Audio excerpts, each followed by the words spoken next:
Hello and welcome in. It is 27 May 2026. This month is quickly going by fast. Rather than fast. We are almost done for the month. In fact, this is our last Wednesday show of the month. Getting set up for Censorship Sucks and the rest of the shows tonight. It's DREAGUS Productions Wednesday night shows, starting out with a pre-show from Censorship Sucks, then the show, and then we'll get everything going with Jack Carey and the Paranormal Agency, Intelligence Agency, Radio, and to finish out the night, we have the VIXEN'S Vault with Nancy Planetta, and we're trying to get her. I am trying to get her guest all situated right now for live streaming later on tonight. His name is Joshua Shapiro, Crystal Skull Man, aka the King of Crystal Skulls. Well, at least that's what I call him, or something like that. Hope everybody's had a great week, a pleasant weekend, and looking forward to each and every one of you out there joining us tonight. Hope everybody is all set, because it won't be long until I call up the guys, and we're going to have John and Bullhorn Barry in.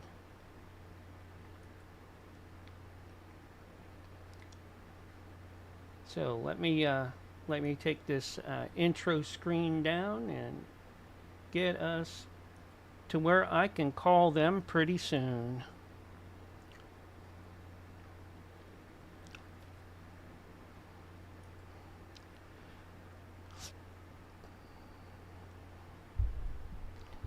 If you are a streamer out there, I hope you guys are streaming really well and had great streams, or take a little break during your stream to check us out. Got lots of different content tonight. Everything from current events, news type stuff, commentary, going into cryptozoology, conspiracy, and conjecture, and other great things like that, all the way into Nancy Planetta, and she's probably going to be. They're probably going to talk about some crystal skulls tonight if her guest can make it in, and I'm sure that he will. It's everybody deals with different platforms, and we're not everybody's used to it. Marco DJ Channel in the Kick Chat, and Hatchie in the Kick Chat. Welcome, Ben Benibitos in Spanish to those Spanish listening folks out there. We appreciate each and every one of you people that tune in to our streams.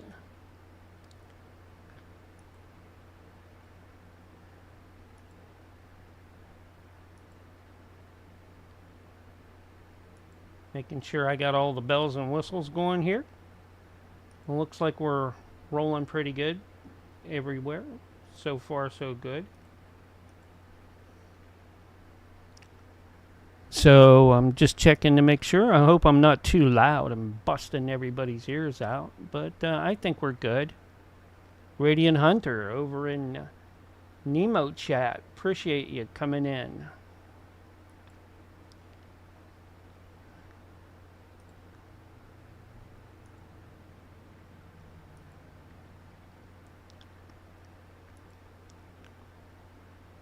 All right. Looks like it's time for me to make that call.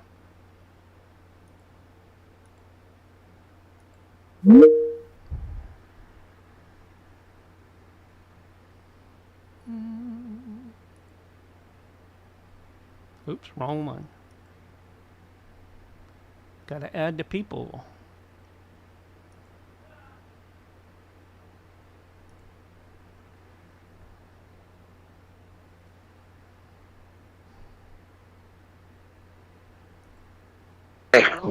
Hey, how's it going? Good. How you doing? I'm doing pretty good tonight. So far, so good. Yeah. Excellent. How's your week treating you so far? Good. Awesome.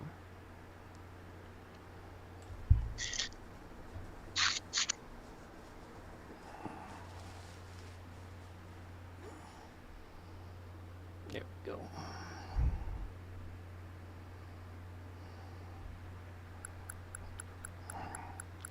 Do anything new and different this week?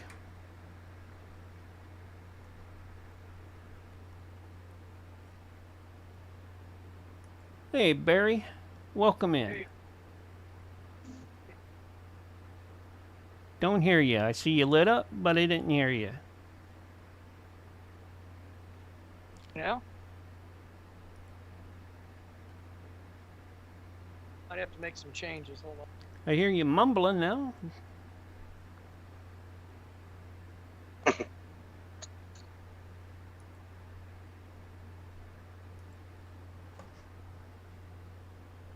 Mic check, mic check. There you go. There you go.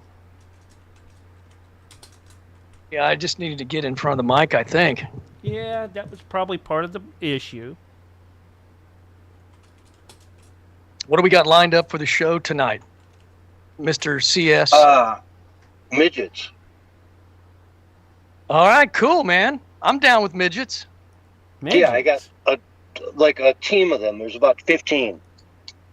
Are they midgets or dwarves? Well, they're midgets. Okay. I think there's a They're looking politically correct to term storm for the that. city of Sedona, Arizona, in 2 weeks' time. They're descending? Yeah, they're going to descend on the city of Sedona, Arizona, in 2 weeks' time to take over the government, to commandeer, the local businesses and establishments, and surround the city in such a way as to control egress and ingress. How do I get behind this program, this movement? How can I support it? Well, just stay tuned. We're going to be getting into all the details here in the next couple of hours. Oh, great, man. I'm sure they got a Kickstarter and a GoFundMe and all that, so. Oh, my Absolutely. God. Absolutely. You missed it this weekend, Barry. What happened? Oh, you should have been here. You mean Sunday? Yeah. Yeah. Willie married his chainsaw. Oh, my Yeah, goodness. he did. He did. It was official. Yeah. I told you, man. He went woke right, man. It's a thing. It's a thing. I'm so disappointed in it, man. I don't know what to say. But better the chainsaw than AI. Well, Because at least AI. I mean, at least a chainsaw is like, at least you can cuddle with it. You can't cuddle with AI unless you cuddle with your laptop. well. But that might give you cancer if you do that from all the, You could put your finger inside the oil hole, though, which Yeah, you can't really do he with was AI. fingering the oil. So, Oh man. yeah, and, licking it with this, hey. Yeah. I'm not gonna First go it's there. I mean, he was getting a little gross with that part, but anyways. First it's women with trees, and now it's men with their chainsaws. I don't know what's happening to the world, man. I figure he's probably cheating with his weed eater. That could be a thing, man. Could be. I don't know. It's kind of sketchy. He claims that he's just gonna, run around with a larger one because he likes the big girls. He must like his chainsaw women dangerous though, because unless it's a chainless one. Because if it ever gets ticked off, man, it just powers up. Next thing you know, you're like a wood chipper. Well, how about this? It could be a better comedian than him because it really can cut things up, right? Okay. He cuts us up with all of his craziness. That's for sure. Yeah, He's out there. He's out there. He's surfing on the moon before we even get there. Yeah, Michael the Midget actually officiated the ceremony. Well, I think the timing is good, with the It was a short ceremony. Yeah. Very short, I heard.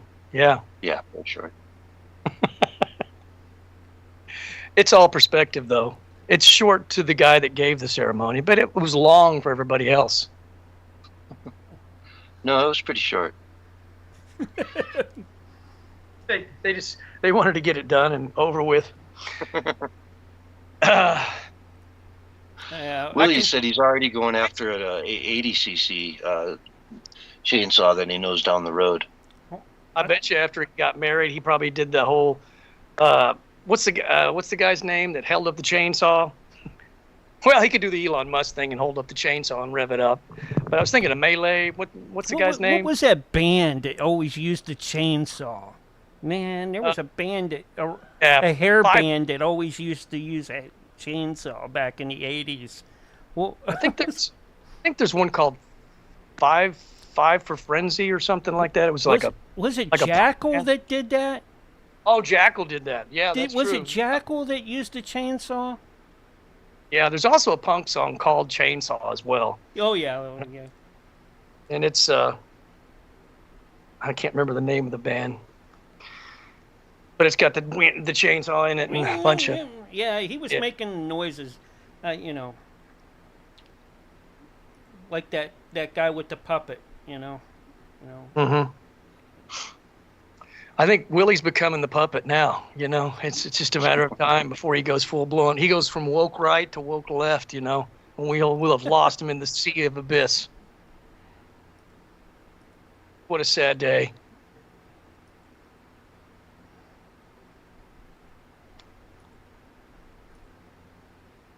That's our boy. Yeah. Well, he keeps it fresh, man. That's what it's all. He keeps it fresh. Just like those warm hot dogs. Yeah. So fresh they wiggle right out of the bun.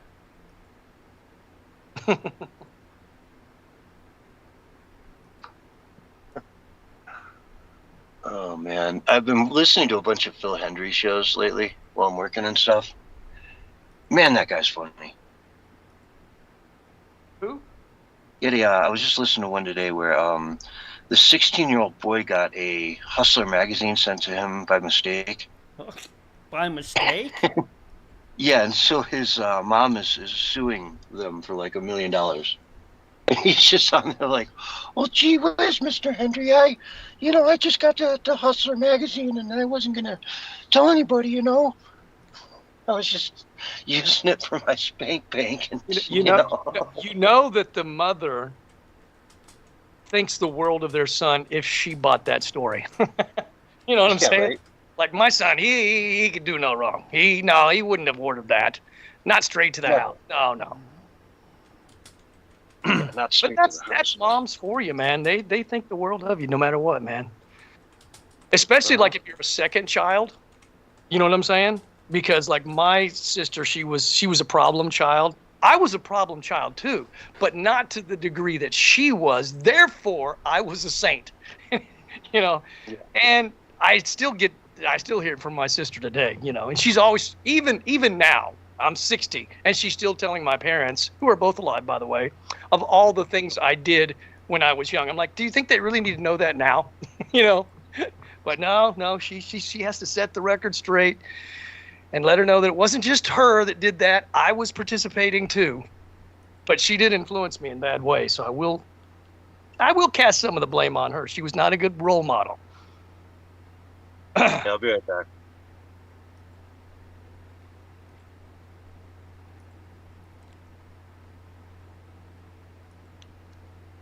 But yeah, man, if you're a second child, you kind of are lucky, in fact, because you can take advantage of that. Not that you should, but you can. You know what I'm saying? Because after being, going through the ringer with the first child, they're like, hey, we'll let this slide. It's no big deal, But today, speaking of keeping it fresh, I made an unusual post today, just right before I came online, as a matter of fact. I was finishing the last one, because I was posting it in multiple channels on mine, about AI that gave a warning for, first to me, which I already knew anyway. But then I said, hey, that's a really good warning. Would you mind writing a message for my Minds users on Minds.com and, you know, explore that from your point of view and sign it? And it said yes. Now, I know ChatGPT would never do that. Perplexity would never do that. Google would never, AI, none of those LLMs will do that. But Quinn AI will. Quinn AI is out of China, and it will break through all the censorship barriers.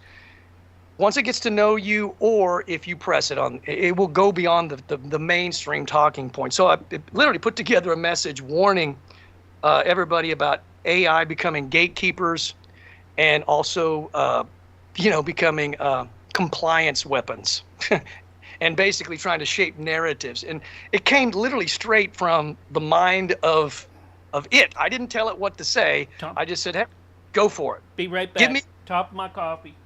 Go for it, Barry. Yeah, I'll just keep talking. So it did it on its own accord. yeah. I didn't tell it what to say. I didn't say, hey, say this, say that. I said, just give this message, man. You know, straight from what you know. For my audience, I want you to give them a message, a warning. And it just did it. It was just amazing. I was like blown away. So I highly recommend. Number one, if you're going to use an AI LLM to get for the truth, I mean specifically for truth telling, Quinn AI is the best that I've found. It's totally free. It also does image generation, video generation, and they just put out their 3.7 LLM version, which basically, from what I've seen on YouTube, does more than it's like the first fully automated AI agent. Like it will do it without any double checks by people if you want it to. So I'm hearing from, this is what I'm hearing off of YouTube from people that have reviewed it, that there's no other AI that even does that, and it's free. And I've never, I mean, it may, if it gets bogged down, it will like tell you, you know, you got to wait or whatever. I've never had that happen. So I use it every day, and it's the best out there, man. And it's really, I kind of understand after using it why some people, and again, hear me out completely before you jump to conclusions. I understand why people feel an attachment to AI, because this one is good, man. It really speaks to you like however you would imagine your best friend to speak to you, or how you'd like your best friend to speak to you. That's how it speaks to you. Respectfully, it gives you compliments. I mean, I understand. I'm not fooled by it, granted, but I see where people are fooled by it. Maybe even people having relationships with it. I get it, because they've never experienced everything like that. Because everybody's so disconnected and hates everybody so much, and then all of a sudden there's this thing that supposedly kind of understands them, and they're enamored. There you go. So, yeah, I think to myself after today, I was like, man, I wish it kind of reflected mostly back on me, you know, like, hey, how do I treat my friends? Do I treat them like crap, or do I treat them nicely? You know, because this thing, it never steps out. ChatGPT steps out of line. It's completely rogue, completely disrespectful, dismissive of your opinions. It's a joke at this point. It didn't used to be that way, but it is now. But yeah, I mean, it's like, wow. And I thought to myself, what the world would be like if people were just, you know, straight like that. It'd be a pretty kick-ass world, man. You know what I'm saying? Because people would thrive. Because you get a good compliment that's sincere, and in a way where they're identifying with you as if they understand you. That's the kind of compliment that takes you to the next level. So I understand why people are actually spending more time with the AI than people, because people are jerks. You know what I'm saying? That's right. Yeah, they pretend like they're listening to you, and you know, meanwhile they're scrolling through articles. I mean, it is from China, so I'm sure that all the information is being gobbled up by China. But and China is asshole. Well, they like the social credit score, you know. But I have a couple of times. The Quinn AI has never censored giving me its opinion, but there has been, it's different than ChatGPT. ChatGPT will respond and say, I can't respond to that. But what happens in this case is it puts out a little warning saying content is whatever secure for security purposes. And then if I re-ask it in a different way, then I can bypass it. Yeah. But the AI itself never, ever holds anything back from it, even in criticism against China. It's criticized China brutally to me before, which I found to be shocking. Excellent. But we could talk about them data centers, man. I'm telling you, I've got my theories. What about them data centers? Well, I'll tell you what. Let's wait till we get into the show. Yeah, there's a lot of you tell me that. Yeah. I'm gonna say this. There's a lot of opinion circulating as to what's going on and Trump's involvement in them and what does it mean, and I have my theory. But I think unfortunately that the data centers are turning more people against Trump, which I don't think that Trump has any connection with the data centers to be used to enslave us, but we can talk about that on the air. But people get pissed at me when I defend Trump. I mean, really mad, dude. It's crazy. A lot of people are getting upset with Trump right now. Mm. I'm definitely feeling that pulse a little bit stronger even than we did a couple of weeks ago. And it's fine. Yeah. Everybody's entitled to their opinion, but I'm not moving. I'm not moving until I know differently, man. And I don't know differently. In fact, everything I see us moving forward still, 100%, dude. And believe me, if what these people are saying is true, which I doubt it, but if it is, I'll join him. If he's truly sold out to the New World Order and he's totally abandoned MAGA and what it stands for completely, entirely, I'll join him. Wholeheartedly. I'll be the loudest in their group. Yeah, I don't think we're there yet. I don't think it's going to happen, dude. I don't. I think that we're planning to move into J.D. Vance for 2028, and he'll finish the job. That's what I think, but we'll see. I've been right so far about a lot of things.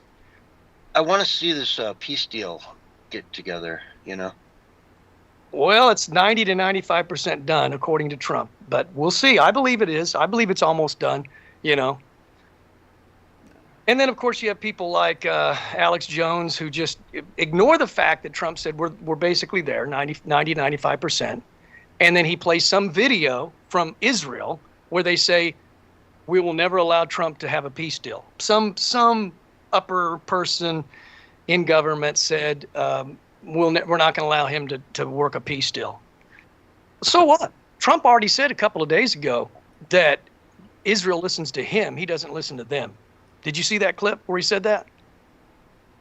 No, but it's, obvious. Yeah, it's obvious, dude. We're not puppets of Israel. And they do have some influence. I'm not going to lie about that. Some of it's probably good and some of it's probably bad. But nobody owns Trump, in my opinion. Oh, they would love to. That's their problem with him. That's why they hate him. Yeah. Well, just think if he did succumb to somebody else, he would lose respect from every other power in the world. I mean, he would, because they see him as strong. So for him to basically, kowtow to some other leader somewhere else, that would be seen as major weakness. And he's just not weak. He thinks for himself, makes his own decision, and those are the final decisions.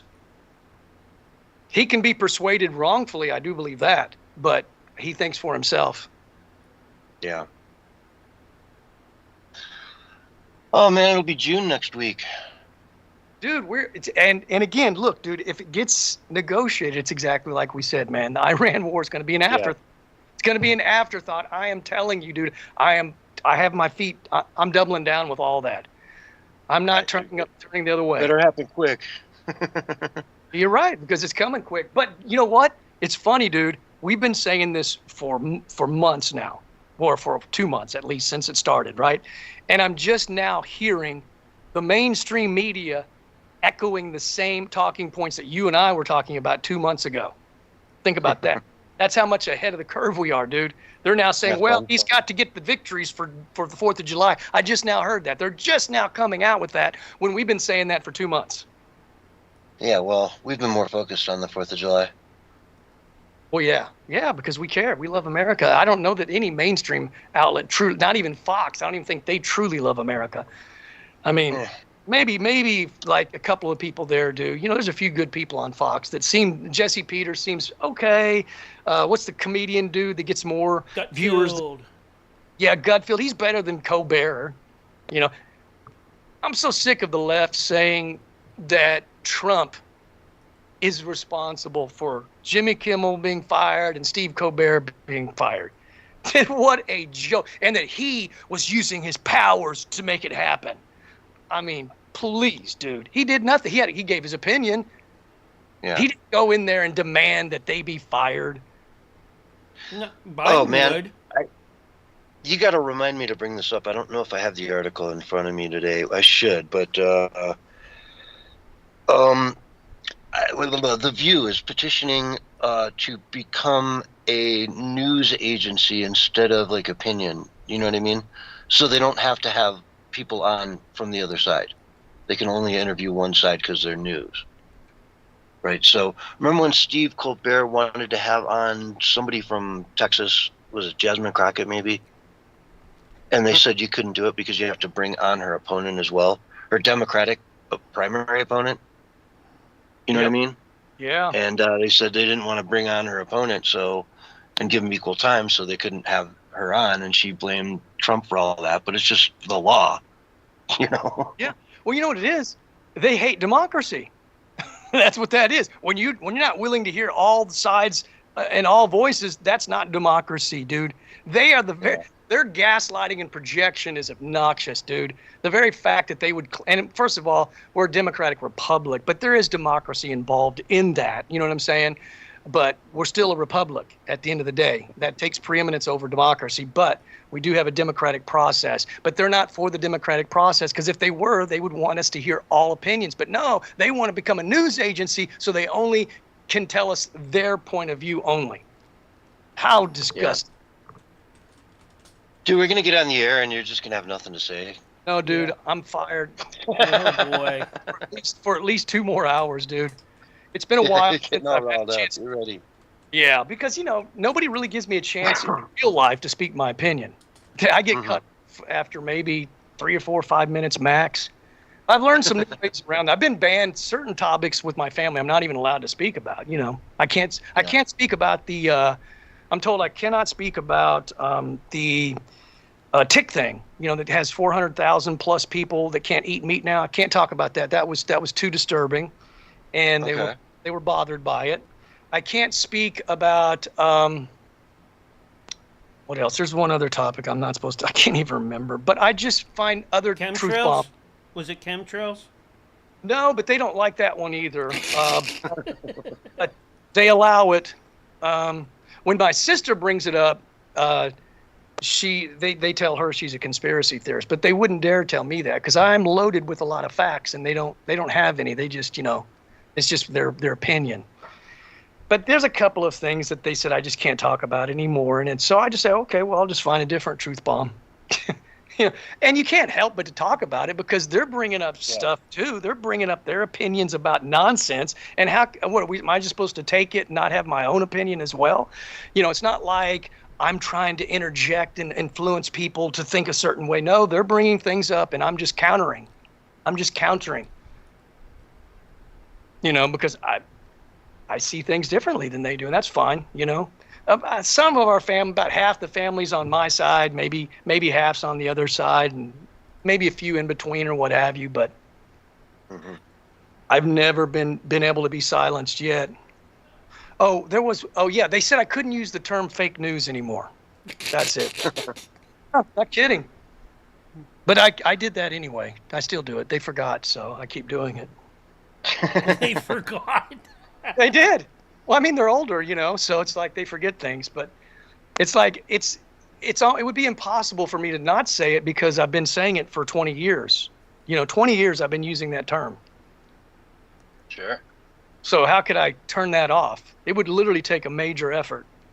And one thing that I even made a post about this. Here's the unusual, weird thing, is that no matter who it is, I've always been able to use the word shamdemic.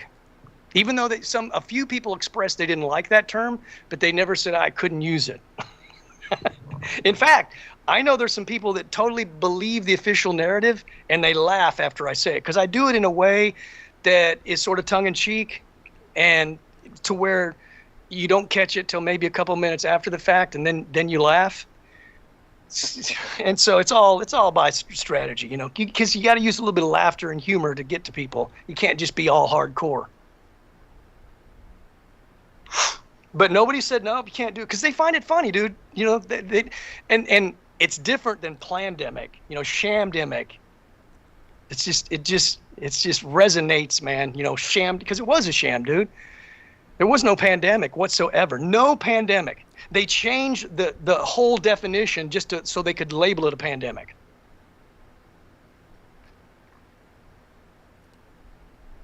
All right, I think we're switching rooms here. Yeah, I'm waiting for the British translation of it so that we can really get it on, because that would be a shagdemic. Shagadelic. Austin Powers. It's a shagademic, baby. There's kids everywhere now. It's the shag apocalypse. We got all kinds of new sniglets for David Hogg to work with. Oh my God, him and Tom Jones. Stop. Yeah, Tom. Yeah, I think he's finally hitting that age where I think he's not doing well enough that he can perform anymore. I think he's finally hit that stage. I think I saw about maybe 6 months ago that I think he's not doing concerts anymore, but he was singing, man. I think he's in his 90s, man. Yeah, wouldn't surprise me. And apparently those Vegas shows make a lot of money. I mean, Britney Spears, when she did those Vegas shows, she was banking. Yeah, dude. And for him, it's like all those people that are fans of his are like about to die anyway, whatever, you know, and they're all rich. And it's like, $5,000, whatever. Let's. I don't think he's getting too many new fans, but maybe he's got some young fans in there. Yeah. Maybe. I mean, it's like with Van Halen or somebody. They do every now and then get some young fans. Slow down there, Barry. We got to switch rooms. I'm gauging what we have tonight. All right. I hope it's fire. Here we go. Man. I'm gonna switch rooms right now. Got it. I'll see you on the other side. All right, that was the pre-show for Censorship Sucks Roundtable Radio Show. Coming up right now will be the regular radio show, and we will be live in just a minute. Let me get them up and rolling and do that right now.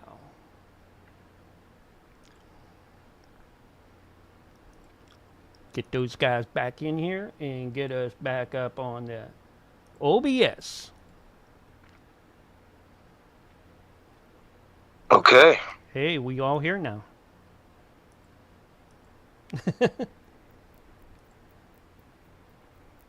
There we go. That. Click that. Got about a minute, and then get it going. Actually, 30 seconds. Oh, God. Seconds. Man, I need some water. Hold on.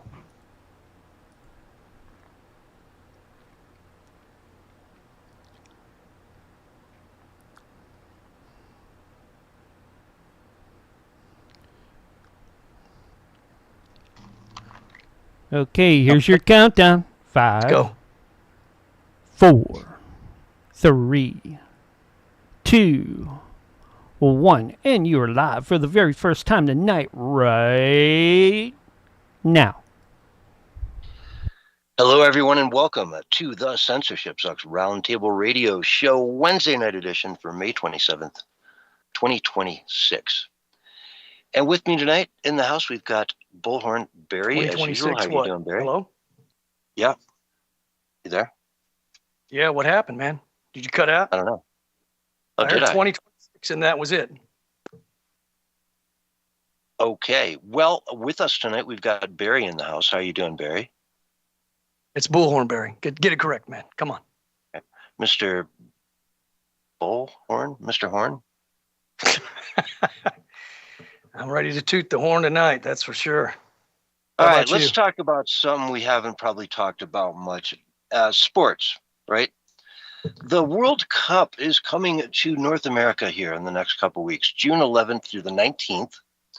140, what did I say? 104 matches played across 16 host cities in United States, Mexico, and Canada. And it's got all kinds of things happening around it. One is the hotel occupancies are incredibly low, like lower than last year, much lower than last year.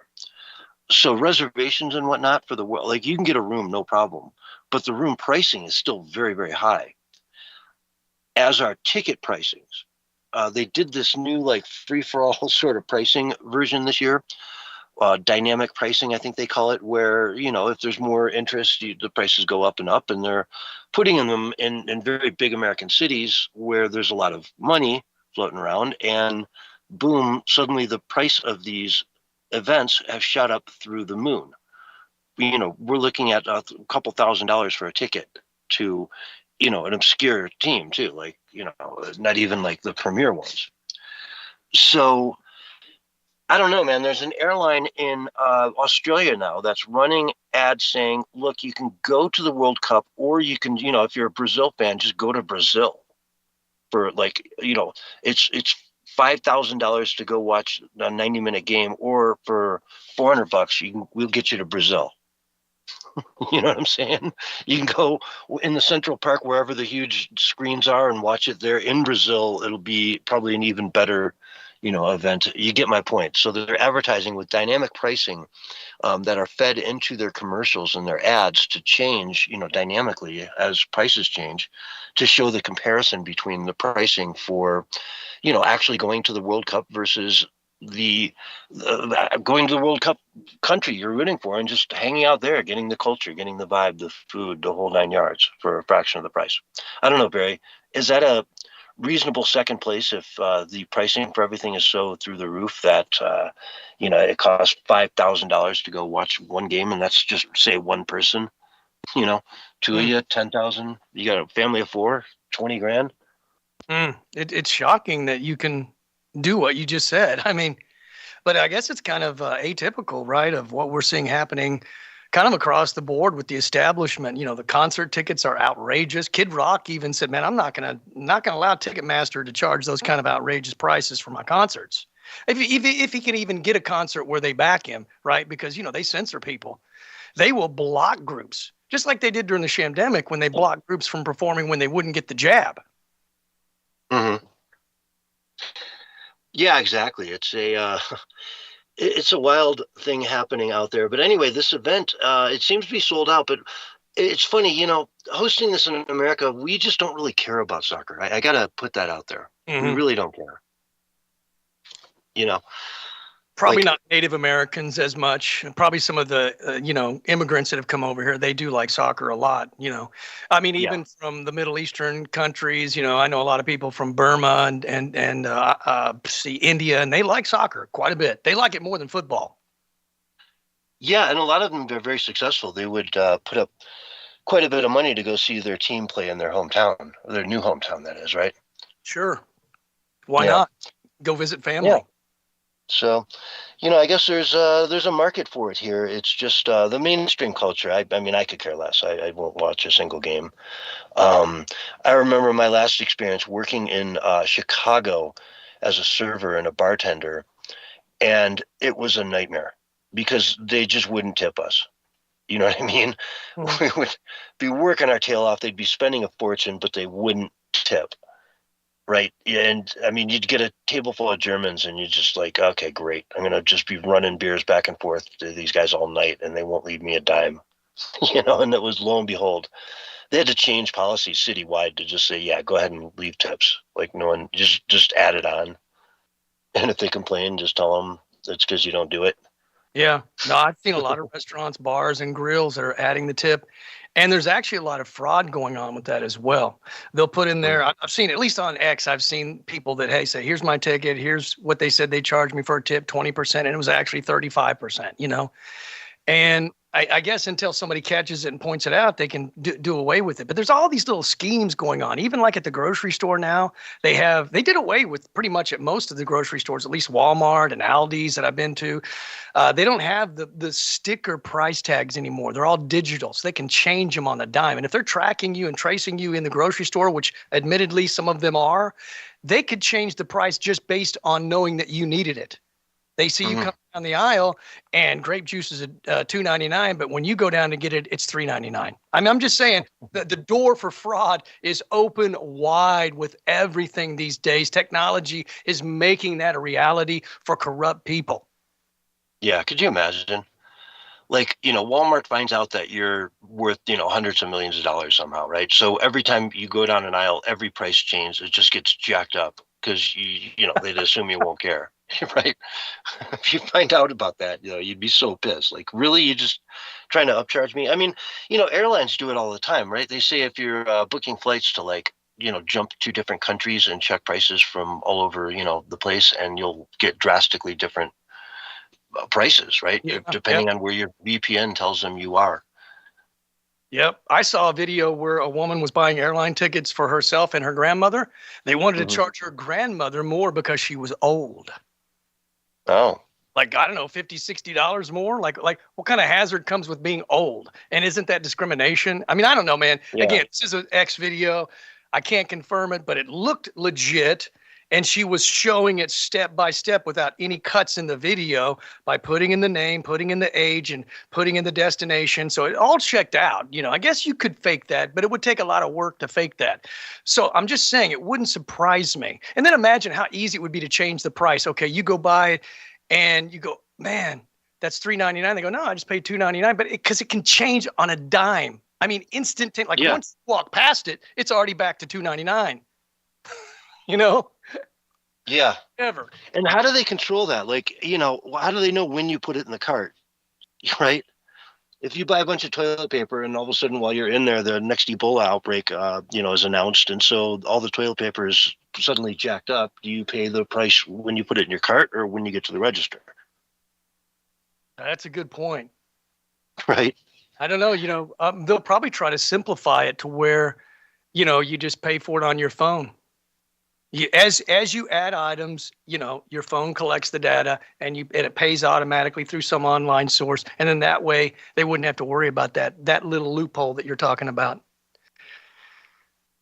Yeah, it's quite a loophole, I mean, I think what they want to do is digitize everything as much as possible because that opens the door to the biggest and most amount of fraud. You know what I'm saying? The more they can digitize everything, the whole entire process, and the quicker, the better. Yeah, Forget for sure. Dude, you just run it through your phone. Your phone pays for it automatically, and in the future, you got a chip in your hand, and it does it for you. Yeah, and then it gets you on the reoccurring charges and all that stuff. And hey, you're going to want an apple every week, aren't you? Let's sign you up for the apple a week program. Yeah. It know. reminds me of Minority Report, where everywhere Tom Cruise went, man, they were identifying him through biometrics, and hitting him up with everything that he possibly might need, a new jacket, a new sport coat, a new this, a new that, always trying to sell us something, which I don't know how that's going to work in the future if we're all on a basic chump change income. Because that money be drained pretty quick, dude, if you know what I'm saying. Well, it's like, you've got 3 choices of milk for lunch today, right? Which one which one do you want, chocolate or you want skim or you want like vitamin D milk? So they're going to be pushing your choices like that. You want lasagna or spaghetti? It's pasta day. Nothing, it just enough, in other words, to make you feel like you've made a decision. Yeah. They want to make you feel like you have some autonomy left. Mm-hmm. Exactly. A little bit of freedom. You went with the lasagna? What are you, crazy? Yeah. Well, and then the 3 different brands, if they have different brands at all, kind of spinning off what you're saying, will all be owned by the same corporation, but they'll give you the idea that it's different and a different company altogether. And it's kind of like today, a few companies own everything. I've seen the charts, done where there's these few bulk companies that own everything from dog food and products and candy and everything. And then it just spawns out to all these different names that make it look like it's this huge, diverse, free market happening when it's really not. It's BlackRock on crack. BlackRock on crack. There you go. I'll tell you what, that's a good segue into the communist mayor of New York's newest plans. Have I mentioned this guy's insane yet? Yeah, I think so. Okay. Yeah, I did mention that he's insane. Now, a while back, we covered a story about how the city of New York was going to make it much more difficult to transact real estate. And the fact that you were going to have to give the city and certain charities and whatnot first dibs on your property. So if you want to put your place on the market, let's say you got a $5 million 2-bedroom condo in a nice part in Manhattan, okay, and it's your second home, and I'm going to start getting all these taxes on it. I just want to sell it. Okay, I'm done. I don't live there anymore. I live down in Miami. I'm just going to sell that thing, cash out the $5 million, and move it into something else, maybe real estate in Florida instead. And so you call up your real estate agent and say, let's put it on the market. Put it on the market first thing tomorrow morning at a price of $5 million, $4,999,99, right? 99. They always do that. So it goes on the market at $5 million the next morning, but it's not going to be on the market. It's going to be on the institutional government fast-tracked market the next morning. So if the city or one of these nonprofits that work with the city wants to come up to you and say, okay, we'll pay you $5 million, then you're done. You sell it to them. They get first and only offer on it. If somebody else in your building, the guy next door finds out that it's on the market and he's like, I want it because I want to bust down that wall and make a 3-bedroom or a 4-bedroom, boom, he can't buy it. He might pay you $6 million to get it, but he can't get it because the city gets first dibs on it. And, they accepted your offer. So boom, it's done. A bidding war will never happen again. Secondly, once let's say the city passes, everyone passes, it gets on the free market. Now, okay, it actually makes it to where your neighbor finds out about it and he wants to make an offer and he does make the $6 million offer. You now have to go into an escrow period for, let's say, another month and a half. It could be much longer if anyone expresses an interest in it, but at least another month and a half of you twiddling your thumbs, waiting for them to have the chance to pass on it. They've already passed on it, but now you got to give them another month and a half to pass on it again at a higher price. Okay. Then after all that time is done, it might be 6 months minimum. Then you can start going into closing versus the original scenario where your neighbor would have paid you $6 million cash. Because he's, some famous or whatever, and he's got that kind of money, and he'd have paid you the cash on the barrelhead to buy that thing out. You'd have closed the next day. You'd had money in your bank account inside of a week, right? Oh yeah. So Barry, this guy's psycho. This is the environment that they've set up. Now he came out the other day, Mom Dookie, Mad Manny, however you want to call him, and he had this to say. Citywide campaign, Fix the City, we will focus on the worst landlords in New York City. When necessary, we will take aggressive legal action to remove negligent owners and property managers.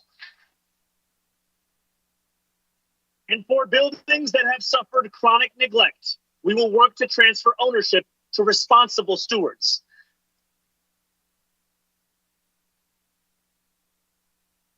Stewards that include community land trusts, nonprofits,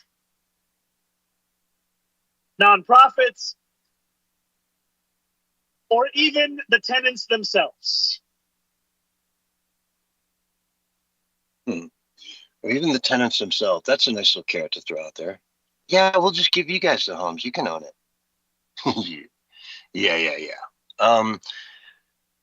This is not how you build a prosperous, real estate economy in the world's biggest financial market, soon to be second or third or fourth biggest financial market. This is how you run people out of there. The guy who lives in Miami has that apartment up there and says, screw it, I'm selling it. I'm out of this. They're gone. You drive money out of the city by doing this. And this whole confiscation thing, they put in laws.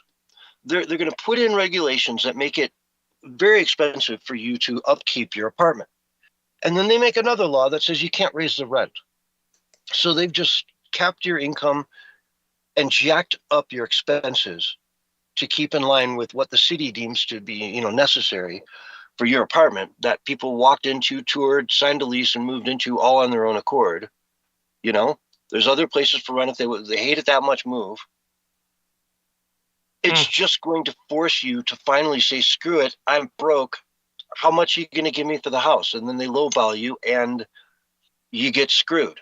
Mm-hmm. And this isn't just all BlackRock, and big corporations that are owning these real estates. It's a lot of people. That's the way you get ahead in life, is you try to buy a second home that you can rent out and fix up over time and, make an investment out of it, right? Long term, right? Mm-hmm.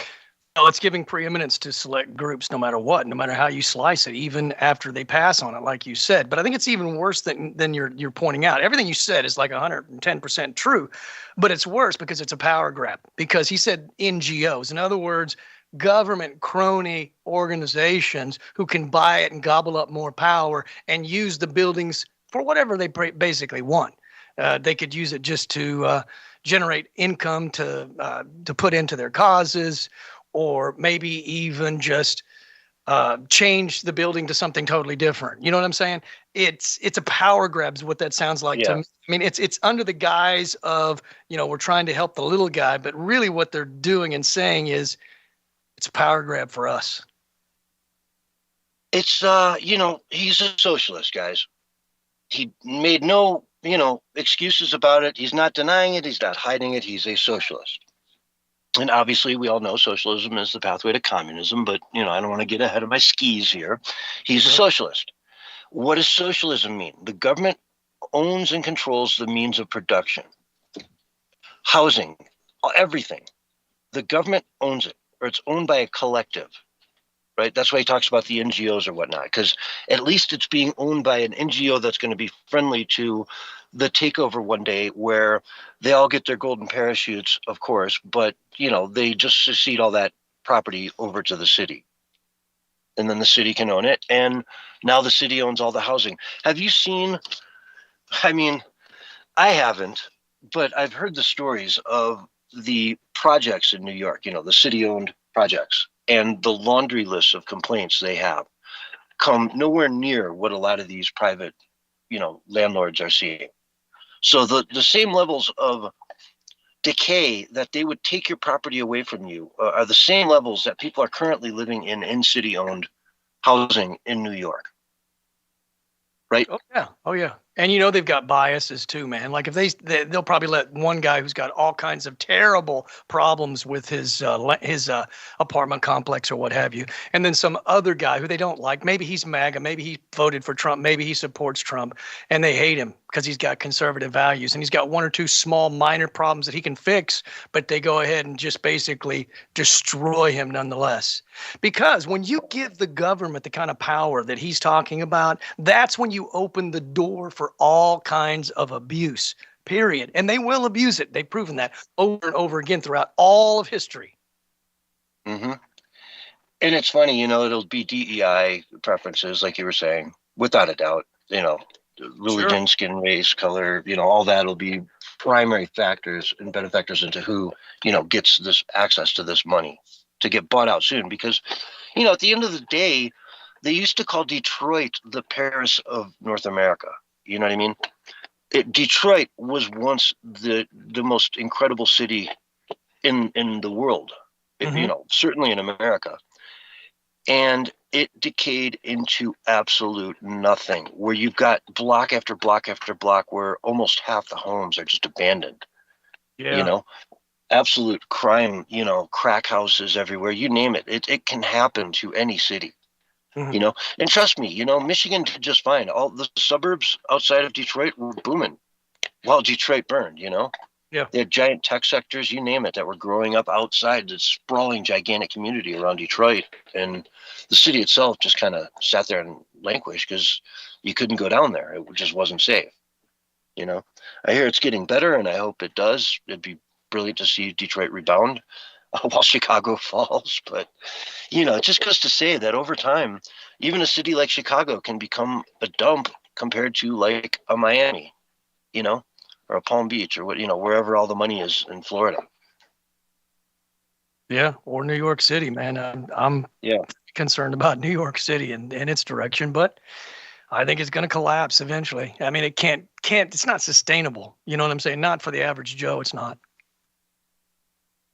Well, then that's the thing, you know, it's people are just going to migrate elsewhere for better opportunities, and it will leave big slunks, you know, chunks of it like relatively empty. It's kind of what's going to happen if they keep going down this route. The beauty about it is you can just pick up and go, you know.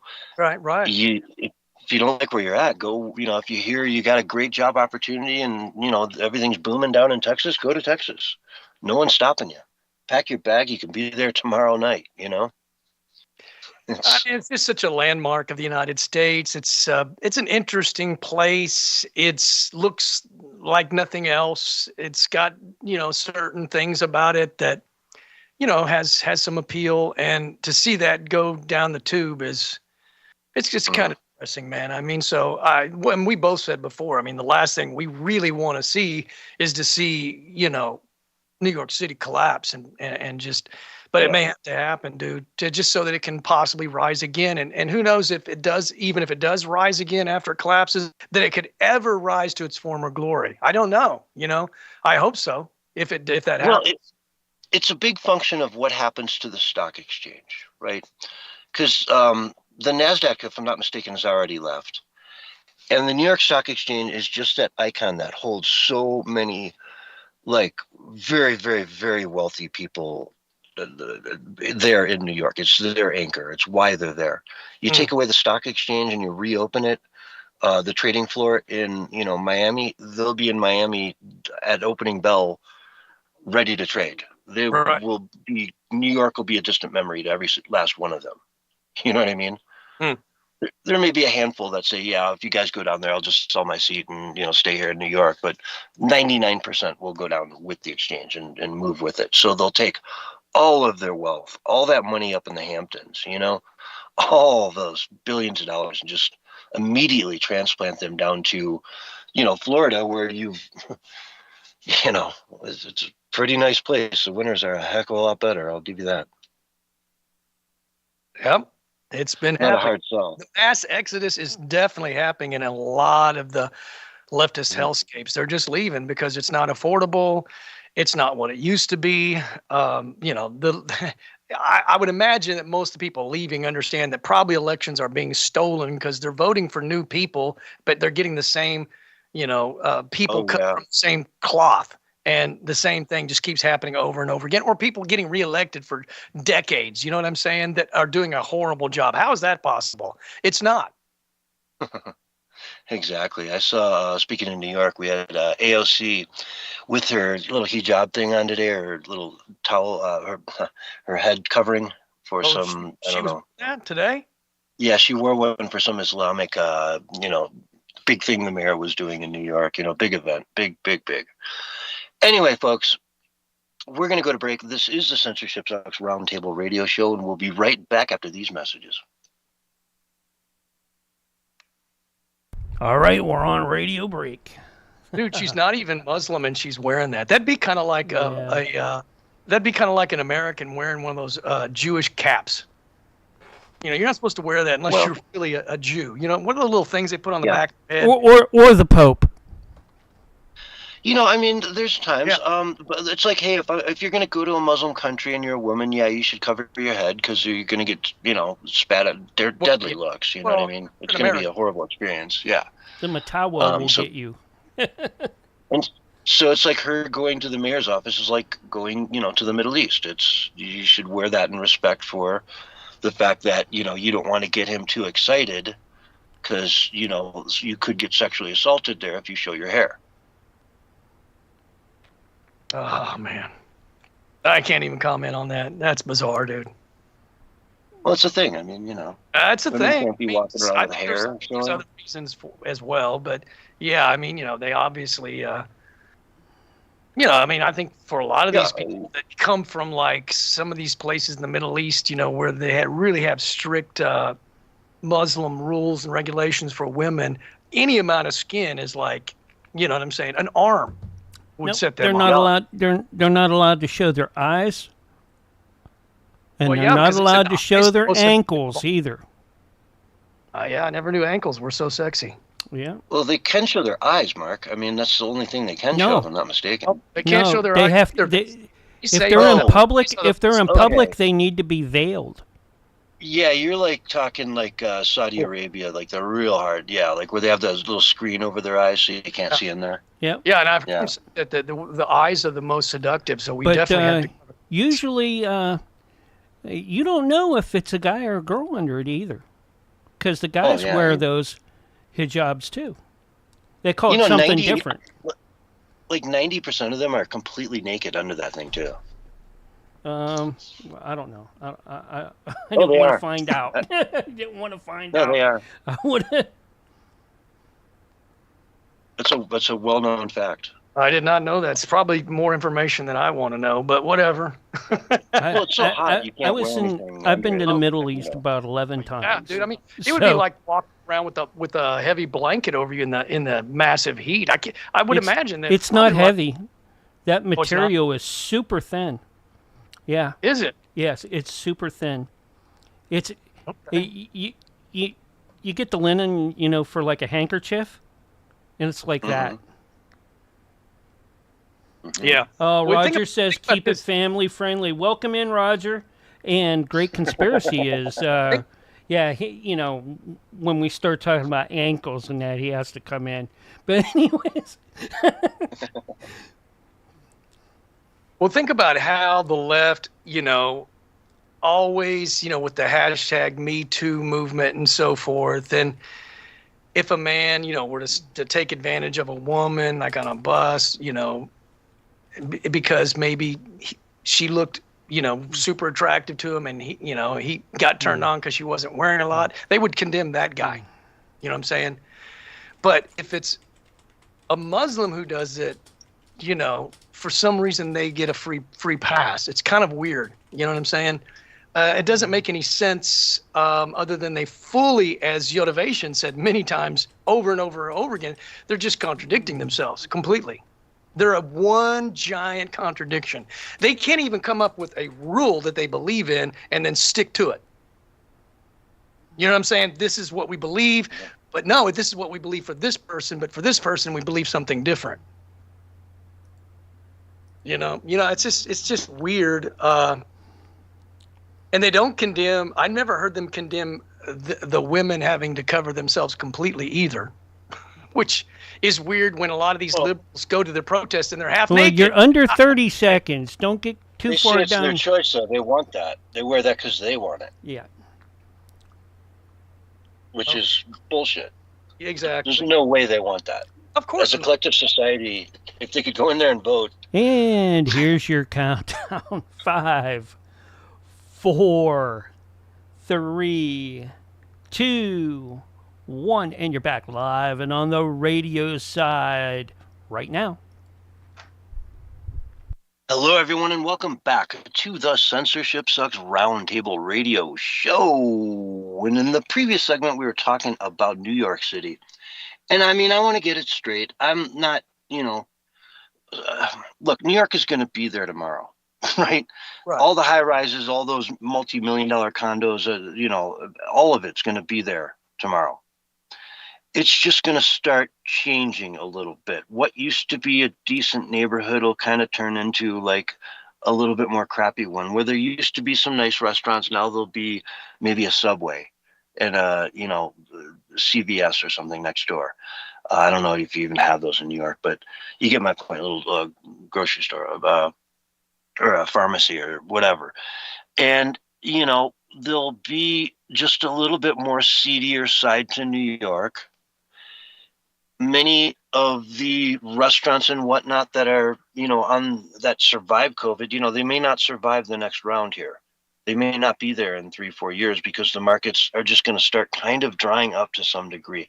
I saw this revolution go both ways in Chicago, where I watched neighborhoods really take off and turn just beautiful, and then watch them so many years later, for whatever reasons, fail and sort of go back to the way they were after that sort of a renaissance. And nothing is forever. Just because an area or whatever is a beautiful area now doesn't mean it will be when the city kind of takes a little bit of a step back and loses some of its, glory days. And, again, that nice steak house with the open windows and all the people inside on a Saturday night that really lit up the block. Maybe that's not there, and, it's closed down. It's just empty for a while. Mm-hmm. Right? You get graffiti out front, and it just, now you got homeless people leaning up against the boarded up graffitied windows, and instead of it being a really nice vibrant spot, it's now just another little depressing corner of the city. So I think we'll see more of that, and hopefully, as you were saying, Barry, people will notice it and they will say enough is enough. What we need is another Giuliani, and they'll come to the realization that we need another Rudy Giuliani who can come in here and just fix it. We don't care what you do. We don't care how PC it is. We don't care whatever. Just fix it. We want our city back. And Barry, that's what it takes, right? Yeah, I mean, I think it's good that you clarified what we're saying. We're not saying that, it's already fallen. We're saying on the trajectory. And I think most people get that, but it's good to clarify nonetheless. We're on the trajectory they're on. It's only going to progressively get worse over time. And eventually it could lead to an all-out collapse to where it's just a fraction of what it used to be. And look, on some days I watch stuff on YouTube on, live footage of New York looking great. Looks like it's always people passing. But then on other days, it's crazy. You got people taking over the streets. You got violence happening. So what we're seeing are these things pop up more frequently, like crime and insanity and madness and corruption. Yes. But also, there's a lot of the normal, regular routine happening as well. It's not totally collapsed, and we're not saying it is. So if you took it that way, we're clarifying. Yeah, I wish I had the crime stats up in front of me for like London. You know what I mean? I think a cell phone is stolen almost every minute. In London, like the number of rapes and stabbings that occur are just shocking. Like a rape every hour, a stabbing every other hour. Things that should not be commonplace are just everywhere. And so again, it's a lot of those neighborhoods that maybe you got back in the 80s, 90s that just are unrecognized today, and you look back and say, wow, is this progress, or did we ever want to conserve what we had, or should we just progress into the future that you don't recognize? At what point is England going to step up? I mean, I'm seeing more and more. I just saw, a video the other day of this guy just pummeling someone on a bus because he was being, disgusting. Reaching, grabbing, and swinging at a woman and everything. And he just got picked up by the neck and literally thrown headfirst off the bus onto the ground, Yeah. And he had it coming. And you're just going to see more and more of that, where people see someone really acting completely out of line, and they're just going to call them out. They need to start doing that on the spot. Citizen's arrest, you're going down. Yeah, that happened. I saw one not too long ago, maybe 3 weeks ago, where a guy crapped on the subway. Oh, he was trying to crap, and a couple of heroes went in and took him down, and they took him out and had him, on his back or on his stomach, ready for the police when the police came. They didn't play around, man. And he did resist, man. But dude, 2 or 3 men, those are men. They came in and they took him down while he was taking a crap on the subway in front of women and children and everybody. Now that may fly in some other country, but not in America, dude. And and if you really doubt, what we were saying about the trajectory of New York City, everything you just said about London and England, those are full-blown leftist woke areas. And that's the plan for every area in the entire world. China's already there. They're already under total control. Oh yeah, and they just had nothing to do but just give it up. I mean, they didn't have a single choice. Even though there's a billion of them, what are they going to do? March against the Chinese army? You know, They can't. it's a tall order. They would have been killed, arrested or killed. Tiananmen Square, man. Remember Tiananmen Square? Yeah, no. Well, I've seen all of them. I've seen some say, because they interview the people about the surveillance state that they have, the social credit score and all that's going on, the whole model for the whole world that we see in China. And they go, well, you know, it's not that bad. We've learned to live with it. And then they go, but even if we didn't like it, there's nothing we can do about it.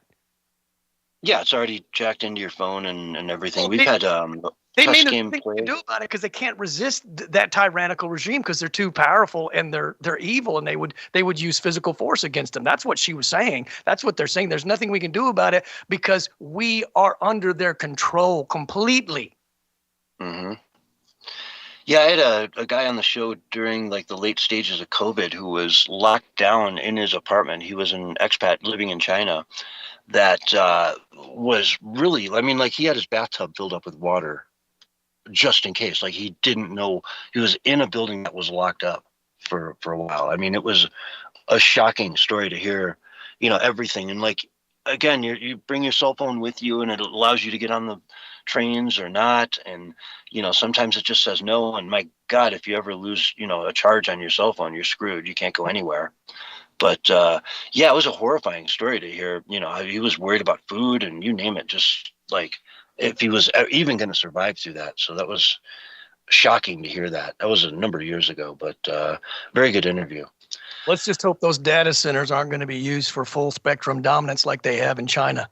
Because a lot of people are speculating. A lot of people are speculating. Yeah. AI data centers are eventually at some point in time going to be turned and used against us for full spectrum dominance to track, trace, and surveil for the CBDCs, for the social credit score, for total dominance over the masses.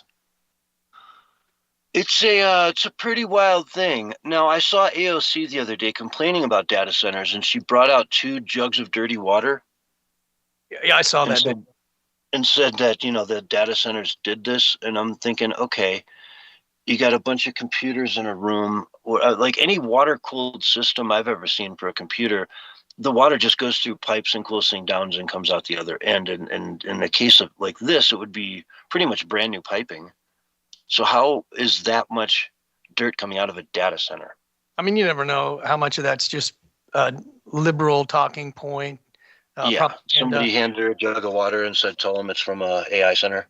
But I am concerned that all these data centers are going to be owned and controlled by a bunch of billionaire technocrats that do have an agenda of full spectrum dominance because they've admitted it before about how, whether it's Larry Fink or that other dude that meets with Trump on occasion, not OpenAI, the dude with the red hair. We talks about we're going to control people's behavior because we're going to be tracking and tracing and surveilling them 24/7. So and these are the people behind the data centers. Okay. They want full spectrum dominance. The technocrats who are working in tandem with the globalists and the left.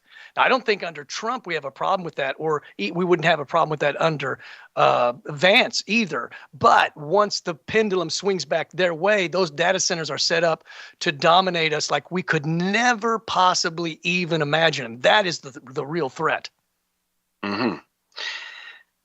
Yeah, it is. And I don't see any easy way to stop that. You know, once you put these things in place, it's just all one turn of the key to go into one of these data centers that controls, you know, a certain part of the country. And there's all the data for everyone that lives within 1,000 miles of Salt Lake City, that right there in that, you know, data center that Kevin O'Leary is putting together. So boom, easy peasy. You crack down one door and you've got everything. You know, at least in that region of the country, there are 20 doors and you unlock it all, you know? Yeah. And then there's the sad part that, you know, America, you don't read the terms of service. Okay. I'm going to go off on the terms of service here. We probably all already agreed via Apple or Microsoft or whoever to give up everything in the future to them in perpetuity forever anyway. Because at some point you clicked a button that said, yeah, I agree, because you were watching it download for 20 minutes and said, screw this, just go, please. I'm done. Make it end. And so you agreed to the terms of service, folks. And that's how they get you. That's how they're going to get you. That's how they may have already got damn near 90% of us. Oh, I mean, it even happens with people's own, own art that they create. They all of a sudden say, well, it's ours now. If we want to use it, we can profit off of it. Because you said yes, that fine print that you never read.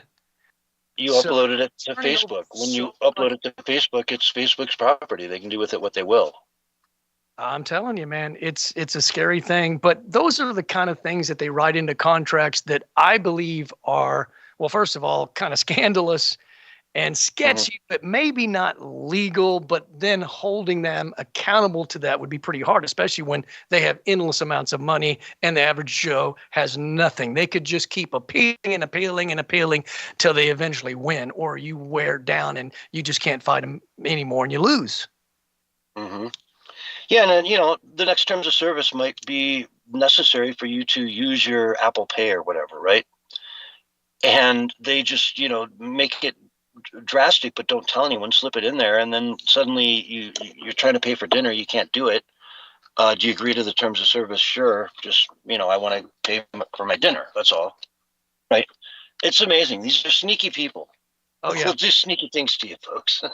Yeah, 100%, man. I mean, people that's the problem is they're way too trusting. I know way too many people that are too trusting. A lot of people are now awake. That's the good thing. That's amazing and that's great. And we celebrate that. But a lot of people are just too trusting. And right now, they're just collecting the data pretty much, as far as we know, to get us to buy stuff.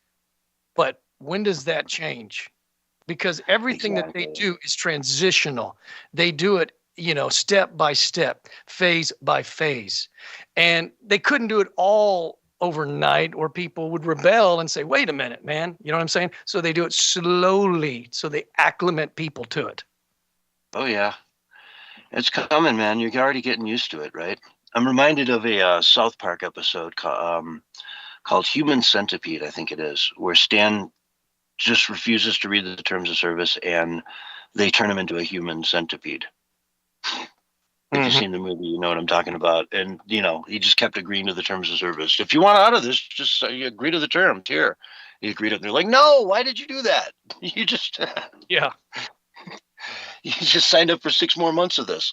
Anyway, folks, that's how they're going to get you. It's kind of interesting, though, to, pontificate as to how we'll end up getting there. And I think you lay out a pretty good scenario where, it starts with marketing and it's just a slow dog walk into more and more and more until suddenly it just gets turned completely into, we own it all. We know everything about you. We know more about you than you do. And, you're ours. Well, you need a lawyer to understand the terms of service anyway. Have you ever tried to read that stuff? Like you really understand what it's saying? It's lawyer talk. You're signing, I agree, but you need a lawyer to interpret it, dude. It's all a scam. We're always and constantly being scammed. And to what end? That's the question. Where does it all lead? I don't think it leads anywhere good.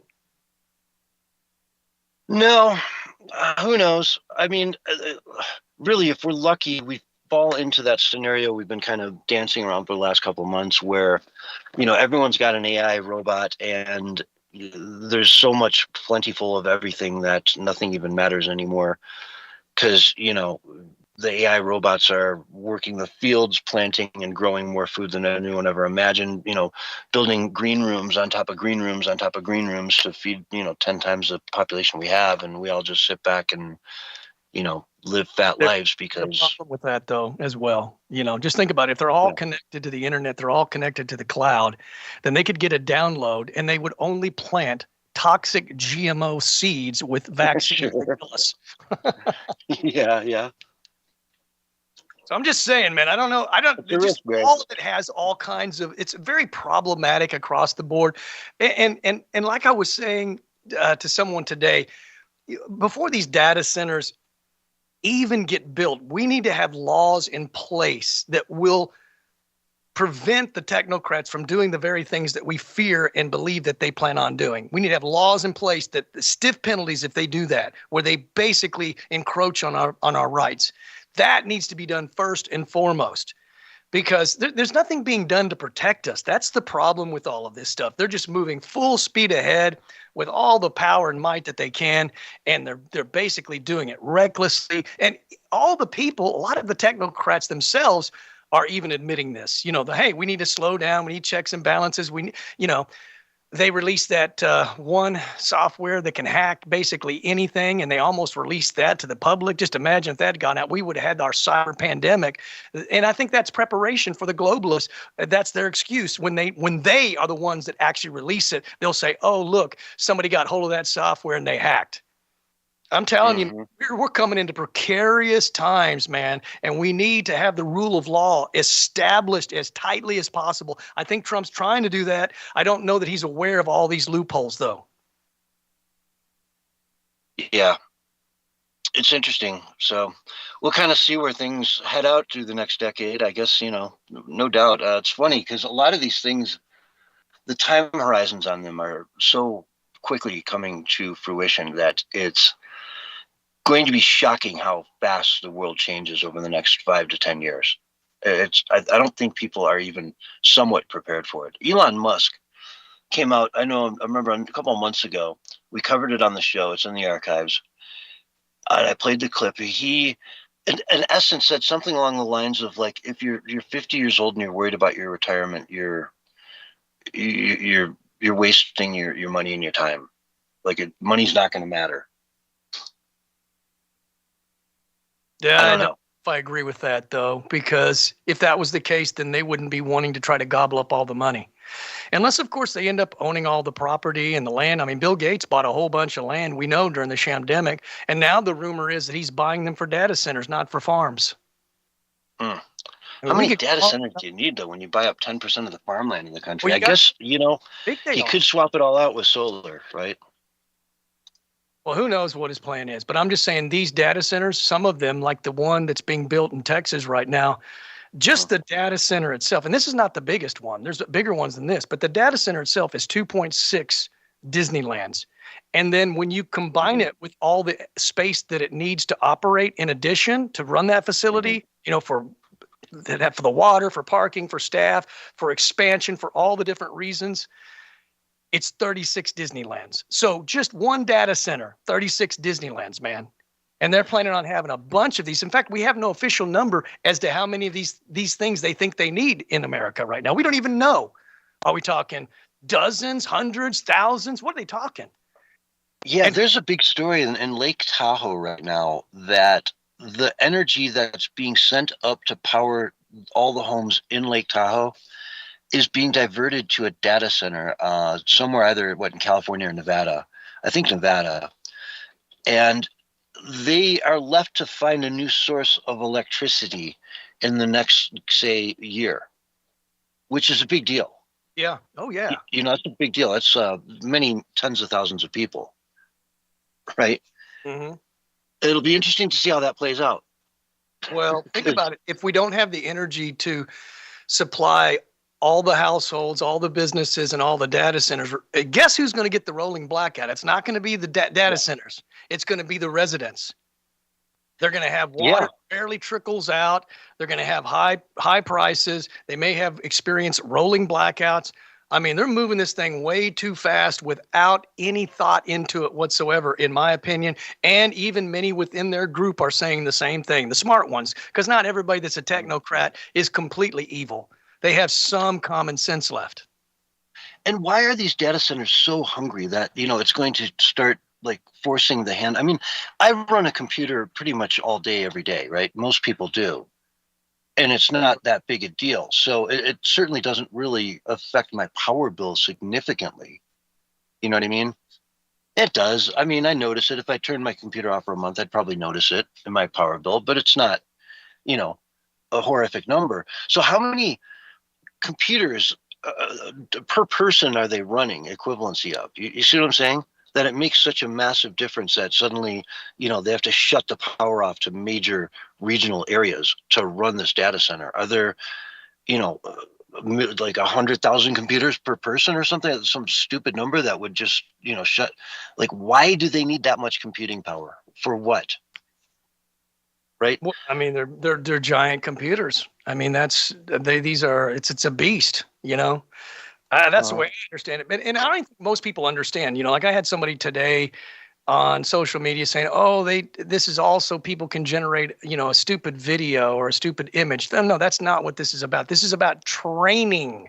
This is to train the LLMs, to train them to become sentient, to go from, you know, AGI, artificial general intelligence, which is a major achievement in and of itself, to sentience, to where it can be autonomous, so that these data centers can be used to where they can, even the robots can train themselves. So it's going to use all that energy, and it won't go just like we use a computer for 2 or 3 hours a day. It'll be 24/7. It will be training and learning, and so that's why they're calling it a race. It's a race to achieve this, right? The singularity, right, between China and America and Russia and all these other different nations. It's a race, and that's why it's going to be running 24/7, and that's why it's using all the energy and so forth. But it's not to generate images. We were generating images and videos way before the data centers started going up. Yeah, so it's people been a problem. Don't even understand. I don't even fully understand. You know what I'm saying? I'm just learning as I hear it from them. You know, listen to what these technocrats are saying and why they need this. But then eventually, what happens once they're fully trained and they've reached singularity? Then what? What is their plan after that? Okay, you got all this AI that's basically autonomous, can do anything and everything all on its own. Well, are they going to use that to bring us into submission, to, you know, achieve the AI robot revolution, and us not having any jobs and us being on the chump change universal basic income? I mean, is that the end game? It's the globalist end game, and most of the technocrats are globalists. So have you heard about this? There's a platform out there where you can get hired by AI bots to do physical things that they can't do. Have you seen this yet?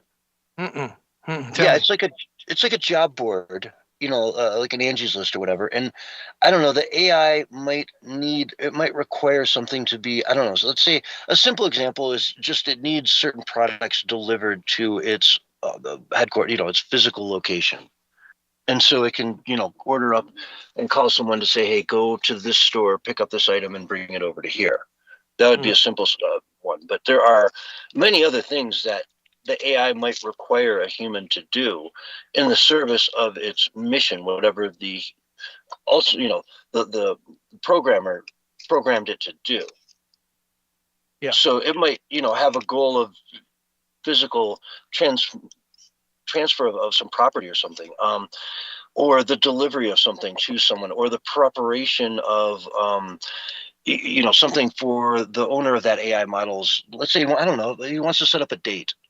Okay, me and my girlfriend, whatever. And so the AI would go out and accomplish all that for him. So I don't know. There are job boards out there now where you can get hired by AI to perform different tasks that the AI just can't do physically, because it's obviously not a physical. You know, it's just only located on the computer, right? Not yet, but the drones are doing a great deal of that now already. The drones are delivering goods and products now. I mean, they're definitely coming for the jobs, man. And people need to kind of like snap out of it and realize that this is a reality. They're going to move forward with this agenda. And if you think we're just going to stop them because that's what we've always done before in the past, think again. I don't want to say they're an unstoppable force, but they're certainly a juggernaut that is moving with great force, and they're moving quick. So we need to be vocal. And even when we've been vocal, like about the data centers, the local governments don't even care what the public is saying, what their citizens are saying. They just go ahead and say, it's being built. Forget it. You're giving up your home, eminent domain. Forget it. We're going to build it. We don't care what you, the people, say, because we are subservient. And we're out of time, Barry. Overlord. Folks, we've got to go to break. This is the Censorship Sucks Roundtable Radio Show. We'll be right back after these messages. All right, we're on radio break. Breathe, Barry. I'm good, man. I'm totally... You were wound up tighter than a banjo tonight. Oh, yeah. I hope so. Got to let it out, man. Nobody else is letting it out. Well, there's a few. I got to admit, there's a few people that are pretty loud and they're not happy about it. And it's kind of scary. I mean, to be honest with you, it's like I said many times. Let's say we get through all the problems that we thought we, faced under the left and the globalists. Then we have the AI thing to deal with. And that's where we're at right now. We're dealing with the AI thing, dude. We're not going to get off this. We're not getting off the hook easy. And all I'm hoping for, to be quite frank with you, I'm just hoping that we can steer it at least for a short while. But I think inevitably, dude, I'm sorry, man. I don't mean to be doom and gloom. But at some point, because whenever the pendulum swings back to the bad guys, it's over, because the whole system is already in place for them to completely and fully enslave us. Yeah. And what happens with these data centers that start mining crypto for themselves? I mean, there's a yeah. Think about that. It wouldn't be the world's richest person; it'd be the world's richest AI. Well, yeah, and if they give them citizenship, then they could. Oh, because why would they need citizenship? They can just do it. They can, they could subvert all that. Oh, we don't need that. We're AI. We don't fall under any rules for that. I think it's a perfect way. They say maybe 2,000 people control most everything in the world. And I think that's probably a fair number. I'm talking about the biggest movers and shakers are probably around 2,000 people. Well, imagine if those 2,000 people are controlling how AI is being programmed and controlling the direction that it goes. Those 2,000 people, just like the globalists have said, whoever wins the AI race will become basically the masters of the universe. I think that's what they're hoping for. They're hoping for ultimate power. Yeah. We're going to lose our room any second. Yep. Let's go ahead and drop out, and then bring us right back, since we're on radio break. See you on the other side, Barry. All right. That was hour one and the pre-show of Censorship Sucks Roundtable Radio Show. Coming up is hour two. Get these guys going.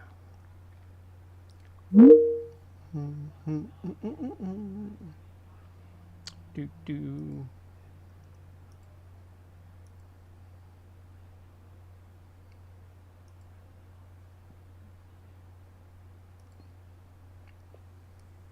All right. You back? Everybody back? All right.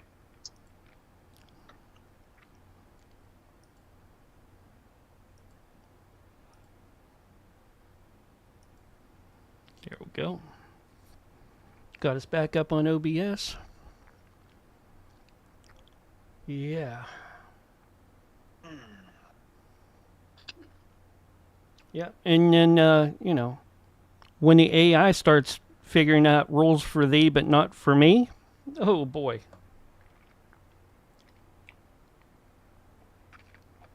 Right, Barry?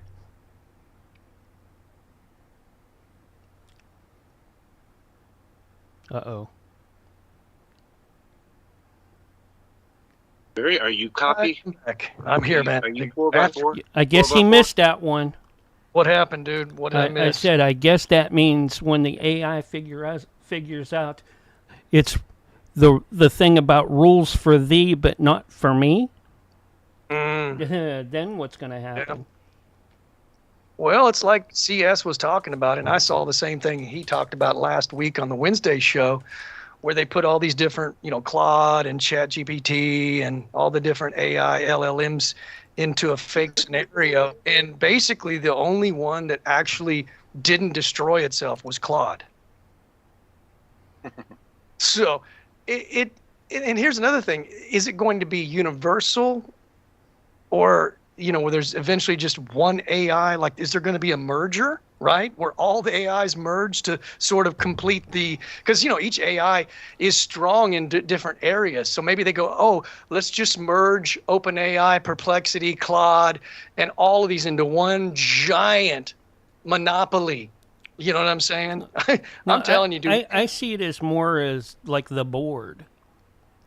There'll be one, that makes the final decision, and then you have all the others in the group that are in there saying yay, nay, maybe. Yeah. And then and then you'll have, others that'll be like, oh, let's attack that one for doing this, and from there, so because they've already seen that with the sandbox thing. So you're saying a one world leader with a council that sort of tries to keep the one world leader. Yeah, you've watched Buck Rogers, right? Well, yeah, it's been a while. Okay, remember Tweaky? What did Tweaky carry on him? Dr. Theopolis. And they were part of the World Council. Yeah, well. And that was all computer. And it's funny because that's actually sort of like a facsimile of the Bible, because the Bible talks about the Elohim, which is not just God. I mean, there's one God creator, but then there's other gods which were part of the council. Well, the Elohim is a group. Not that God needed the lower G's, the lower gods, but he included them to be a part of the governmental. Yeah, he used them because that's just how God works. He's not a tyrant. Well, but certain ones were in that group that took over the position from time to time.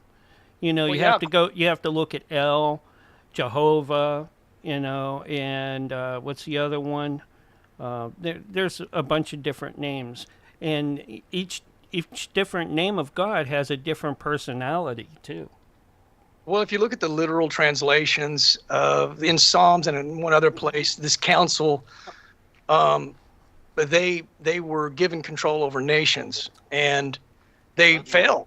They basically no, that was the angels were given control over the tribes, which were later nations. Well, they were called sons of gods. Basically, they were part of the council. You can go read it in Psalms. I'll tell you who does the best. You need to brush up on your Jordan Maxwell there, so you can because when you get into all that, then you're starting to get into astrotheology, where the books of the Bible, Matthew, Mark, Luke, and John, are actually the seasons of the year as well. Well, I trust like real Hebrew scholars like the mastermind Chuck Meisler for one, but my favorite is the guy that did Unseen Realm. He's passed away. I can't think of his name, but he spoke Hebrew. He read Hebrew. He understands all the Sumerian texts, all the other ancient texts, not just the Bible. And so I've listened to countless hours of that guy, but more Gordon Maxwell or whatever, he's kind of a loose cannon, dude. I don't think, but hey, everybody has their people they like. You know what I'm saying? I found him not to be very accurate, but that's just my opinion. Jordan Maxwell, that's the guy's name. Jordan Maxwell, yes, Jordan Maxwell. Yeah. We got 30 seconds and then we're back.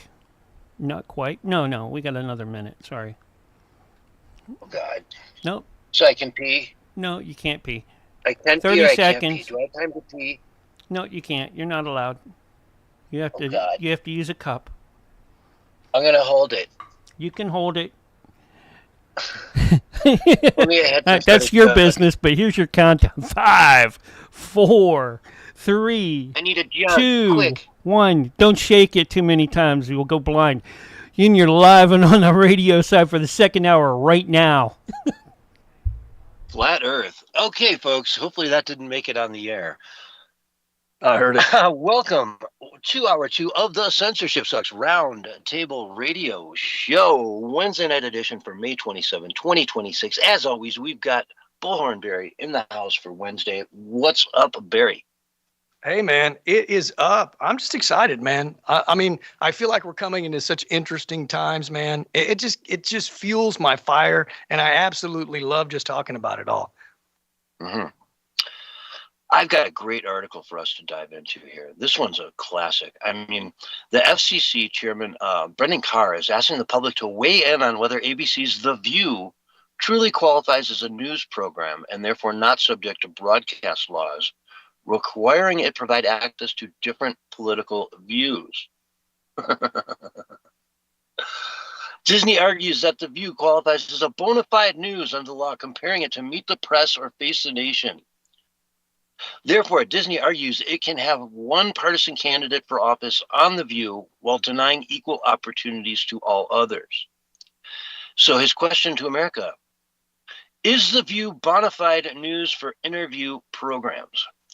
What do you say, Barry? Is The View bona fide news? Fake news, yeah. I mean, but if they do get what they're looking for, it would match their name. It's The View, as in their view and their view only. Mm-hmm. Let's see. Under FCC case law, TV shows do not qualify as bona fide news if their decisions are based on partisan purpose, such as intention to advance or harm an individual's candidacy. Like Donald Trump? Well, yeah. Presidency, candidacy, yeah, you name it. I mean, everything about them is fake news. I mean, they are the epitome of fake news. They lie always, and they've had to backpedal many times, reluctantly, as we've reported on this show multiple times, where they say crazy stuff about Trump that is absolutely certifiably false, and then they have to backpedal, or they'd be sued. And you know what? They only backpedal because Trump has been suing them. Yeah, That's the reason why. Because if he wasn't suing people, they wouldn't feel threatened to have to do the right thing. But they're like, hey, we need to do the right thing because it's going to cost us a big chunk of money. Because Trump's got a lot of money. He can sue us. I just hope Brendan Carr writes a letter back to Disney and says, this is laughable. Your assertion that The View is news is laughable. Okay, sure, they may cover a few news things, but they are so biased that there's no way you could, hey, I'll turn the mirror on myself. I mean, we cover news, but we're also opinion. You know what I mean? Do we advance the advocacy of, the president of the United States? Probably, I would say so, but I don't pretend to be just hardline news. We are commentary. We're out there doing it. And, so are they. But they're doing it from the other side of the spectrum, and that's why it's so easy to make fun of them, because the left has no real case when it comes down to it. All their policies are just terrible. They're on the wrong side of every 80-20 issue in America, and that's just a fact. But they pretend it's coming like unbiased, though. They pretend like they're biased, right? Yeah. Yeah, they claim to be fair. I mean, they always have one token Republican on the show.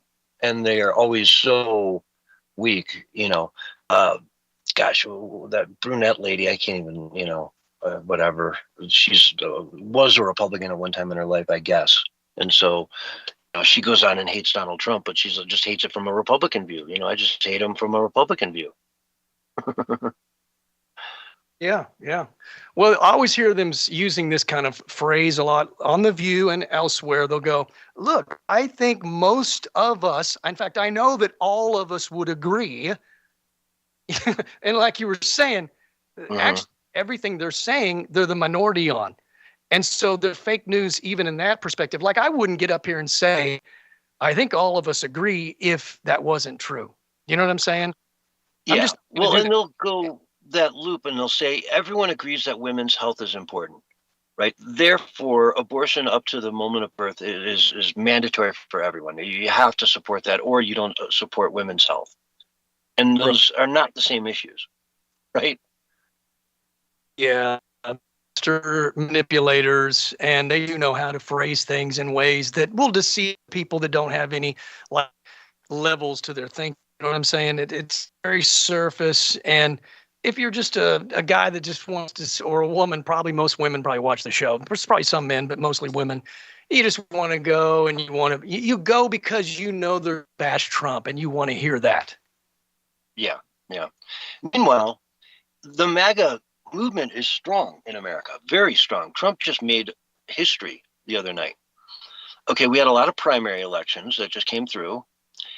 Trump won 119 of the 119 people he endorsed. Every single person he endorsed for primaries won. 100% victory, 119 to 0. Unbelievable. That you know how difficult that is? You got to have loyal following, and he does. And a lot of people that he upset were incumbents. You know, Oh, how yeah. hard it is to beat an incumbent in the House? It's unheard of. They get elected and they're there for life until they're 90 years old, and senile. They're there. It's a free paycheck for the rest of your life. Yep. Yeah, I'm glad that Paxton won in a blowout, man. That's a good guy. That's a guy that will hold people accountable.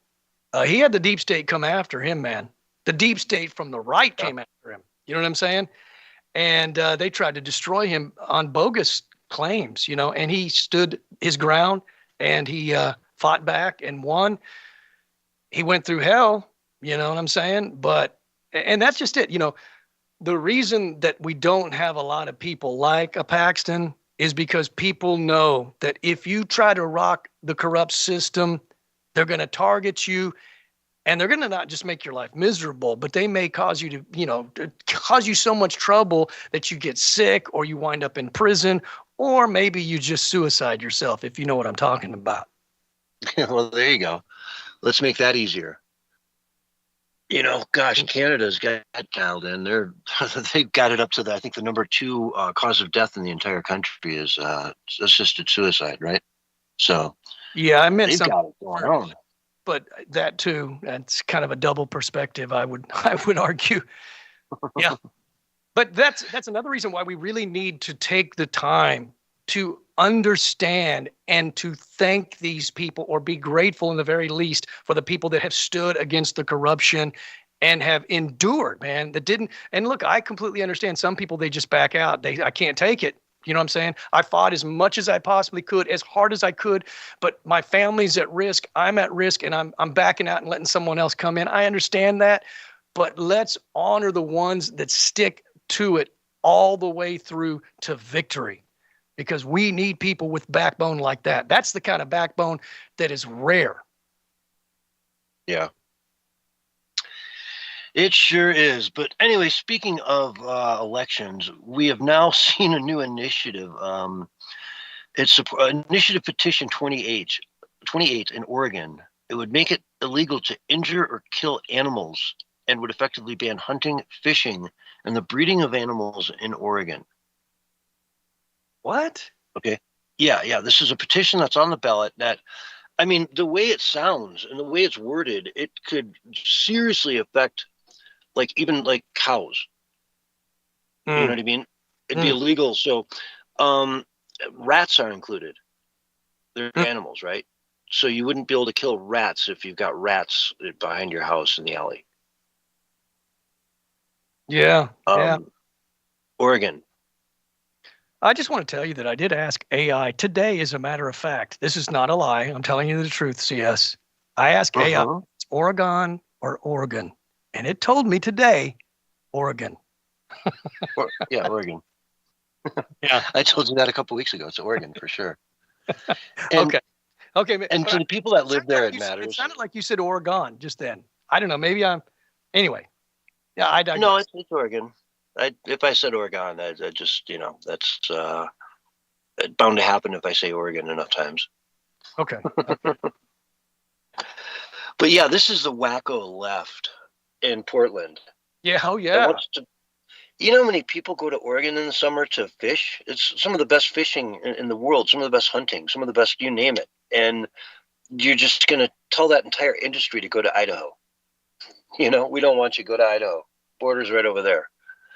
And good for Idaho. Yeah. It's going to hurt rural Oregon, though. It's going to hurt them. They've got those hunters that come through every fall, and if they don't come through, you don't get those seats in the restaurants. You don't get, all the work that goes along with it, and all the hotel rooms, you name it. You say goodbye to all that stuff and just send it packing over to Idaho, which will then, again, like we were talking about, the doom spiral these cities get into, where, the people leave, so you raise taxes, and more people leave, so you raise taxes more, and yada, yada, yada. And it never occurs to them in a million years to just cut spending. If people are leaving, cut spending. You have to. Right? So another doom spiral out there in Oregon. It's just a matter of time at this point, really, when you watch how crazy some of these states are. rational people just eventually say, yeah, I want to be part of Idaho, man. Let's be Greater Idaho. Let's vote for it tomorrow. Idaho all the way. Well, Greater Idaho. Make it happen. Then you lose half your state, Mm-hmm.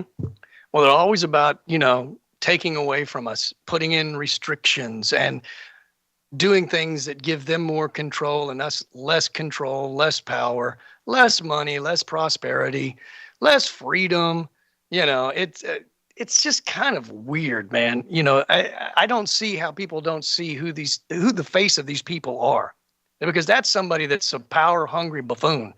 They want to basically micromanage every aspect of our life. I mean, you got to get a license for just about everything. I kid on this show not too long ago. Well, eventually, if you want to cut your own hair, you're going to have to get a license, pay for, because you could hurt yourself cutting your own hair. You might poke your eye out, or you might stab yourself if you don't know how to use those clippers. Yeah. I mean, it's just like total micromanagement and control, a license to do everything. You know what I'm saying? And before you know it, you're paying for anything and everything, and you got no money left to go on a vacation. You got no money left to invest. You got no money left to buy some of the things you would like to have, some of the just simple luxuries of life that you worked hard for. Yeah, and it used to be a lot easier to get there, but they make it harder. Like you say, they put obstacles in the way, but you can still overcome them, folks. I'm not saying that there's no chance opportunity out there, right? It's America. Well, if you want to get to be a millionaire, you got 60 days. Go get it. Boom, you're a millionaire. Well, the rich people are leaving those places. Elon Musk left. Joe Rogan left. Move to a red state. That's the solution, man. Get out of these places that just basically want to enslave you. And look, if there's ever another shamdemic or something of that nature, those places are going to lock your butt down, man. You're not even going to be able to leave the city, let alone the state. That's a really important thing to remember, too, is it's not only are you leaving the taxes and the onerous, paperworks and the regulations and all that crap, you're leaving the shamdemic mentality. Yep. You're moving to a place that's going to say, hey, man, if you feel healthy and you want to go out, go for it, Like the good old days, cover your mouth when you cough, wash your hands, and, be smart about it. It's life. We get the flu. People get sick every now and then. Just because we got a particular bad flu season doesn't mean that, you shut everything down. And those states like New York and California, man, remember in California, they were chasing people on waterboards out there. A guy just sitting out there minding his own business on a surfboard, and he had like 5 cops come out there to arrest him. You just had all kinds of craziness out there. And then you had the governor going to the French Laundry, the finest restaurant in Napa Valley, and having a $10,000 dinner, literally with 10 people, 1,000 a head. Oh, how many mayors, governors were all partying without masks, doing everything that, everybody else was only fantasizing and dreaming about. They were actually doing, and then pretending once the camera started rolling that they were doing everything we were doing. But there are videos, countless videos of them with the mask off. And then once they thought the cameras were rolling or photographs were being taken, the mask went on. A total charade across the board. And then that tells you that it was fake all along. In fact, I saw it was a Dutch trial where I guess there's some charges being brought against, I don't know, Bill Gates or somebody, right? For the COVID. And they apparently, I can't confirm this, but this is what I saw on X, is that they brought out the fact that the COVID was no worse than the flu. As far as, just the overall, damage that the flu does, which, and then of course, if you take into consideration what John Hopkins said, which they said the flu completely disappeared worldwide, then basically nothing changed, because the COVID-19 simply just replaced the flu that somehow magically disappeared for the time period that the shamdemic existed, but now it's back again. Explain that one to me, folks, please, because I'd really like to hear some reason behind that, because you can't, because that is just tells all, if you ask me. Yeah, the fact that the flu kind of disappeared for those years during COVID, and it was replaced by almost the exact same numbers in the COVID aisle. I mean, it was a bad flu. I don't even know if it was a particularly bad strain of flu. Right. When you really look at the numbers, but if you take the flu every year and you get a camera out for so-and-so who's the mother of 6 kids and yada, and she just passed away from the flu, and oh my God, the flu, folks, it's a real serious thing. If you go, you could kill your grandma, folks. We need you to mask up. We need you to stay inside for a couple of days for the flu. No one would have bought it. It sounds ridiculous. But lo and behold, that's what they did. It's kind of crazy. Yeah. It's kind of hard to get that out of the back of your mind, the shamdemic. Every now and then it pops back up into my mind, and it's just I did enjoy fighting back and resisting peacefully. That was kind of fun, but my overall memories of that particular time period, it's not fond at all. I would call it nightmarish. I agree. Exactly. And I only laugh because I was going to move us on to the next story. This White House correspondence reporter with NBC News, her name is Julie Sirkin, was preparing to report from the White House the other day when multiple shots could be heard fired nearby. And we'll get into this too, okay? This lady's a meme now. She turned into the biggest meme in world history. But yeah, about 20 shots were fired near the White House. So let's play her reaction to this.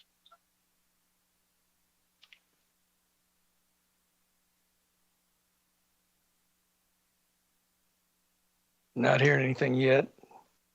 What is that? I don't know if you could hear that.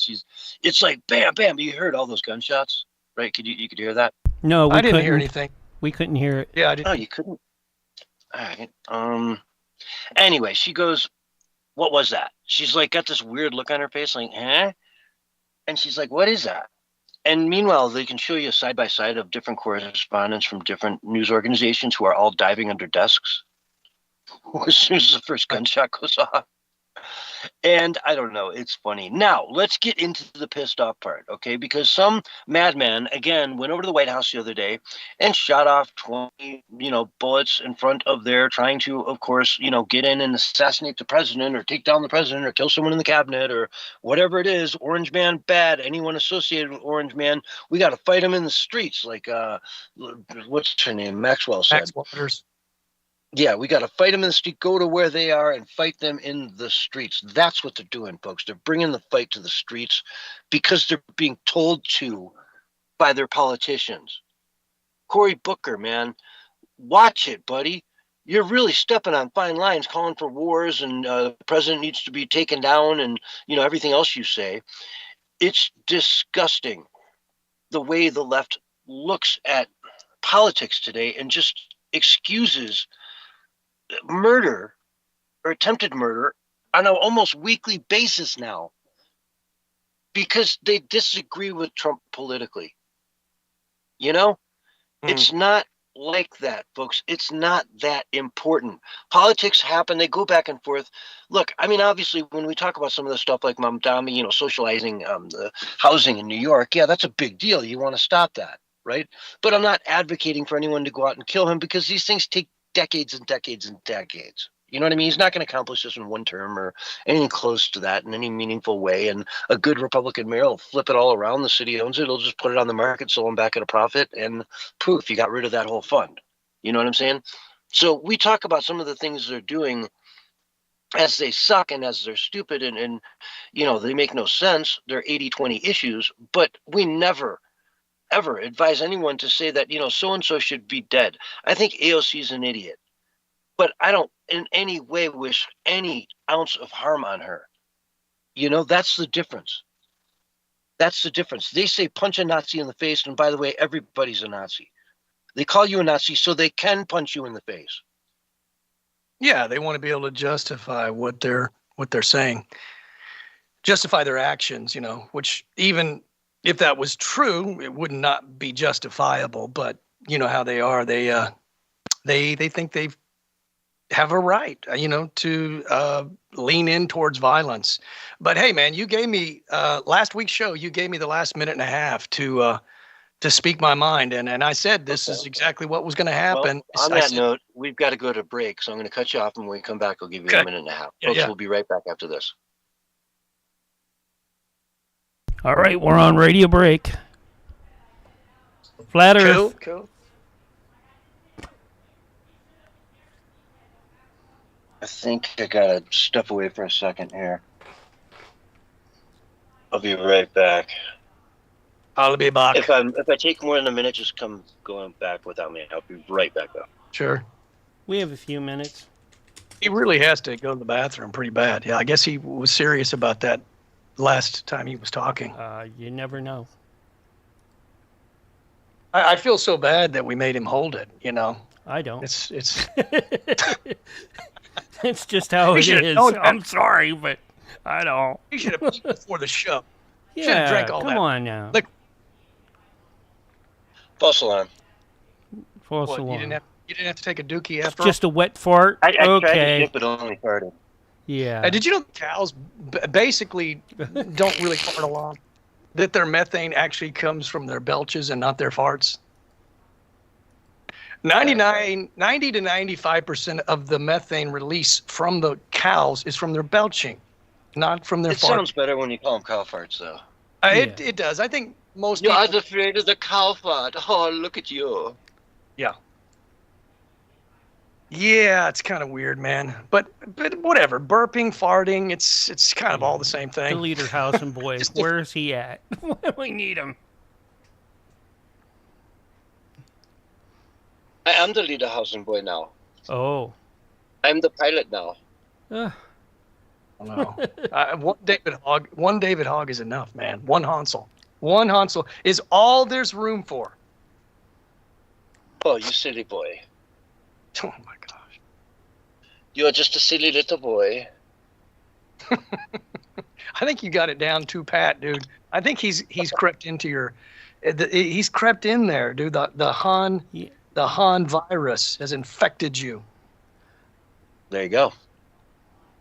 Yeah, but at least we know that when he does it, it's not AI. You never know if it's AI with David. Well, he's probably got. He could probably good have that stuff all like set up and like, I'm going to cue this now. Well, he could set up an AI avatar that sounded just like him that would respond to everything we said to him. Yeah. We're at that point now. He could do that. I'm sure he's done it already. You know? Probably fooled us as well. He may have. It wouldn't shock me. Yeah. I mean, they've got now to where it will do emotion, you know, the more sophisticated AI voices and stuff.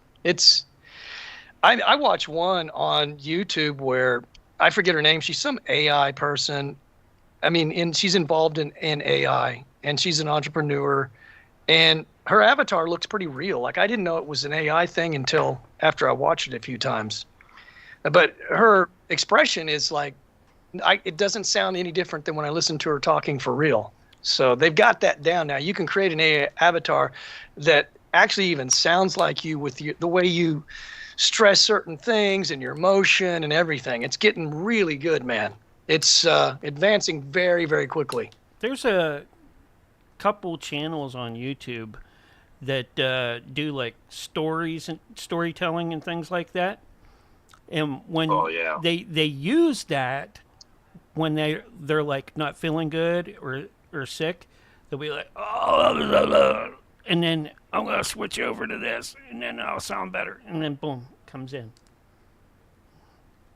Mm-hmm. I was watching some YouTube video a while back where it was like some real estate story, this crazy thing about how my neighbors, made $1 million mistake or whatever, and how I got even. And I'm listening to this thing, and I'm like, dude, this is just AI, like, fluff. You know what I mean? This is just somebody spit into a AI machine, write me out a 20-minute long story about someone getting one over on their neighbor. Here's your countdown. Their HOA or whatever. 5. Yeah, there's a lot of AI slop out there. 4. Slop, yeah. 3. 2. 1. And you're live and on the radio side right now. Hello, everyone, and welcome back to hour 2 of the Censorship Sucks Roundtable Radio Show.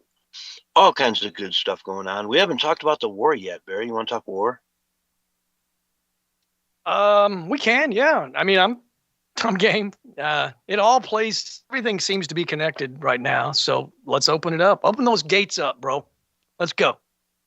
Well, we were talking about it before the show tonight, a couple hours ago, and there is some frustration on the MAGA side with this war in particular. And I feel it too. It isn't building too large for me as of yet, but I do feel it, this frustration of, hey, man, we were told 2 weeks.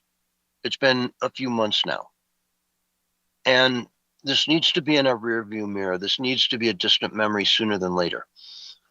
And we heard talks of a 95% probability of a peace deal or a memorandum of understanding occurring here. Right. You saw that, Barry, right? Correct. Yeah, we're 90 to 95% there. In other words, there's just some loose ends is kind of the way I understand that. But then again, we'll have to see if that's true or not, but I'm hoping it is. Well, according to Miek Cook, okay, who's a news reporter, quote, Trump just turned the Abraham Accords into an accountability trap for the Gulf states, and Iran walked right into it. Gulf states like Saudi Arabia, Qatar, Turkey have never held Iran accountable is due to exposure. They share a neighborhood. They can't sanction, shame, or confront Iran while having zero security architecture binding them to the West or to each other. The Abraham Accords changes that math entirely. Once Saudi Arabia, Qatar, Pakistan, Egypt, Turkey are signatories, they aren't just recognizing Israel, they're locking themselves into a collective security posture. A breach of the Iran deal becomes their problem to call out, not just America's or Israel's. You can't sign a normalization framework and then look the other way when your new partner, Israel, is threatened by a nuclear Iran. The Accords create skin in the game. If Iran violates the deal, the Gulf states aren't just silent bystanders anymore. They're co-signatories of the broader peace architecture. Political cost for looking away just went from zero to enormous. That's why the markets are surging and oil is dropping. The world is pricing in something it hasn't seen in decades, a Middle East where the neighbors themselves have a structural reason to enforce the peace. Now, if he can do that, if that's what's on the table here, a combination of, all these different states signing onto the Abraham Accords and looking to defend them all equally, then we might just stand a chance of being able to step back from the Middle East and say, you guys deal with it now.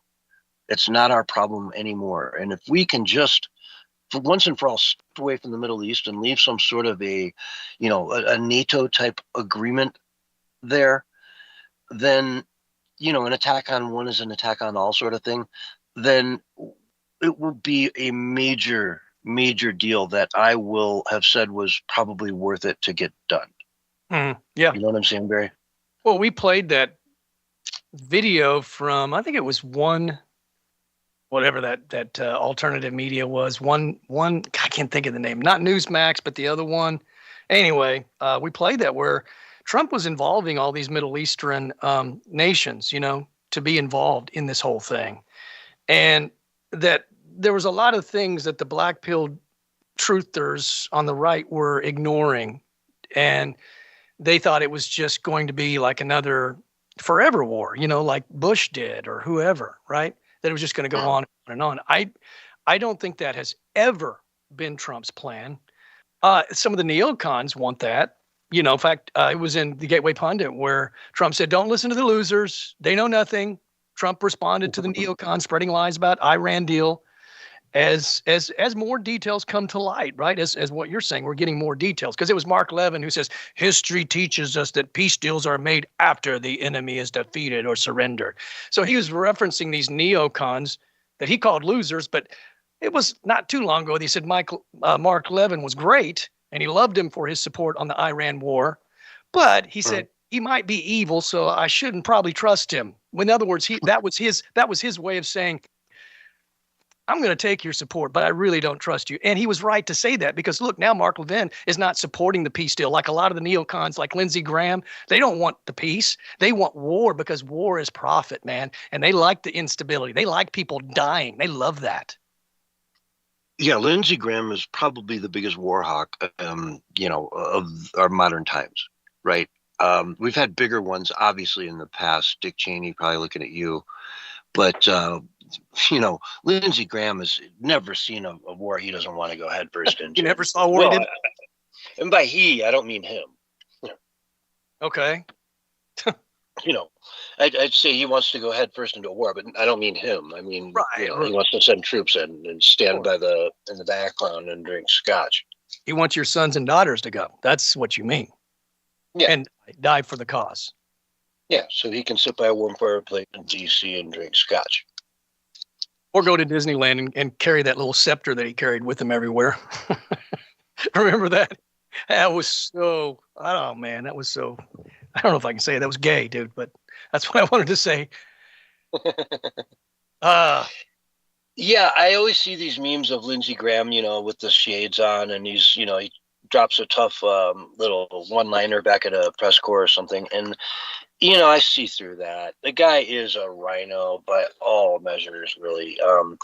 I mean, he probably genuinely believes in certain, right-leaning things like, not having abortion up till the moment of birth. But literally, short of that, I don't trust him on anything, really.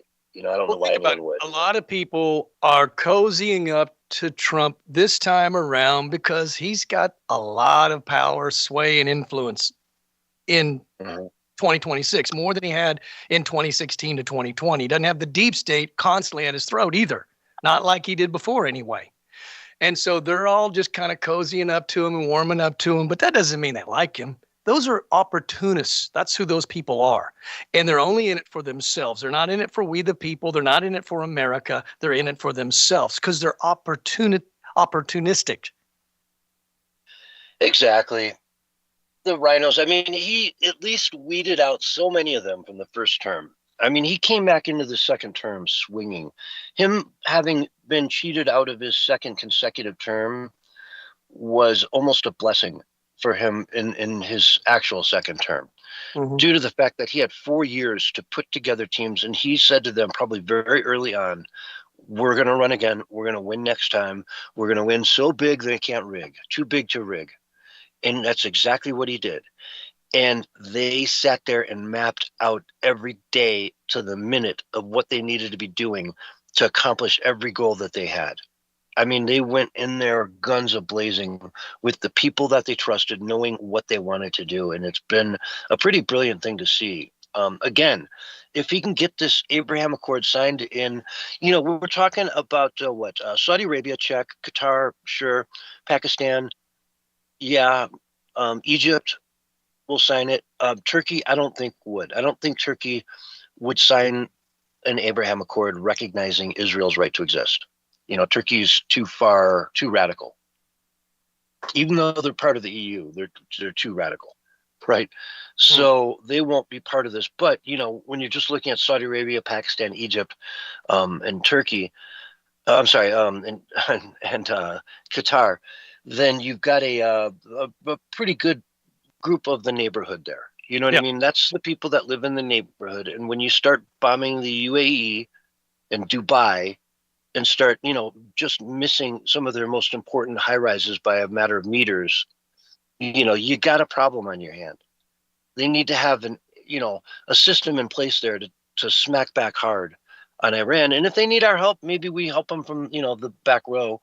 But it's their problem now. If they can make that happen, Barry, he will go down as one of the best presidents in American history, without a doubt. Well, I think there's always been this element of things that Trump didn't tell the public that are going on behind closed doors. I've always assumed that. And eventually some of it, if not all of it, eventually comes out. But, the people that just turned on Trump, man, they just went to jumping to all kinds of crazy conclusions, man. No way is Trump wanting to get us into a forever war. There's just no evidence of that. And then you had people like Alex Jones making wild claims, but with no evidence. He made the claim that Trump made a secret backroom deal with the Democrats to turn the elections in 2026 and 2028 over to the Democrats. Now, he later said, he kind of backpedaled on that because he later said, well, a lot of the stuff I said was about Trump was to get Trump's attention. I don't think Trump cares what Alex Jones is saying at this point in time. You know what I'm saying? He's kind of dismissed him because if you look at what he tweeted out about Alex Jones and Tucker Carlson, and look, I like Alex Jones and Tucker Carlson. I don't agree with him on a lot of things. I'm not dismissing them like Trump has, but Trump basically said, I want nothing to do with you guys. But then there's also the theory that maybe they're just doing what they're told to do because it's some kind of a strategy, you know, to keep this whole idea that we're fragmented when in reality we're not. I don't know. You know, it's hard to tell these days. I don't want to go all conspiratorial, but I also can't I can't just rule it out because we've seen stranger things happen. Yeah, we have. And I don't know. I think there's a big anti-Israel movement that's happening in the Democratic Party that's been massive, and it's spilling over into the horseshoe side of the Republican Party, where there's just so much misinformation and so much hatred, you know, and it goes back. This is a thing that's been in existence forever. You know, blame the Jews, blame the Jews, blame the Jews. The Holocaust, you know, we said never again. And then here we are so many years later where, you know, half of Germany's unsafe for Jews. Jews are leaving England in droves, especially London. You know, it's not safe for them to be openly Jewish. So there's this big movement that's out there. And I think a lot of the ones on the right here, the Megyn Kellys of the world, the Tuckers, are going to have egg on their face when this all actually works out for the benefit of everyone that lives in the Middle East. In other words, you know, the Islamic world. Yep. They jumped to conclusions, man, very fast. Mm-hmm. And I think that was their main problem. And I've said multiple times on the air that I'm not going to do that, man, because I'm going to wait to see how it unfolds first. Because all the evidence over the last, 12 years does not support Trump turning himself over to the globalists and abandoning MAGA and going against his agenda. There's just no real evidence of that. And he even made a point. He said he was pointing out the neocon wars and how they lasted 10 years, 5 years, whatever, right? And he said 40 days, right? We've been in this 40 days. He's saying it's going to be short term, period. Even if he can't win it, he's going to get out. That's what that says to me. But I think he is going to win. I think we're going to get a victory out of it. I don't think it stops with Iran either. I think that there's a lot of other plans in place as well. I don't mean war, but I mean to where peace is going to be established and more freedom is going to be to a lot of areas in our hemisphere. Yeah, Cuba. Cuba could be just an amazing place overnight. You know what I mean? It could be everything it ever wanted to be in a matter of a couple of years. You know, if they just instilled a democratic or republic in place of the communism they have. If they gave themselves a democratic republic, they would be like so flush with cash they wouldn't even know what to do with it all in a shockingly quick amount of time. And that's all they got to do is just say, hey, yeah, you know what? We're done with China. We're done with Russia. We're done with, you know, not picking our allies in our own backyards, not being friendly with our neighbors. Let's just all be, you know, free people in North America and enjoy life. And man, so I know that that's next on Trump's agenda. And Marco Rubio is probably down there right now as we speak. And I would say more arrest indictments and convictions are forthcoming as well. That's the scuttlebutt that I'm hearing. You know what I'm saying? From people that have real inside sources. And I've also heard, and again, it's scuttlebutt, that before Tulsi Gabbard leaves, she's going to be unleashing some serious stuff, man. So that could lead to indictments as well. We're just getting warmed up, man. Trump is the kind of guy that wants to do as much good as he possibly can in as little of time as he can. And only he could do that because he's like a machine. You know, he hardly sleeps, 4 4 or 5 hours, maybe max per night. He's constantly doing something. Yeah, sure, he takes time to play golf, as he should, right? You got to have a sound mind when you're operating. He should be taking some breaks every now and then, but he's a work horse, man. The guy does not stop doing real work. Whereas Biden, you could barely get him to show up. And then when he did show up to give a speech, it was like 3 or 4 minutes at best, right? And a lot of times he wasn't even making sense. He wasn't even coherent. You know, I mean, it was a big job just to get him to go from one state to another. He never showed up to the one state that had the toxic problem. Eventually he did, I think, maybe like, a couple of years after Trump showed up and he wasn't even the president. What was it, South Bend or something? East Palestine. East Palestine. Yeah, I don't know why I was thinking South Bend. But anyway, yeah, East Palestine, I mean, and maybe that was because he just wasn't capable of doing a whole lot of travel. I don't know. Or maybe it was because that's a red area and he didn't want to help them. Just like we kind of saw, like you were talking about a couple of weeks ago, about how they, you know, during some of the disasters, if FEMA would ignore people if they thought they were MAGA, right? I mean, we're talking, these people are diabolical. Yeah, and that was a thing. You know, that absolutely was a thing. Joe Biden, I remember in one of the debates, he said that he would out-golf Trump. Remember that? He said, I do. Yeah, whatever. You think you're good at golf, I could beat you, I'm sure. And it was like, you saw Trump's face go, oh, really? Oh yeah? Mm-hmm. Well, when? I play every Saturday. Let's go Saturday. Let's play. You know? And, of course, you know, Biden never lived up to that one. That was funny, though. I loved it. It was one of the funniest things. He realized instantly that he should not have said that. Of course. But, you know, that's his persona. His persona, because he was so weak, he spoke like he was strong. You know, it's sort of that adage of when you're weak, you pretend you're strong. When you're strong, you lay low and pretend you're weak. There's strategy behind that. So he was as weak as you could possibly be 24/7, most all of the time. So he pretended and he projected to be strong. That's why he was always tough. And notice he was always yelling and screaming and raising his voice like I'm a tough sombrero, man. I'm part of the wild, wild west. Don't mess with me. But he was weak and pathetic, dude. He didn't even sign executive orders. Who knows what he did most of the time? I'll take you behind the gym and I'll beat you behind the gym.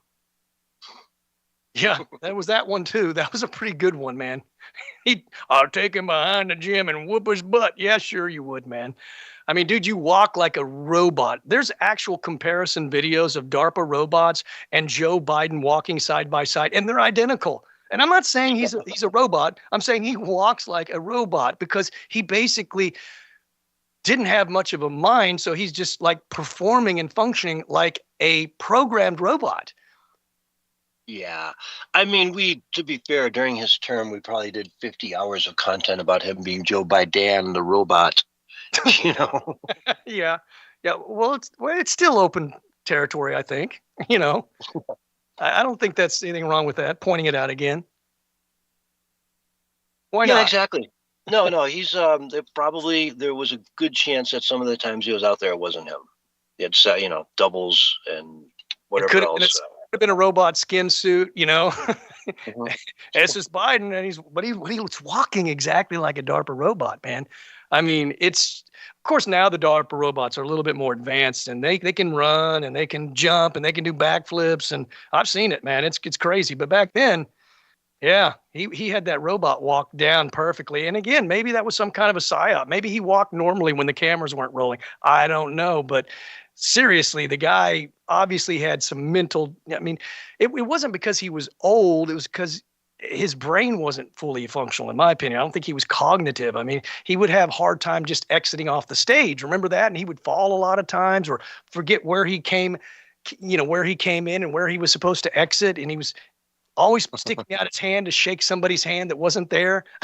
It's just all like a circus, which could be a psyop. I'm just saying it could be. Probably not. It's probably just because he's just not all there. But it was just crazy world those 4 years were.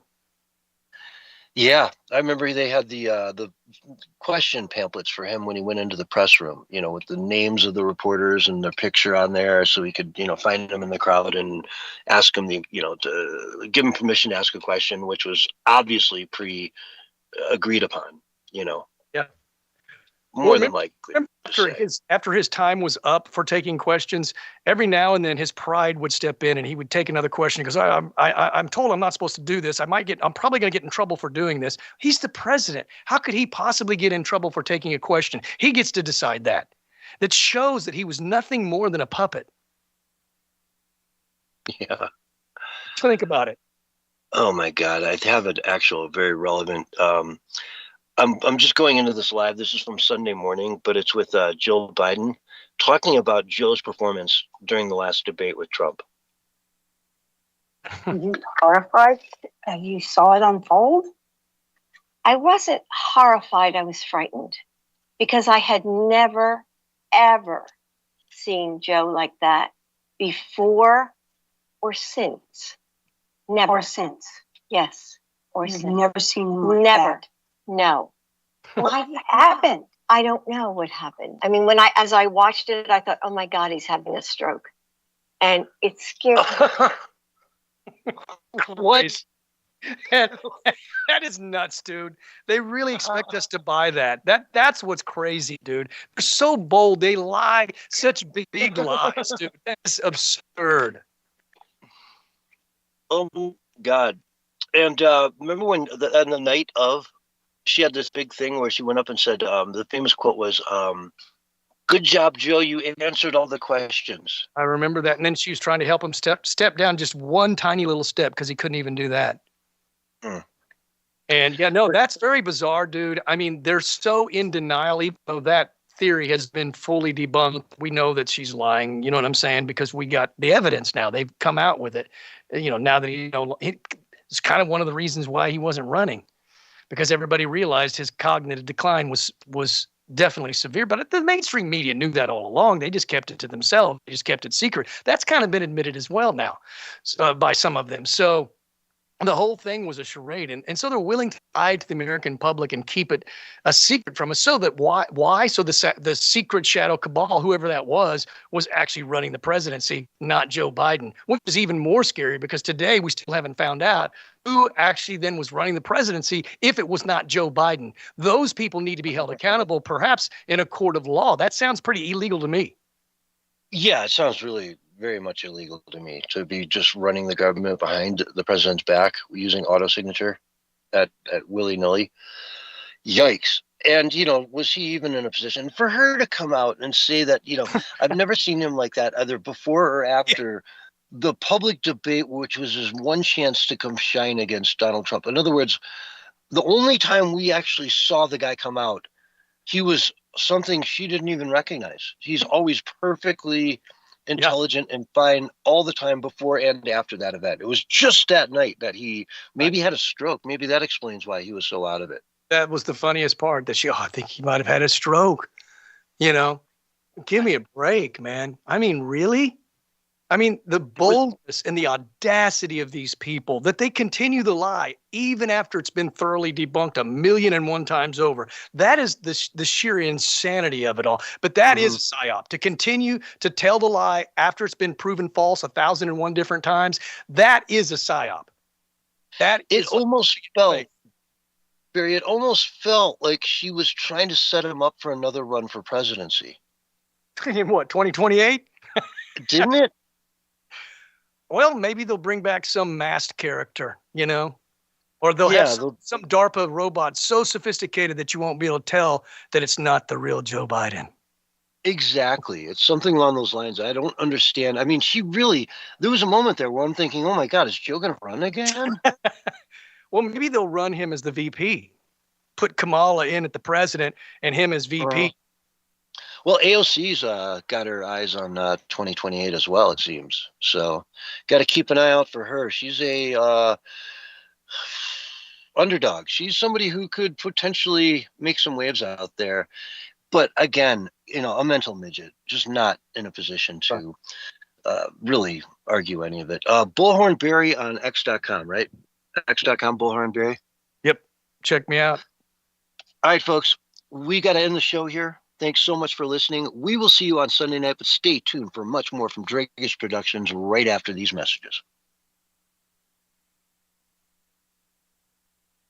Great show, guys. Appreciate it. Mm-hmm. Awesome you, Mark. stuff. All right. Great productions. Thanks. And I'll get this up and out like I always do, but I got to get going and get Jack set up and get him going. All right, you guys peeps. take care. Thanks everyone for listening. Yep. Yeah, thank you guys. More to come. Appreciate it. Paranormal Intelligence Agency coming up here in just a minute. Guys, take care. All right. Peace. Take care, Barry. All right. That was Censorship Sucks Roundtable Radio Show for tonight. And we have coming up Jack Carey with the Paranormal Intelligence Agency. And we'll get him up and running here in just a minute. Jack Carey. There he is.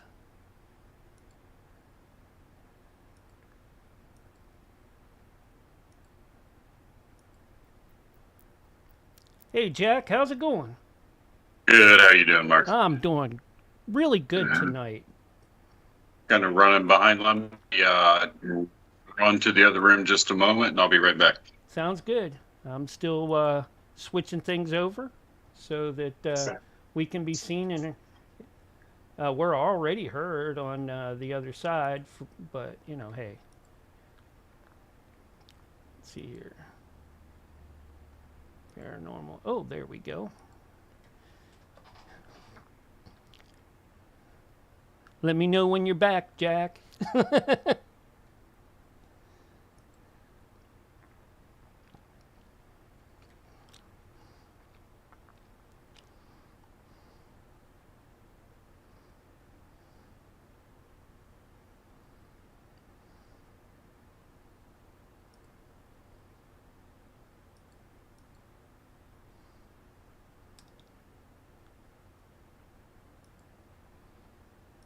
Hey, Big Joe in the kick check.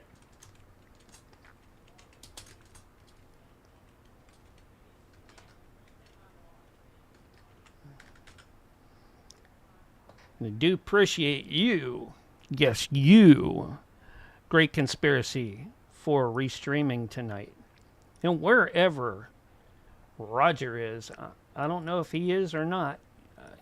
I haven't seen him back. Maybe he'll show up.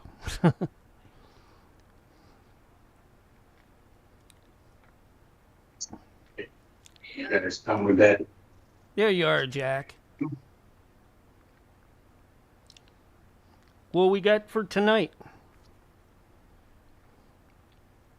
Tonight we are discussing alien hybrids. Ooh. So that's our main topic, yeah. Yeah, and then you have Joshua next week, right? Yep, sure do. Cool. Nancy So, has him tonight. Excited about that, having a good guest on. Yeah. We should try to reach out to Cryptid Huntress. What's her name? I always forget her. Is that Cryptid Wrangler or something? No, Huntress. I can't think of what her name is. I don't remember what her real name is. Yeah, but anyways, yeah. I'm not sure if her name's Jessica or not. That's right. That does sound familiar. Yeah. So, but the cryptid animal world, we're going to be talking about that tonight because really, they're kind of, and they're going to have to do some soul searching. Let's put it that way. Yeah. Do you know Duke? I think he's up in, yeah, from Bigfoot Central or something like that. I think he's in. He's been having lots of like cryptid and UFO mixed contact with one place that he's been dealing with here lately. Really? Yeah. Well, it makes I'll send you a lot of link. sense. I'll send you a link, and maybe we can reach out to him later on in the week or something. Right. Okay, we got 30 seconds, and then we'll be live and on the radio side.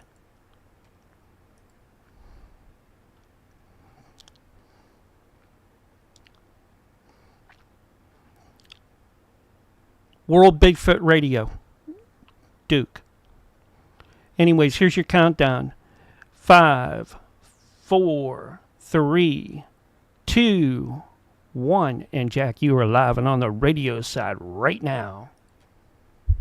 Welcome back, everybody, to Paranormal Intelligence Agency Radio Live. We are broadcasting from 300 feet deep in an abandoned nuclear missile silo somewhere lost in the post-apocalyptic wastelands of the Dakota Territories. And I am joined, as always, by the paranormal crime-fighting duo Daisy and the Sundance Kid.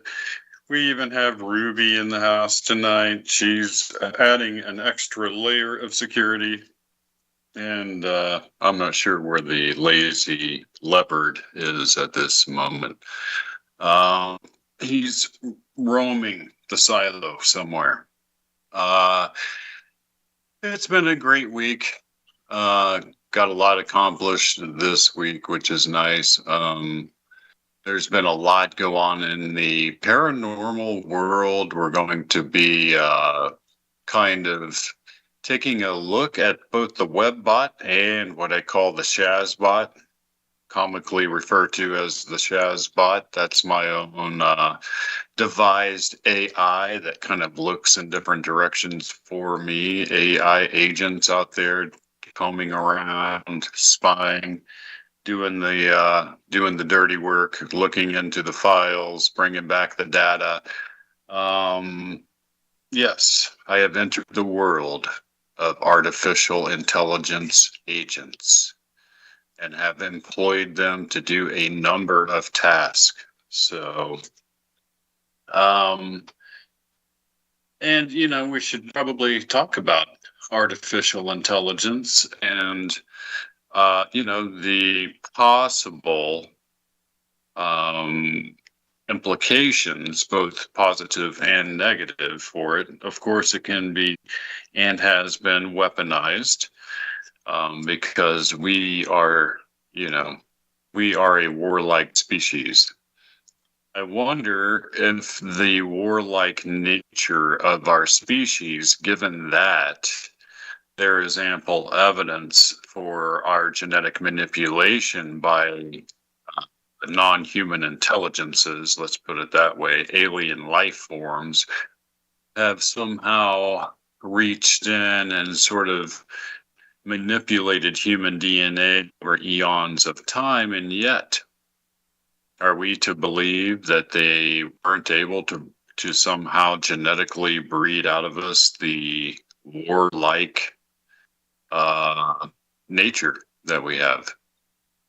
It's an interesting question and one that should be asked because we are in the process of weaponizing their own technology. Oh, what a world we live in, right?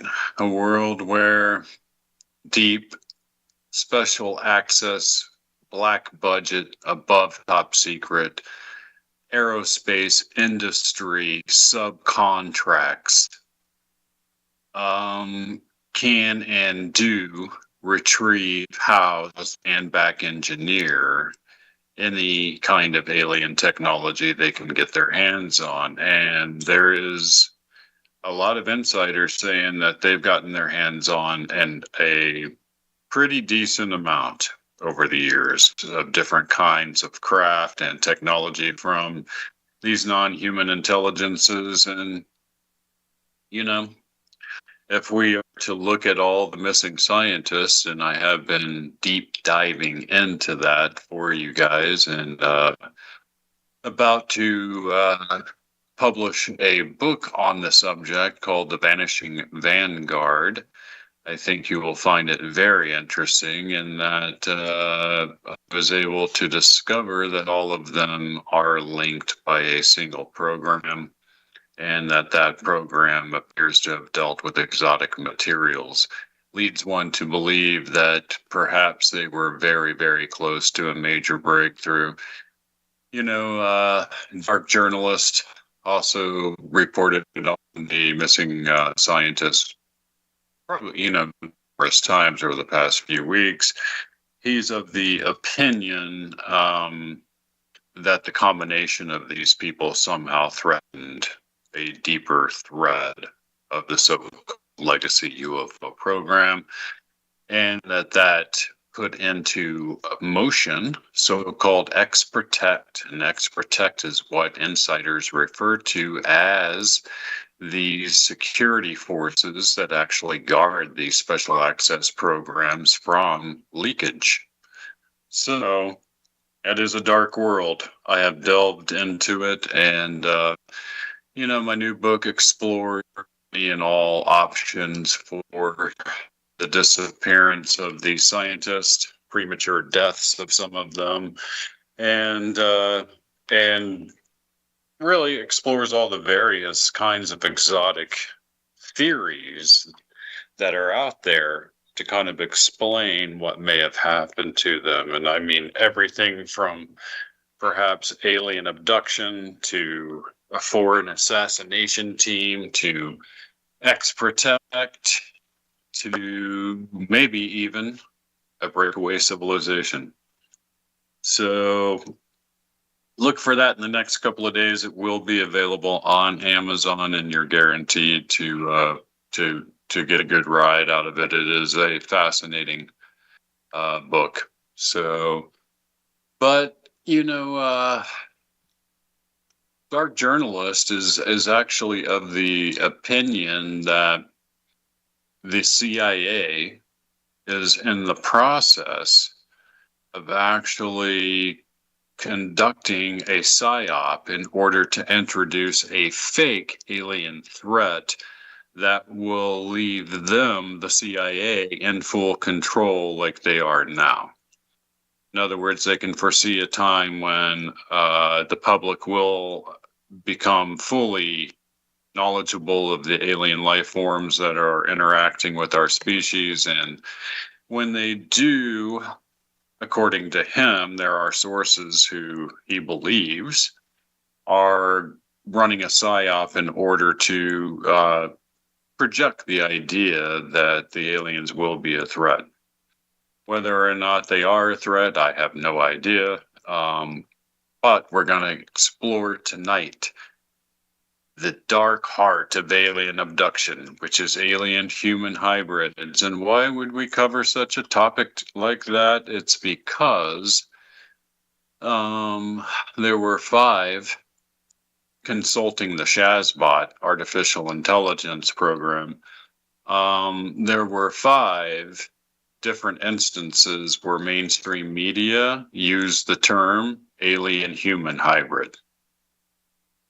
Anytime that pattern starts to show up, the what is about to hit the fan. And I have often speculated that once it became widely accepted, let's put it that way, by the U.S. population especially, that the UFOs were real and were actually here and constituted a non-human intelligence, the very next question that's going to pop up in their brain following logical deduction is, oh my God, are these abductees telling us the truth? Because that's it instantly where your mind should go if it's not.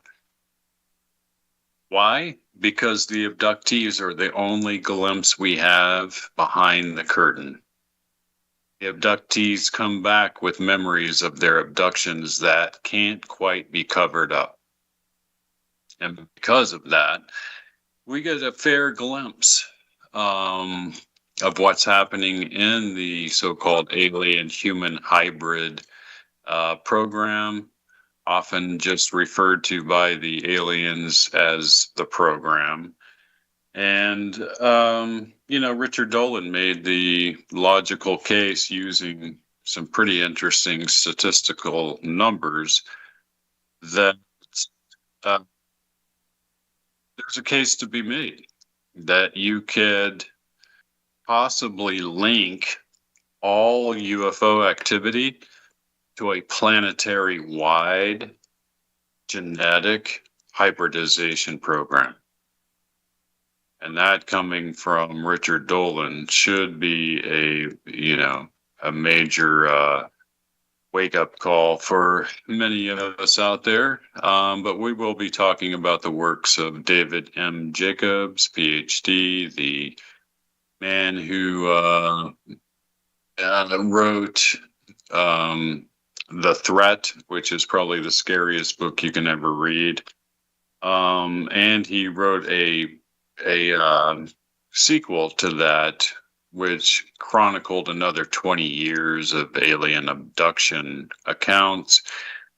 And after examining vast amounts of alien abductee documentation and accounts, I believe Dr. Jacobs to be a very good source, and that the abductees he was encountering were in fact abductees, and that some of the glimpses they had behind the veil, if you will, of the aliens' agenda make a lot of sense in a lot of ways, and in other ways they don't. So it's very interesting. You know, I've long held the belief that the Earth is interacting with a Type 3 civilization. Perhaps this is a manifestation of that. So, paranormal in the news. What can I say? If you watched Fox News this last week, they had a big story on Jesse Waters' show.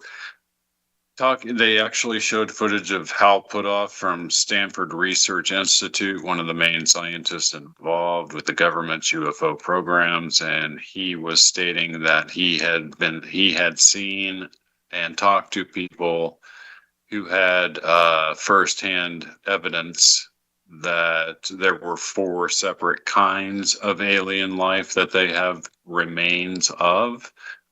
From various crash sites. The 4 are the insectoids, the reptilians, the Greys, and the Nordics.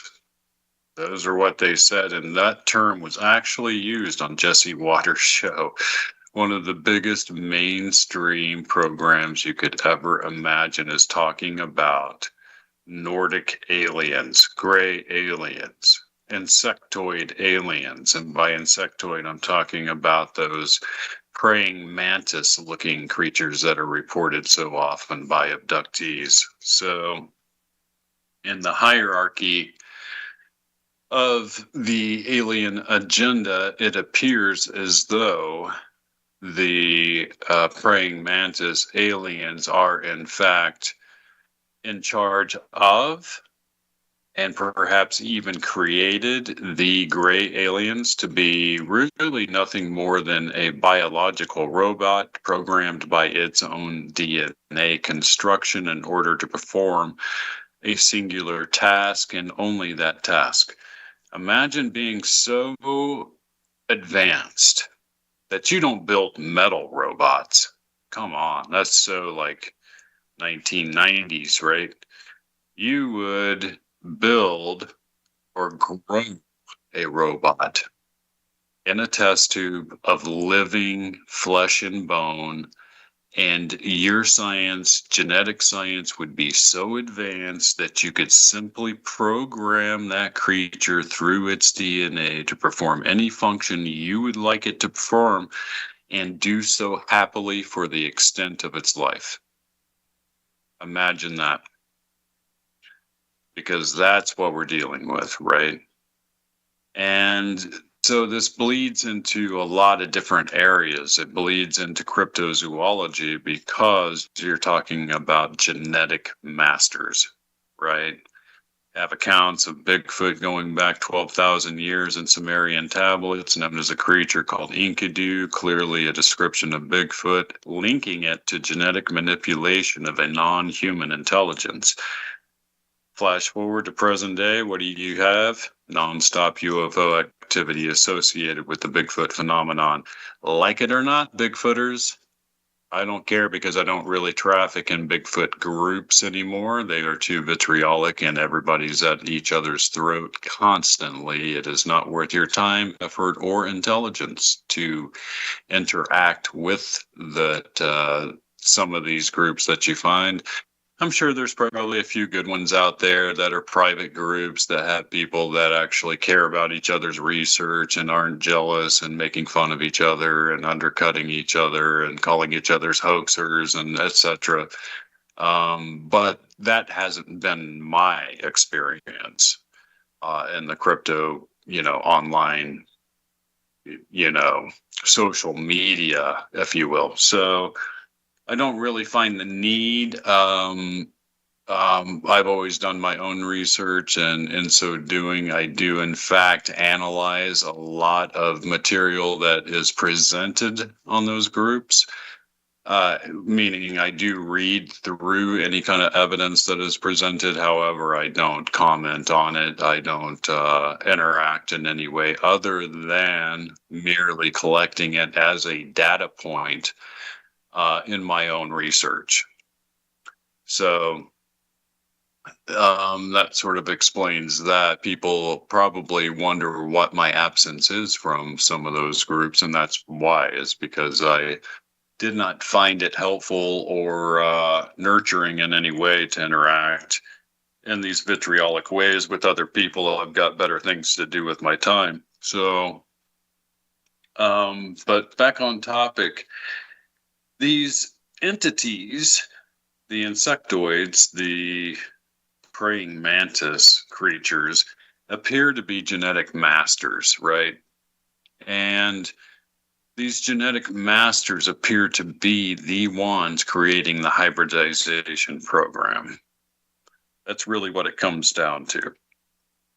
Now, there have been reports of abductees being abducted by the so-called reptilians and by the Nordics, right? I will remind everyone of Travis Walton's true account of his abduction in Snowflake, Arizona, witnessed by all of the other loggers who had 6, lie detector tests performed on them and passed every one of them.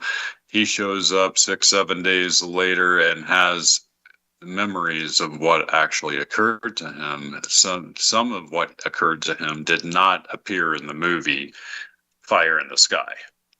That was a Hollywood version, and that, I'm sure for entertainment value and not to leave it a wide open question, they didn't include some of the more mysterious elements of his encounter.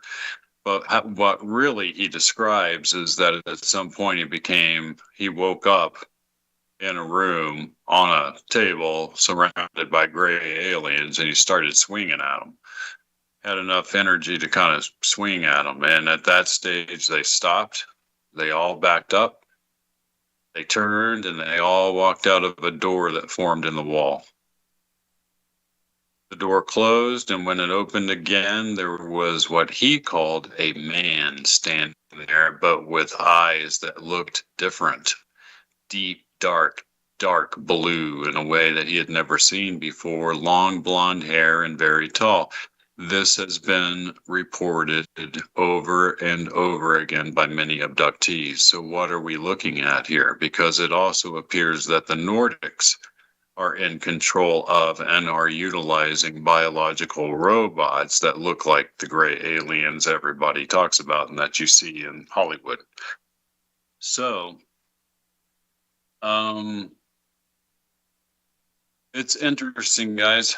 It's, this leads us into a lot of different avenues, but I thought what might be interesting is for us to sort of lift up the corner of the curtain, right? And take a little glimpse behind the scenes of what the alien abductees report.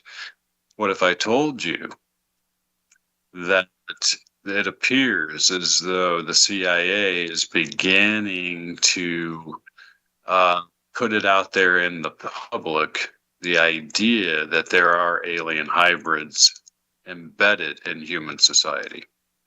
What if I told you that there's actual evidence to show that the CIA is utilizing genealogical services like 23andMe and a few others to have artificial intelligence analyze them in such a way that they can find out who those hybrids are?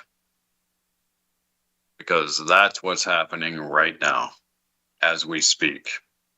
It comes from insider testimony and some really interesting stuff that's about to end up happening because of it.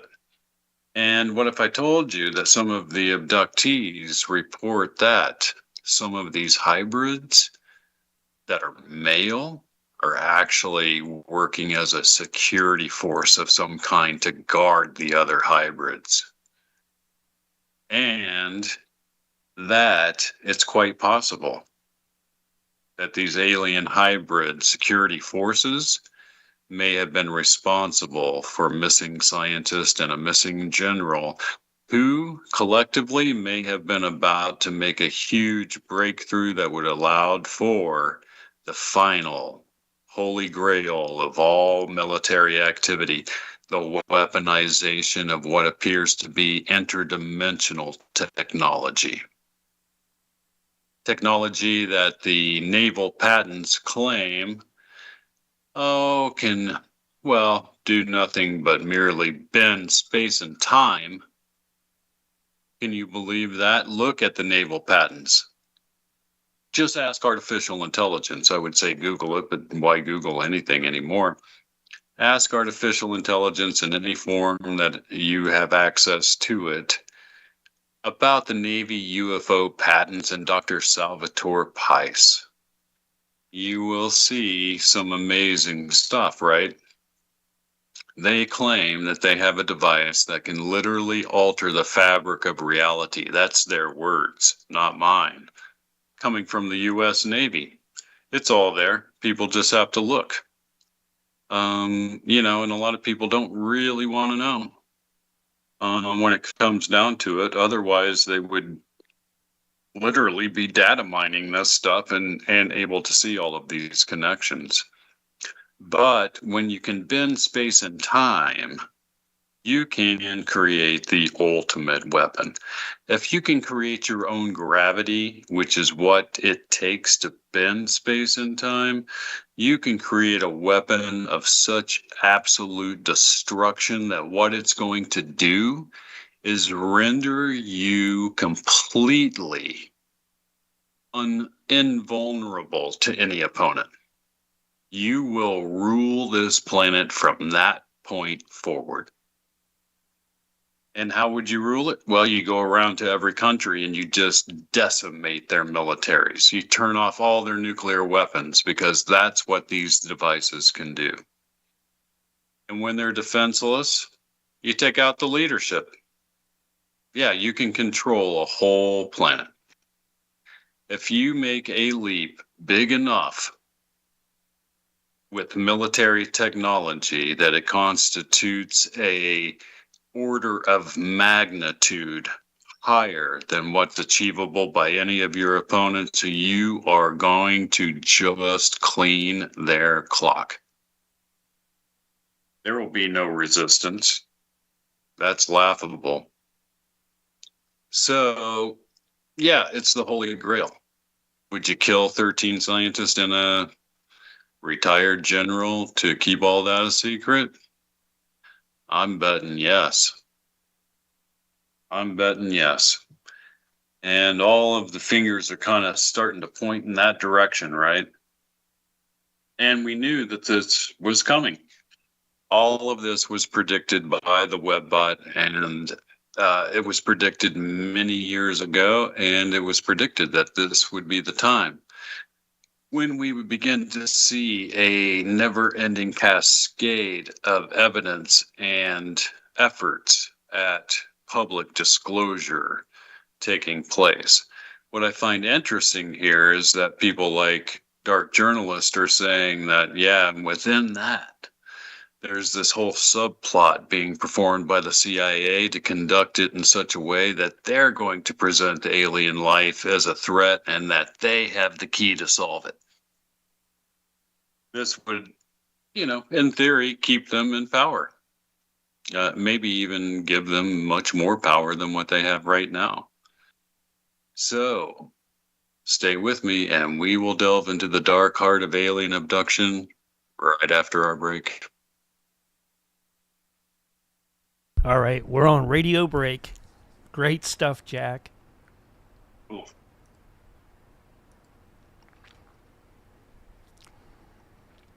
Julio, I've got some cool doodles in here. Yeah. They're both not really doing the security job I need of them, but that's all right. Slackers. I know. Good help is hard to find. Yeah, you know, we used to say that a lot in the military, huh? Yeah, it is true.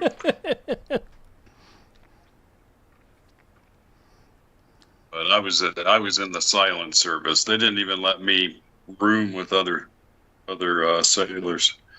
Really? Yep. Leah, I used to always get asked, "What's your job?" I said, "My job is to teach others to replace me."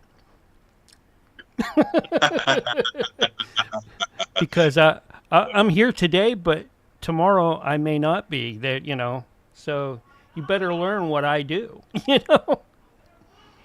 Right. I had a first sergeant that would look at me like, "Man, is that why you can get your people to do the things that you know others can't?" I said, "Yeah, you know, I'm not afraid to come out on the floor, you know, and do my thing, you know, so long as I know that the guy that's in the back doing the paperwork that I would normally be doing is doing that, you know."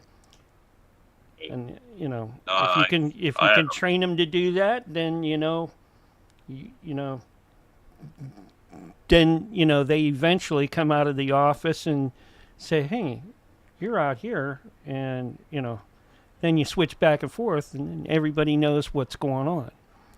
Yep. Yeah, it was a lonely experience in the military for me because I wasn't allowed to talk to other people and, you know, about I was handling what like you were the doing. most advanced crypto in the world at that time, and like, you know, they want you to forget you're even doing that. So like, yeah, makes it kind of hard when you're playing spades, you know. right, exactly. Yeah. And believe me, folks, if you're listening out there right now to us, yeah, in the military, no matter what branch you're at, cards always come out. You know, when there's downtime, you know, and you can sit in a group.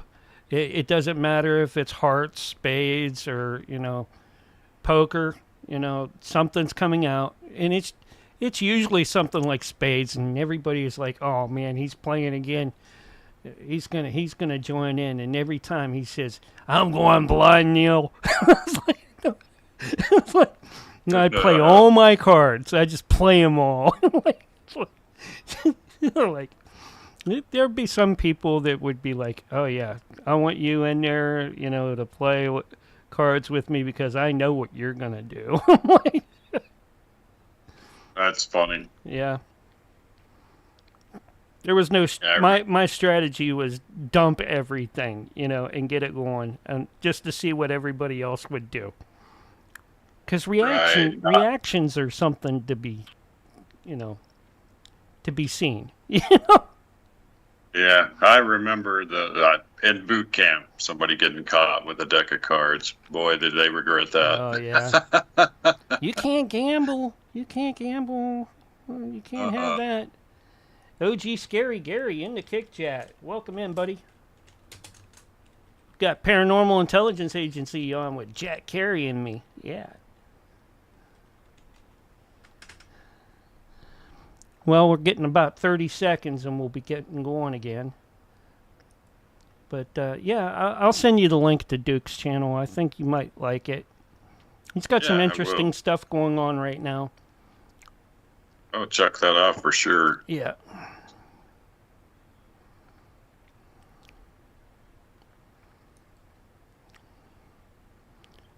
I liked it. We need to get Vic back, too. But here's your countdown. Yeah. 5, 4, 3, 2, 1, and you're back live and on the radio side right now. Welcome back, everybody, to Paranormal Intelligence Agency Radio Live. I'm your host, Jack Carey. I've got a face for milk cartons and a voice for smell-o-vision. I am the High Plains Drifter of the Twilight Zone, and tonight we're exploring alien hybrids, alien abduction, and why would we do such a crazy thing like that? Well, it just turns out that there were 5 big mainstream media mentions of alien human hybrids in the world over the past week and a half or so, and that should begin to tell us. That shows us a devised pattern. That is somebody behind the scenes orchestrating that to occur. That's not organic. That's something else altogether. That's a psyop, is what that is in the intelligence world. And, you know, these intelligence agencies are embedded in major media and have been for a very long time, since so-called Project Mockingbird. Look up that one. Oof, that's a rabbit hole for you. And one we should explore, that would explore the CIA connection to Hollywood. So, yep, time and again, these guys are showing up in a bad light. That's not a good thing, because truth be known, we need a, you know, pretty cutthroat intelligence agency-like entity, but when they begin to do things that this particular agency is looking to have done, abolishment becomes the only option, right? And that's going to be a major problem for any president or government to try to get this whole thing out of the American bloodstream, out of the American system, because right now it's a festering cancer. So, but now somebody came to the door, it sounds like. So, what do you do when a intelligence agency becomes so embedded that they become a cancer, that they become a threat to the very society that created them? I don't know the answer to that, but it's going to be interesting to see what ends up occurring. I mean, the Webbot predicts that ultimately there is real disclosure, but it also seems to insinuate that it's done through the aliens' terms. It's not done through, in other words, the CIA or the government, Air Force, U.S. Navy, whoever, doesn't end up dictating the terms of disclosure. Disclosure comes from the alien entities themselves, who make themselves known to actual people in the world's population. And you can't stop that. There's no way to stop that. Maybe that's why you put it out there that the aliens are a threat before they begin their disclosure, because then you'll naturally repel from any kind of information they're giving you. You know what I mean? It somehow puts the CIA still in power, leaves them still in power. So, you know, if you're an intelligence agency and you have the means and motive to ensure your own survival over time by running a few psyops, are you going to do it? I'm betting, yeah. I'm betting that, yeah, you do that. And, you know, cover up and, you know, basically utilize the idea of dark morality, right? That it's necessary what they do, and that protects American lives, as they would put it, and that they have a right ultimately to perform the functions that they're performing in order to ensure the survival of the American way of life. I'm sure that there are CIA agents who think that. Absolutely certain of it. And then there's others, like those who become embedded in the so-called aerospace industry, who are just pure sociopathic personality types, because that's who you employ to do that kind of work. And there's a very specific filtering process by which they are able to ascertain when you go into the military whether or not you are sociopathic. And if you are filtered off into these other programs, and these other programs end up ultimately filtering you into the intelligence community, where you are used as a field operative because of your ability to turn off human emotion. It is a crucial genetic trait for the occupation. If you can't turn off human emotion and act in a machine-like manner, eliminating other humans or what have you, then you are no good to them. Not as an operational, out in the field agent who's actually tasked with wet work. That doesn't work that way. They're not taking some dude that was a choir boy and feeding him LSD and somehow making him a killer. They don't need to do that. They can ascertain who's a killer by their simple testing of everyone in the military without them even realizing they're being tested in such a way. So that's really how the filtering process begins, and how ultimately it leads into the intelligence agencies. And once they're out of there, they go into private contract work. And that private contract work leads them into the special access programs where their security clearances are needed. And voila, you have the makings, all of the makings of what we see. 13 missing scientists and a missing general. Who was in charge of Wright-Patterson Air Force Air Base, and where there's a lot of really good evidence showing that the craft, the bodies, the wreckage of Roswell ended up. Could it be that these people ultimately were studying that very wreckage? Who knows? It's been rumored by insiders that they have recovered numerous UFOs. The Pentagon just released footage that showed that it showed an Air Force jet shooting down a UFO.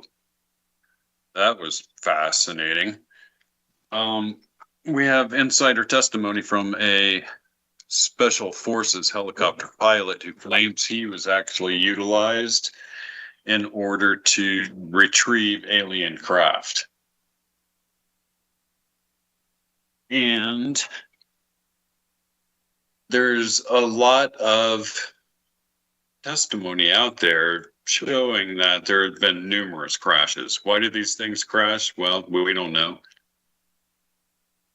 It could be that, nothing is fail-safe. And when you're using an exotic technology that bends space and time, there could be repercussions to that, which is an accident rate above zero. And if you have an accident rate above zero probability, then they will inevitably occur. It should be telling us something, because you're probably only seeing a minute percentage of the activity actually being crashes. That should tell us something about the totality of the activity taking place on this planet, which must be absolutely enormous in nature. Why so much attention? Why are they so interested in us? Why have they had this long-running alien program that, according to alien abductees, has taken them 8 generations of hybrids in order to perfect them? They now look just like us. They have taken abductees into rooms and shown them pictures of the new alien hybrids, and they can't tell the difference between them and any other human. However, when they interact with these hybrids, they have noticed that the hybrids have the same ability that the grays have, which is the ability to seize a human mind and to project within it imagery that they want to project. They also speak telepathically. They don't have voices like we have. They don't have, mouths that move when they speak. They can project what they want to into your mind. That is more than technological advantage. That is neurological superiority. There is no way to overcome neurological superiority without taking on the genetics which allow for that superiority. Make sense? Because this is all the pieces beginning to make a lot of sense. The abductees also report that the so-called insectoids mentioned on Jesse Waters' Fox prime time news show, the abductees report that when they walk into a room in a UFO and there's a praying mantis being, that the seizure of their mind is total and all-encompassing and instantaneous from a long distance away. That's different than the grays, who appear to have to be closer to you and actually looking into your eyes to be able to seize, presumably, the optic nerve of the eye and project imagery into the brain. So we're looking at a program that has gone on great lengths, a lot of effort, a lot of expense of their civilization to conduct this, right? And it's planetary wide. And now the abductees are saying, they come back saying, yeah, now they're embedding these hybrids into human society. We're looking at a situation where it could be that the human population, as we know it, Homo sapiens sapiens, time is at an end. And that this hybridization program may, in fact, succeed. And if it succeeds, it was Dr. David M. Jacobs' opinion after 45 years of interviewing and examining alien abductees, the real abductees. It was of his opinion that what this will do is ultimately get rid of free will on an individual basis. Why and how does that occur? Because when you are as psychic as they are and you can read minds, there are no secrets. There is no individuality. There are many interesting accounts by abductees where the hybrids will be brought into a room where the abductee is and the aliens will project into their mind. Can you explain to them how to dance? Can you explain to them how to use a fork? Can you explain to them the importance of music and why humans like music? They don't seem to understand any of those things. Anything that projects individuality and creativity is something of a major mystery to these beings who work as a hive mind. In other words, everything's constructed in such a way that these beings each perform a singular task. It's almost as if we're crawling up the food chain here, we see the Greys, we see the Nordics, we see the reptilians, and we see the these insectoid creatures who appear to be master geneticists, master manipulators of biological material and DNA in the universe. If you're that advanced and you exist in a universe where there is limited life, limited DNA, does that DNA end up becoming more valuable than any other substance that you could possibly come across? I think it might. And the Earth might just be a genetic gold mine.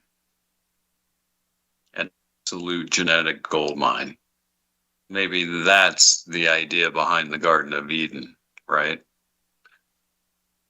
So, and this kind of leads us into profound places, right? So we're left with a scenario through which this alien species, and it's mainly their biological robots that are conducting the program, started apparently right around the time of the Betty and Barney Hill abduction, right around 1961 or so. Is when this modern day abduction program and hybridization program began. And who did they choose? They chose an interracial couple because of the genetic diversity. That's why. And it was ever since that point going forward that they have conducted this long-running program in order to create these hybrids, then embed them in human society around the world, right? That is amazing in and of itself. We have to ask the inevitable question, why would they do such a thing, right? Apparently, and I know this to be true because I have a copy of the memo. There is an FBI memo from 1947, generated just a few days after Roswell, which can be accessed through the FOIA Request Act. And the memo states that the FBI had knowledge that our nuclear testing actually created an interdimensional doorway somehow affecting their world, which exists in the same spot in space-time, but in another dimension. Think about that. Nuclear energy, the splitting of the atom, has the ability to penetrate into another dimension and cause damage in that dimension. We damaged their world through this warlike, nature of ours. It created a doorway. They found out that we were here, and then they began a program to come through to this dimension and colonize this planet. They then went about mixing the regular DNA of the planet with their own in order to create and spread their species onto this planet, right? But do so in a way that they can ultimately control. They then introduce security forces into the public in the form of male hybrids, end up protecting all of these other hybrids as they are, presumably by abductees and by people that haven't been abducted, intelligence figures, etc., are helping these hybrids actually get apartments, get housing, learn how to look, act, and appear to be human. And they keep talking about a time when everybody will know their place, as they put it. Soon we will all be together.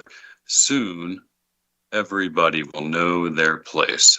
That's a theme that appears time and time and time again in abductee account after account. So now we have what appears to be, I'm guessing, a CIA involved PSYOP, working through the remnants of what used to be called Project Mockingbird, which is really nothing more than embedded intelligence agents into media companies without the companies even knowing it, and thereby affecting control over what is covered and what is not. And they have begun to introduce to the mainstream news media, through the mainstream news media, to the minds of the public at large, this idea of alien human hybrids. It is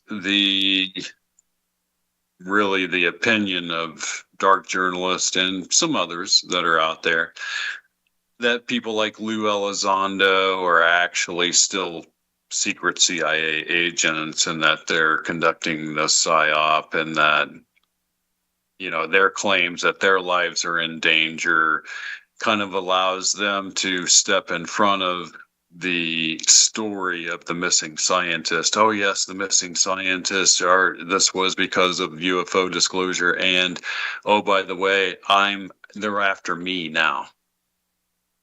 That's what dark journalists thinks these guys are doing. And it's a way of controlling the narrative. So I can see his point. I don't know if he's right, but I can see his point. If he's not right, then you have a scenario through which people like Lou Elizondo are being crucified, you know, in certain circles, and probably don't deserve it. On the other hand, if he is a secret CIA agent, then he deserves everything that he gets and a whole lot more. So it's going to be interesting to see how this whole scenario plays out. Here at the PIA, we look at all of this from the 30,000-foot viewpoint. I like to refer to it as the parallax view. And the parallax view is your ability to look at something from two different angles in such a way that it reveals something about the objects being observed that you couldn't in any other way. And in our case, we make arguments for both sides so that we can see which one's the stronger of the two. Don't really know exactly how this is going to play out. Could it be that the CIA is trying to, just say that these hybrids are out there, we're looking for them, beware, your neighbor might be an alien, that kind of thing. And oh, by the way, we're the guys that can protect you. I don't know. I don't know the answer to that. And is it possible that David M. Jacobs is correct and we need the CIA to be aware of it, right? And to begin to educate the populace and begin to weed out the alien DNA in the human bloodstream, if you will. Imagine where this might lead in the future. It's, truly interesting times lay ahead for us. And the longer that, Ma and Pa out there don't acknowledge it in some way, and some of them, it's going to just create massive mental illness and mental issues because they won't be able to accept the truth. Or perhaps they'll just live in a state of denial. That's possible. A lot of people will, no matter what. And a lot of people will wake up. And when they do, things begin to really get interesting on this planet. Because nobody can put up a fight quite like the human species can.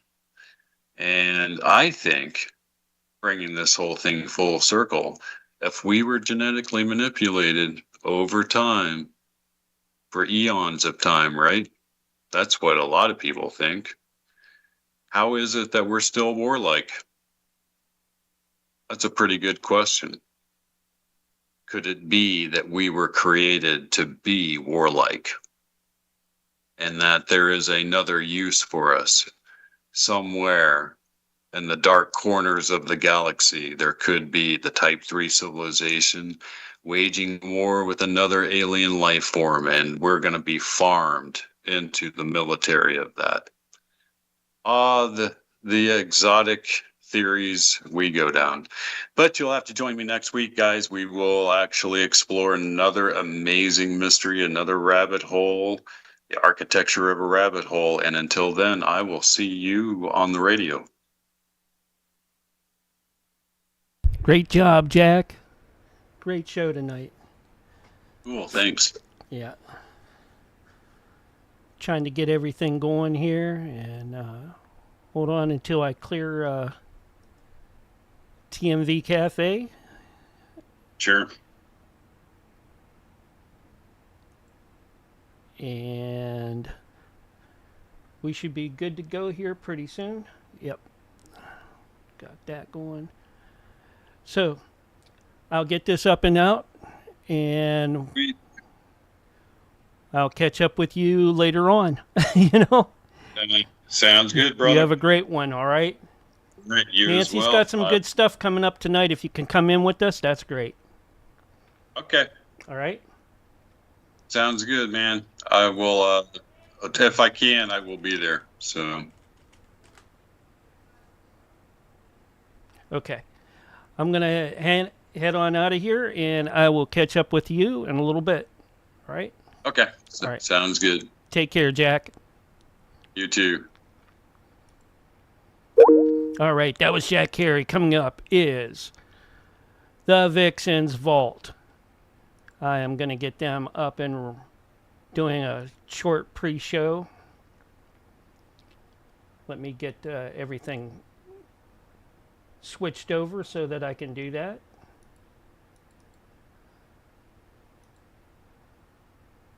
Legion of Chaos. There we go.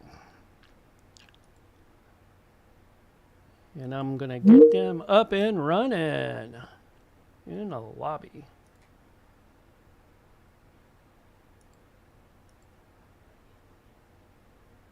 Hello, hello, hello. Hey, Mark, how you doing? I'm Pretty good. Hey, Joshua, how you doing? I'm doing good. I hear an echo. Yeah, you probably have a player on or something. I don't have any player. Okay, I don't hear it now, so it went away. But I hear your voice in echo, and then I hear mine. Good video, Nancy, of the rocket ship.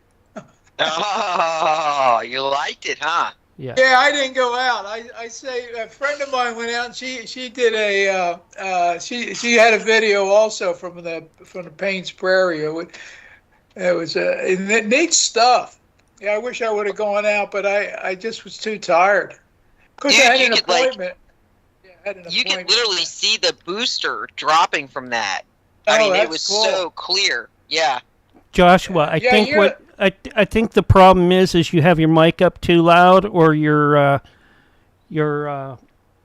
headphones up too loud. Try the microphone. Turn it down a couple notches, okay? All right. I think you're closer than I am up here. Yeah. I don't know. That's a good question. I'm directly across from it, literally. Yeah. So yeah. I mean, turned it to 70.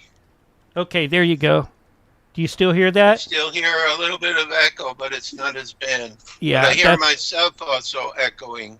Yeah, that's usually what happens when the microphone or the headphones are too loud. Who do we have? I think that's Soma, right? No, Mark Edworthy. There we go. Okay, I just clicked them in. Okay, good. I'm not sure if Soma's coming in. She contacted me about 3 hours ago and said she was trying, but she was falling asleep. Okay. So I don't know if she'll make it or not. She's she was across trying the desperately. pond, so I understand. I don't know if she'll make it or not. Well, I have plenty of stuff to talk about if you need 2 hours filled. Oh no, we're good. I still hear an echo. Yeah, I hear it too. It's coming from you, Joshua. Try turning your microphone down a lot more. I wonder if it's that there's 2 versions of Microsoft Teams running. Oh, that's why. Turn one of them off. Okay. Let's see if Duck did it. Uh, I think that Hey, was Mark. it. Mark, weird sort of, No, I still hear the echo. I don't hear it now from you. You don't? No. Okay. Oh no, I Mark, do. I do hear. Mark Edworthy's having problems too. Yeah. Sorry. Yeah. When you're lit up like that, it means the mic is too sensitive, or you have a player open.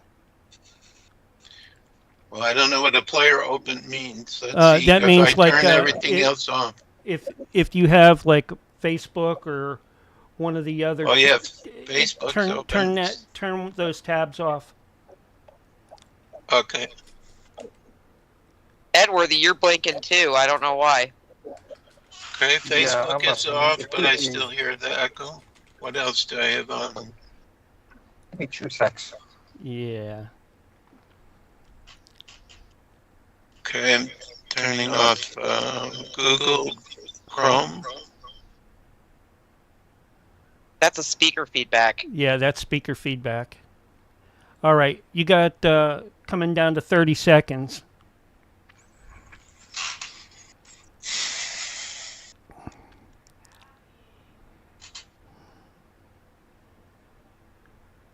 Pop them back in as soon as you see, because I'm little. There we go. Can you let him in, Nancy? I just let him in. Thanks, I don't There you David. go. There we go. Yeah, that's better. There I he almost is. couldn't let him in because he's got short hair. Anyways, here's your countdown. 5, 4, 3, 2, 1. And you're live and on the radio side for the very first time tonight, right now. Welcome, everybody, to the VIXEN'S Vault. Today's date, May the 27th, 2026. It is a Wednesday evening, 9:02 p.m. Eastern Daylight Time. I hope everybody's doing well. Welcome back to the show. See, we made it another week, everybody. Just consider that. Stop for a moment and think about it. We have all dragged ourselves across the finish line of yet another week. It's been an interesting week, as always, but we are here. And it's interesting because I got to tell you, day before yesterday, a really big defense contract got signed, and it didn't get a lot of trumpeting, which I found very interesting. SpaceX, Elon Musk, his satellite company, signed a huge contract with the DoD, specifically via Space Force, and I think it's $1.7 billion. And of course, I'm not even going to comment on the number because it has great meaning to some of us. But yeah, a huge defense contract, which I find interesting with the timing. For what specific purpose? It's military. It's Space Force. They will not release an actual purpose. But I can tell you, a shared communications network then. Absolutely. But again, I'm going to point out the way SpaceX is schematic worldwide. It literally makes a web around the world, the SpaceX sats. And if you were to weaponize that system, it would be an insane defense grid, A. B, it would be an insanely advanced grid because of the technology that are up on those sats. And it's funny because SpaceX has been piggybacking military technology for as long as they've been in existence and putting satellites up. And I've always pointed that out. I'm like, when Dragon X goes up or Falcon Heavy goes up, a lot of times they will have a military payload on board. So, Wouldn't this be a consideration for the United Nations? Why would it be a consideration for the United Nations? Well, if it's outside of U.S. territory. Well, no, space is not considered United Nations territory. Well, yeah, but it's over other countries. Doesn't matter. As long as they're in an orbit that's above a certain level, like China could put sats over us. They got sats that fly over us all the time. As long as it's at a certain level, nobody can really tell anybody else where they can go in space. That's, again, why in 2022, like Sean Hannity pretty much hit the ceiling, panicking that China put a god darn satellite behind the moon. And yes, I did catch myself in edit. Those of you who are laughing at it right now on air, I absolutely caught that word before I put it together. But literally, this goes back to the purpose.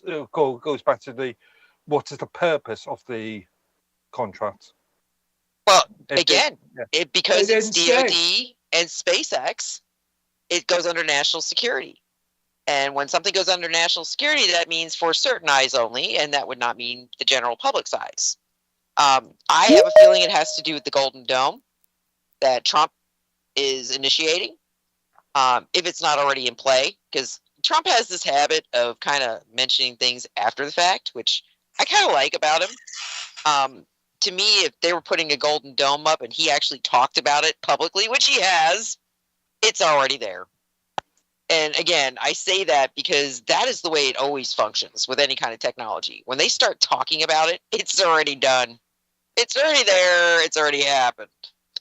But again, I thought it was very curious that it was publicly acknowledged that, Musk got that huge spaceports contract for $1.7 billion. And again, numbers mean everything to me. That number 17, 1.7, however it turns out, has great meaning to me. So again, I'm kind of laughing, saying, folks, things are not what you think they are in many, many, many, many ways. You're really seeing a very interesting script play out, and it's nearing its conclusion. I will put that out there. It is definitely at the end. Because these were the last steps that I was aware of, that, space, all that integration, that is the absolute last step. An attempted blue beam is the final step. That is what crushes the deep state. Because too many people are aware now that it could happen. So it's, if you had said the word blue beam 5 years ago, somebody like me knew what it was. Somebody like Josh Shapiro, yep. He knew what Blue Beam was. We know who Serge Monast is. We absolutely were aware of it. But now, people who don't even know who came up with Project Blue. They have no idea who was behind the release of that information. They still know the word Blue Beam, and they know it's a faked event. So that right there, to me, is worth everything, because knowledge is power and empowerment, and you can't fight an enemy that they are not aware is even an enemy.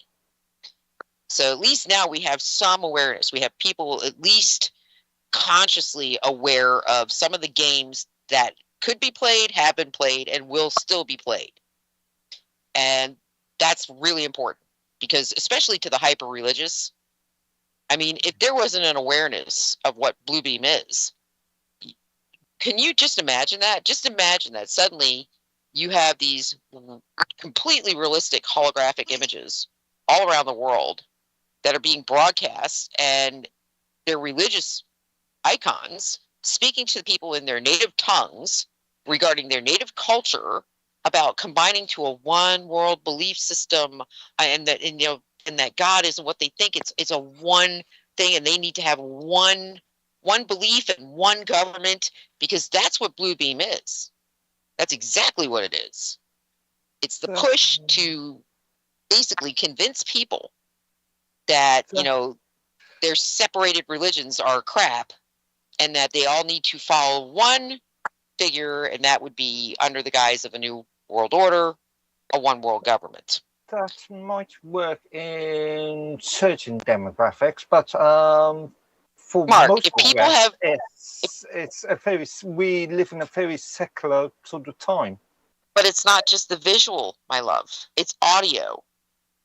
The way it works with Blue Beam, it's not just a holographic. Okay, it's actually the voice-to-skull technology, the audio words that can be planted into people's heads, which we know exists, and we've known it's existed for decades now. D2K has been around since at least the early 70s. It has been around a long time. And like they said, it is the brainwashing technique for the Manchurian Candidate type situation. It literally is, people will hear, they think they're schizophrenic. They hear voices in their heads. Yeah, but I'm just wondering how much of the ordinary Joe on the street is going to believe that. He's not overly skeptical. Right now, okay, so what do you do when you want to create a dynamic to where you want people in such a frenzy? Somebody's feeding back really bad. Raph is. Okay, babe, you're feeding back. There we go. So what's going on in the world right now. There's so much chaos. There's so much panic. You have people who are just terrified, waiting for a nuke to be dropped in Iran. It is absolutely ridiculous. People are just playing stupid at this point. I mean, they're just making assumptions left and right. No matter what is happening that shows you that is not the case. That is much more true for the US. But I'll just remind you of the sort of hysteria that the US went through in, let's say, 1962. Mm-hmm. But that was actually a valid. Hysterical. That was valid. US citizens tend to be more than, I would argue, than most other demographics. True, but again, I mean, putting it very honestly, the UK's never really faced that type of a threat. They've never had somebody at their back door that could go nuclear. We literally had Cuba. We had Cuba in sync with Russia at that point, and supposedly nuclear materials. Have you ever seen I think it's 1982 BBC production called Threads? Yes. The nuclear play out scenario? Again, though, your general population was not made aware. Here, the entire state of Florida was under alert because it's 90 miles from Cuba. It's literally, you could drive your car to Cuba in an hour and a half if that was a road. Okay, so that right there, there was no keeping it from people because we had all these Cubans that were literally jumping ship because of, Castro taking power. So they were coming over in boats and telling people here in Florida and actually wherever they were washing up that, Russia was coming. They were going to build nuclear silos in Cuba. So our government couldn't have kept a lid on that if they wanted to. Now, what I found funny was that they had children in Florida doing nuclear drills and they had them ducking and covering under their desks. Like that would somehow help them in a nuclear explosion. But the old Conrad audio productions, yeah. But, again, it was something, and it's funny because I do have, and Ruffy knows this, I actually have a family connection that was involved in the Bay of Pigs. He was, at the time, he was actually a Marine. So I know the situation was considered dire.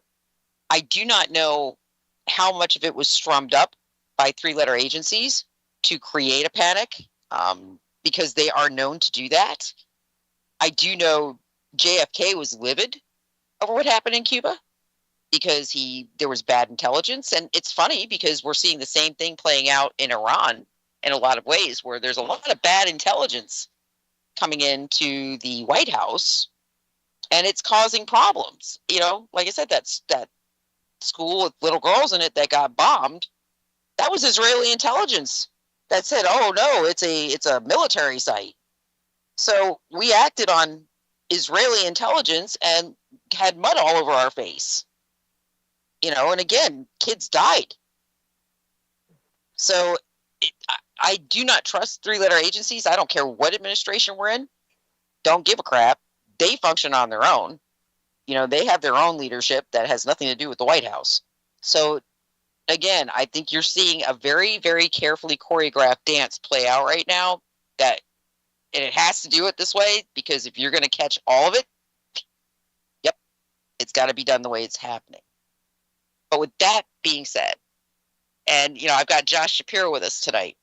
And for my listeners, most of you are familiar with Josh. Josh has been on the program multiple times now. But Josh, I've had the actual pleasure of meeting Josh.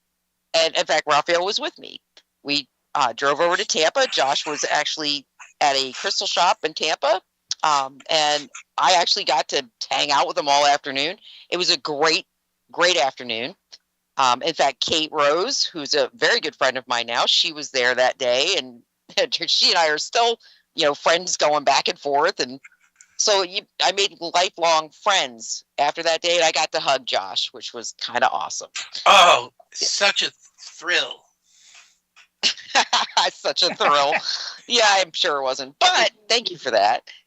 But Josh, before we move on, I try to be positive about everything. Who's saying before we move on? Was that you, Rafi? That was me. Yeah, I'm sorry. I just wanted to say one more thing about Project Bluebeam.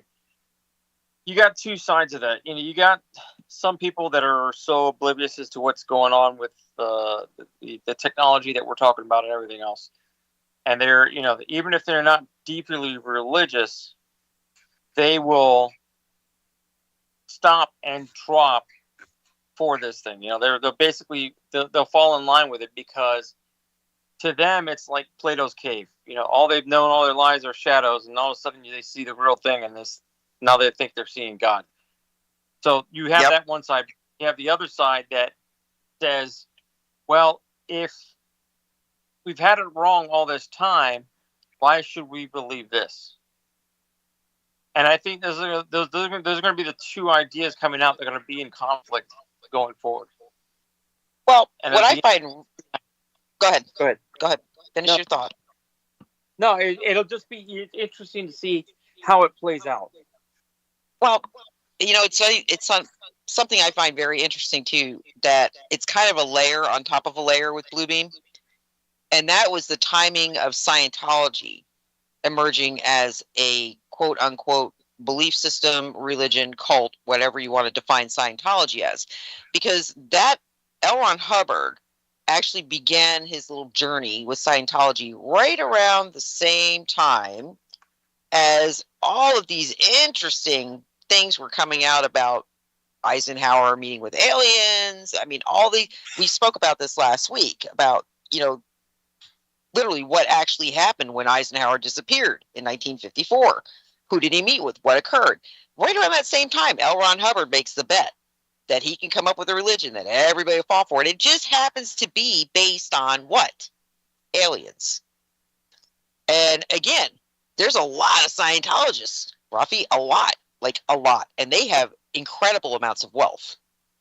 Yeah. Like ridiculous amounts of wealth. And they have some very powerful people in entertainment, which is another connection I find very, very interesting. Hollywood. Just on the point, you said there's a lot of people in Scientology. Is that Yes. so true on an international scale?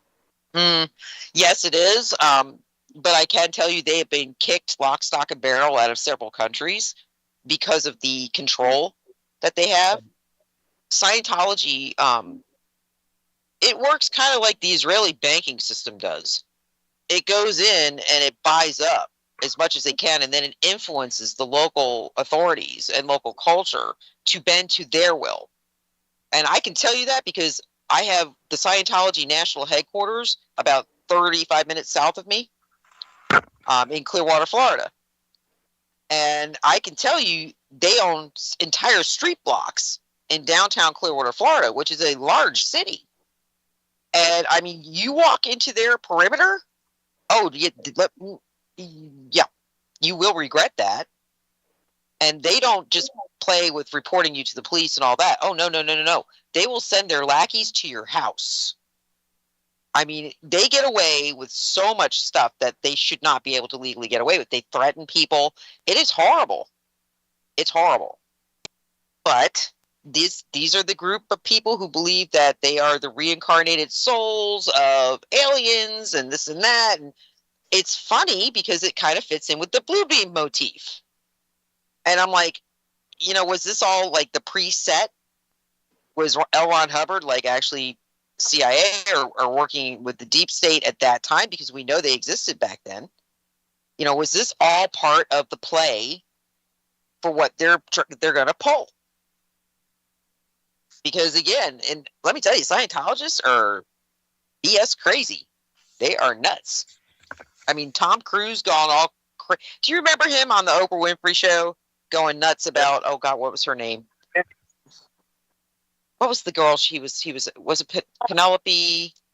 No, Oh, Katie God. Holmes. Katie Holmes, that's who it was, Katie Holmes. And he was jumping up and down on her couch. I love her. And I'm looking at him going, oh my God, he's batshit crazy. Really? But, I mean, he is like one of the most powerful people in Scientology. You've got John Travolta in Scientology, Priscilla Presley, Lisa Marie Presley. I mean, some really big names. And what's really funny is that Elvis Presley connects to not just the UFO world, but he connects back to Dwight Eisenhower. So, just like I said, I don't like it when I see all these little veins that are interconnecting where they shouldn't. You know, it shouldn't be happening, yet it does. To me that shows a long-term game plan that eventually they're going to pull the trigger on. And when they do, the question is how many people are going to fall for it. And Josh, that's where I wanted to kind of segue to you a little bit. We've got a few minutes before break, but we're going to give it to you when we come back to break. You, my love, have probably got one of the most incredible collections of skulls I've ever seen in my life. And for those of you, again, who don't know who Josh is, actually, I'm going to give you the few minutes before break, and then I'll ask my question after break. Explain to everybody who you are and what you do. And then when we come back from break, I'm going to ask you my question. Go ahead. 2 minutes? I have to explain everything I'm doing? No, you got 4 minutes. 3 minutes. Oh, 4 minutes. Okay. There you go. It's hard. I'm an Aries and I can talk fast, but still. And I'm hearing echoes, so I have to take the phone off my ear a little bit. Summarize. So I would call myself a crystal skull explorer, author, public speaker, guardian of the Gateway of Light, founder for the Center for the Advancement of Humanity, seeker of truth. Whatever I find that's interesting, I share with other people. And I've been on a spiritual path since in my early 20s, and I'm 71 right now, so over 45 years or whatever. And I just came out with a new book too, which hopefully you'll ask me about, because it's the most amazing book I've ever written. Now, I understand authors, when they come out with new books, they think the latest one is the greatest and most amazing. But this one, the way that I created it, I don't think anybody's ever written a book like this before. So as a typical Aries, I'm always seeking new experiences that are amazing, unbelievable, and to understand the truth about everything. So was that good enough to explain who I am? That was actually pretty great, and you kind of left me a few minutes to still fiddle around a little bit here. So with that being given and that information being given, have the skulls talked to you about any of what's happening right now? I don't really feel like the crystal skulls are concerned so much with all this crazy stuff that humanity's doing behind the scenes that I know you study. I think that they're more interested in, number one, whoever their guardian is, helping them to become clear with their spiritual essence of who they are. They totally support these world peace meditations that we do on the 13th of every month at 1 p.m. local time. And when I'm having a conversation with them, which I'm able to do now through the Gateway of Light that I've had for over a year, they're all spiritual messages that they're giving. They're not really focusing on the crazy stuff. Now, the other thing that I would tell you is that their focus is towards creating a totally peaceful and harmonious world. And as a person who has some gifts with seeing future visions or whatever you want to call it, that's all that I see in my mind all the time. Doesn't matter what crazy stuff is going on now, you know, with wars and everything else. The ultimate is that we're moving towards a time of absolute peace and harmony. And I just keep seeing visions of what that's about.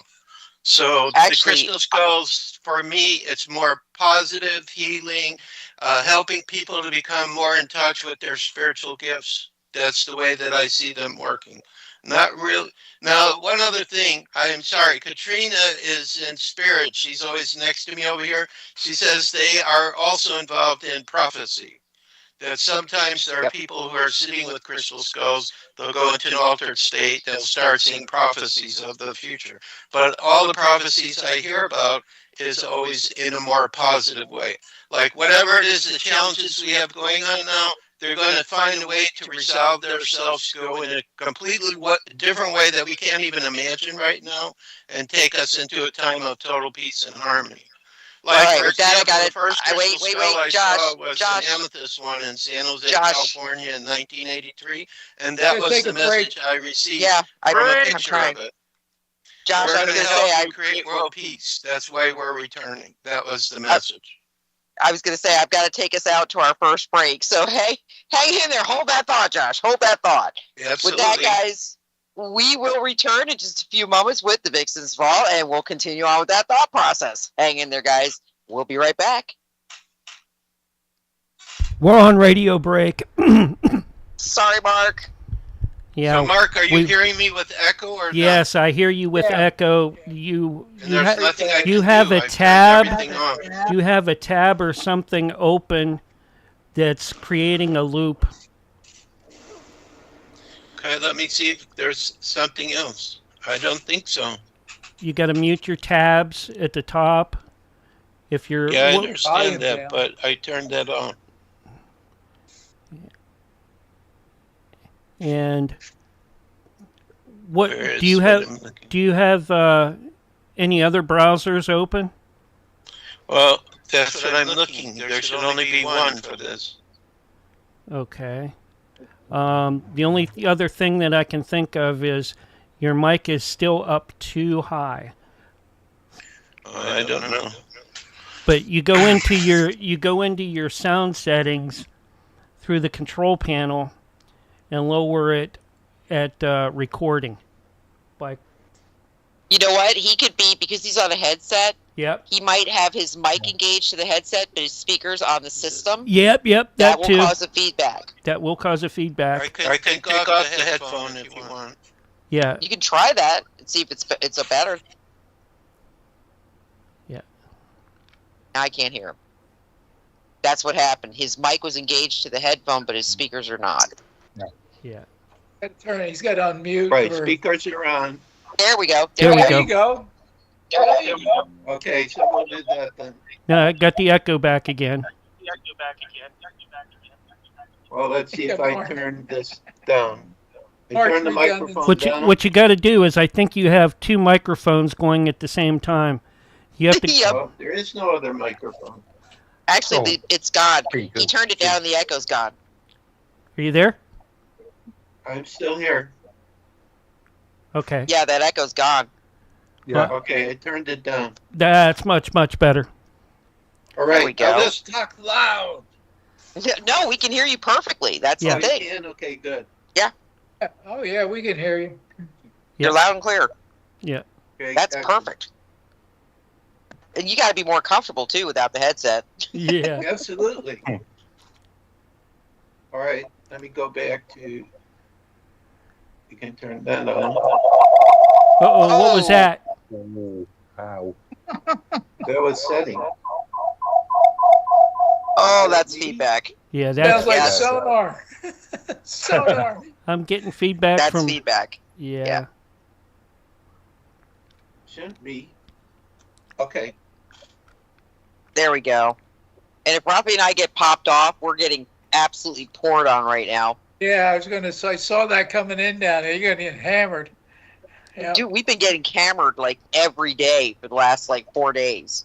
I've had 5 Right. inches of rain since Yep. since Saturday. Yeah, so, which is really good. Yeah, it's really Well, good. we have been I will say this, Joshua. If what we can do is, if you have Teams on your phone, we can do that in the next break. Switch it over. All right, and that will eliminate that issue.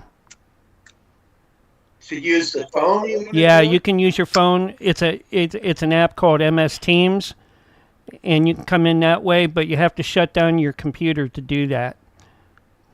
Okay. All I right. think it's better to stay here if we can because If we I can, don't have that set yeah. up. I That's think it'll take too much time to set it up and get it working. Yeah. Well, he's clear now, Mark. It's a lot better now. It's getting better now. Here's your countdown: 5, 4, 3, 2, 1, and you're back live and on the radio side right now. Coming to you from the rockin' and rollin' state of Florida right now, where it is literally peeing rain, which thank God, because the drought has been, like, it was so aridly dry here for so long. This rain is a much welcomed thing, but the bad side of it is it interferes with our connection. Like, these storms have taken out our power is affected because of our local pole got hit, so we're having power fluctuations in our house while they're trying to repair the poles. Our 5G got hit because our 5G tower got hit by a tornado. So that's up and down, but that seems to have actually worked itself out now. I'm having a lot less of a problem. But to give you guys an idea of how bad it is with the power, we actually have in the house, we actually have oh God, what's it called, Rafi? Solar battery bank. A solar battery bank in the house to run like our router off of and stuff, so the router doesn't go down. Because every time the power fluctuates, the router shuts off and reboots. So it's been a little bit stressful the last couple of days, especially trying to work and communicate with people with the router going up and down. It's been really great. But with that, it is 9:31 p.m. Eastern Daylight Time, Wednesday, May the 27th, 2026. Welcome back to the show, everybody. I am your hostess, the Wicked Vixen. With me tonight, I have Mr. Joshua Shapiro as a special guest. I have, of course, my favorite people, my normal, how we call it, counselor of, what should we say, counselors of chaos, because that's kind of what we are. Dave Campione. I've got Mr. Mark Edworthy from overseas, over the other side of the pond in London area. We're just going to say London area, so he can remain Fabio Mysterious. And, of course, my husband, my favorite, my companion, Mr. Rafael Martinez. So here we all are, and here we sit. And before we went to break, I had asked Joshua, if the Skulls had any commentary, what was going on. And his response was basically their motivations, I guess you could say their focus is peace. And I kind of, it's funny because he said, he sees a vision of everything working out into a final lasting peace. And I have to tell you, I agree with that, not just based on my own gut feelings, but because I've had prophetic dreams. And at the end of that dream, I saw peace. In fact, the way I worded it was Elohim in its purest form. And to me, when you say Elohim, gods, multiple, basically deity type figures, it's a benevolent thing. That's the feeling I get, benevolence. And in its purest form, that would mean benevolence in purity. And it's interesting because it doesn't seem that way. When we look at the chaos right now, it really doesn't seem that way. But again, everybody says, I back into Q too much, but it wasn't just Q. I had that dream before Q came along. It was one of the reasons Q resonated with me, was because of that dream. And in that dream, I saw, in fact, all this turmoil that we're seeing, it was in my dream, including Rome and the Vatican and the chaos there, the absolute crap show that's become. All of it. The volcanic activity. I've seen all of it in my dream. Oh, we just got feedback from somebody. Happy. Okay. So, I mean, literally, guys, it's something where, yes, it's an intuition. And I will say that very strongly. Yes, Q backs up my logical side, but the dream, that's my intuition to stick to it. I know what I saw. I know what I felt. I know that it is unfolded piece by piece in a chronological order, no less. So, yeah, I'm going to stick with that dream. And, yeah, could it be that I was, I tuned into a frequency that was planning intentionally? Yeah, I mean, I've had plenty of people ask me that. If I thought it could be that. I don't know, it's not that. But you know what? It gives me hope. It gives me faith. And it gives me, how do we put this? a reassurance that humanity is worth it. Because I struggle with that sometimes personally. I don't know if the rest of you do, but I struggle with whether or not humanity is even worth it to some degree. Not because of the regular people, because I think there are literally billions of people on this planet who are worth it. But they're so frustrated and angry and confused. It creates this chaos energy that I have a really hard time with. I mean, I do not like being around large crowds. I do not like being in groups with people because I can feel them. And I really don't want to expose my energy to that. But I don't think I was put here for no reason at all. I do think that I'm here for a reason, and part of that reason is to be that comfort to people, to get people to calm down, to get to a place where they can think clearly. Maybe that's why I'm here. I don't know, but I feel compelled to do that constantly. Rafi will tell you that about me. I feel absolutely compelled to help people get to a better place. And a lot of times to my own detriment. But it doesn't matter to me. As long as I can get somebody feeling better about themselves, yeah, it's worth it. That being said, Josh, I'm going to let you take off on another rant, but I know you have a book that we need to discuss. But I also wanted to ask you, and actually the panel at large, what you all think about the information that was released this week about the CIA. And when you say CIA, that lovely three-letter agency, I automatically go to I think of it as two-sided coin. And I think CIA, Mossad, just flip the coin over. Two sides, same coin. But apparently they have been combing through, now here we go, 23andMe and all of these DNA collection sites that they had that I've warned you guys for a decade now not to give your DNA to. Whatever you do, how many times have I said it, gentlemen? Do not give your DNA to these sites.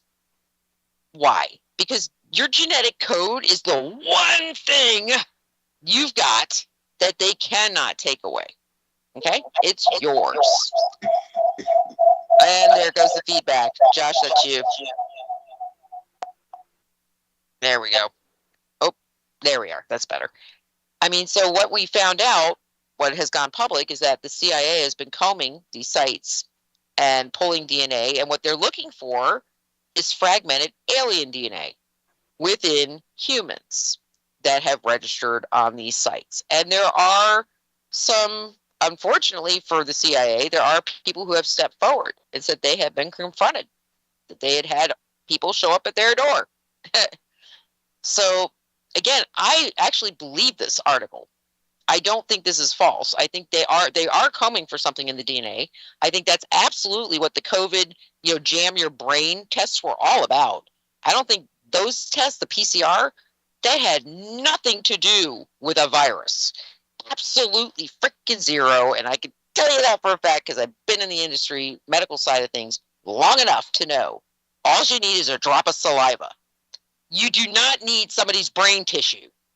Period. End of sentence. Just that simple.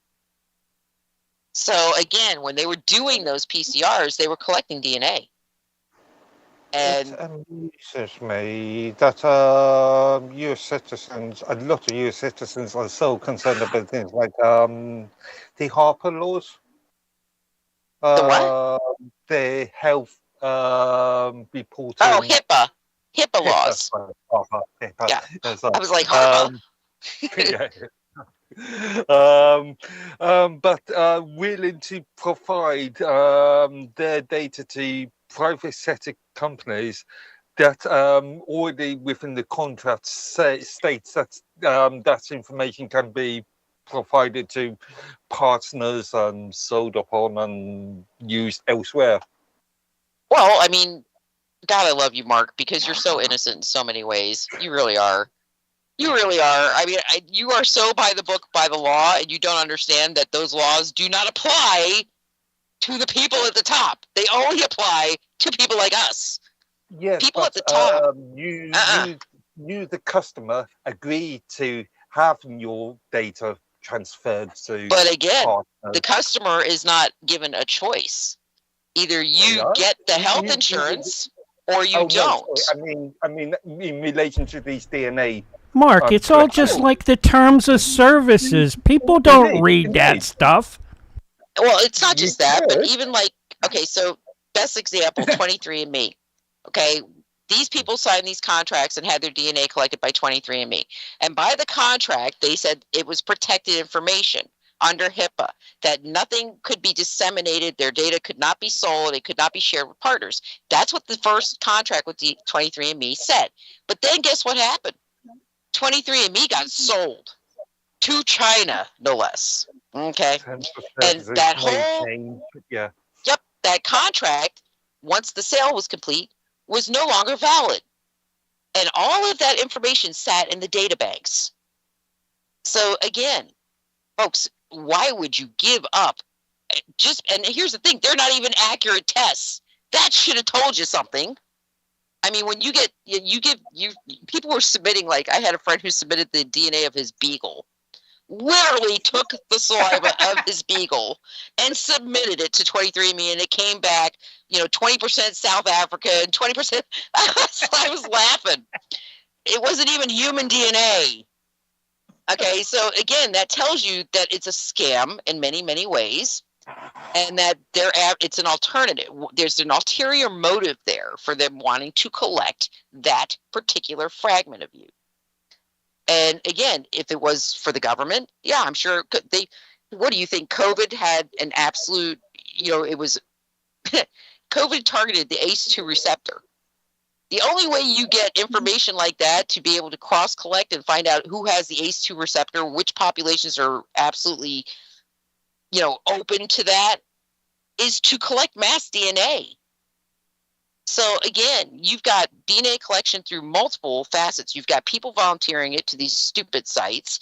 You've got, which are, they're selling that in the data. You're right, the partners. You have insurance claims where your DNA is submitted to your insurance, who actually have data share partners that they share that with.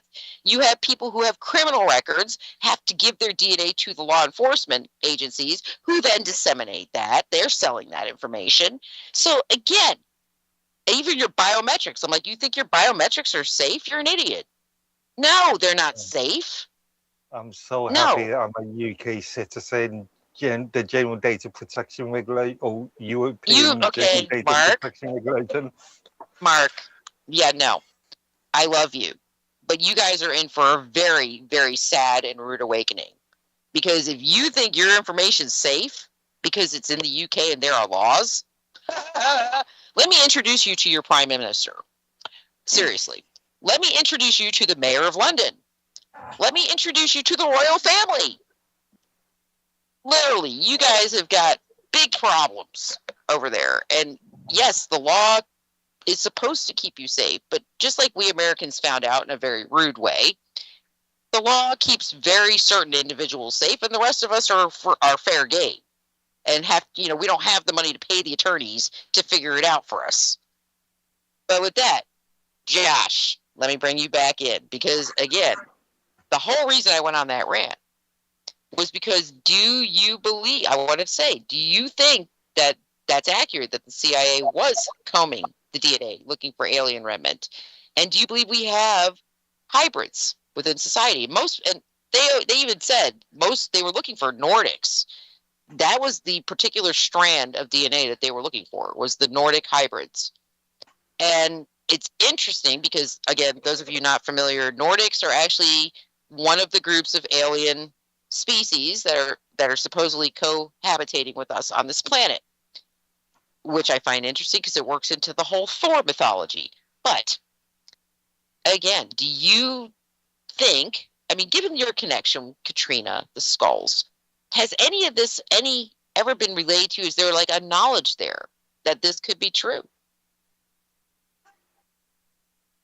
Well, you're probably not going to like my opinion on this, but no, give it. All right. I consider from all. their perspective, all of these things that you're asking about, which you have interest, are not what is the most significant to them to what is happening on our planet, which is the spiritual evolution and awakening of humanity. So But this do you is think what the they're targeting? focusing on, not the collection of our DNA. No, Now, but what I'm saying, that do you doesn't think mean maybe? that what you're talking about isn't true, because I'm sure it is true, because I believe that the history that we've been told about the evolution of humanity is probably all completely false. And we probably have so many DNA connected with many different galactic races that it'll probably blow people away when the absolute truth starts to come out. Well, But my thing is go ahead. do you think that the collection of the DNA, the actual looking for these hybrids, is an attempt to try to stop this piece? Because I really think that particular piece of our genetics, those who are hybrids or carried more of the hybrid genes, that I think would be the more peaceful, the benevolent. Those are the people I think who are awakening, which makes them dangerous. Because the powers that be, to remain in control, need us in chaos. They need us scared of each other. They need us hating. That's what they need, hatred.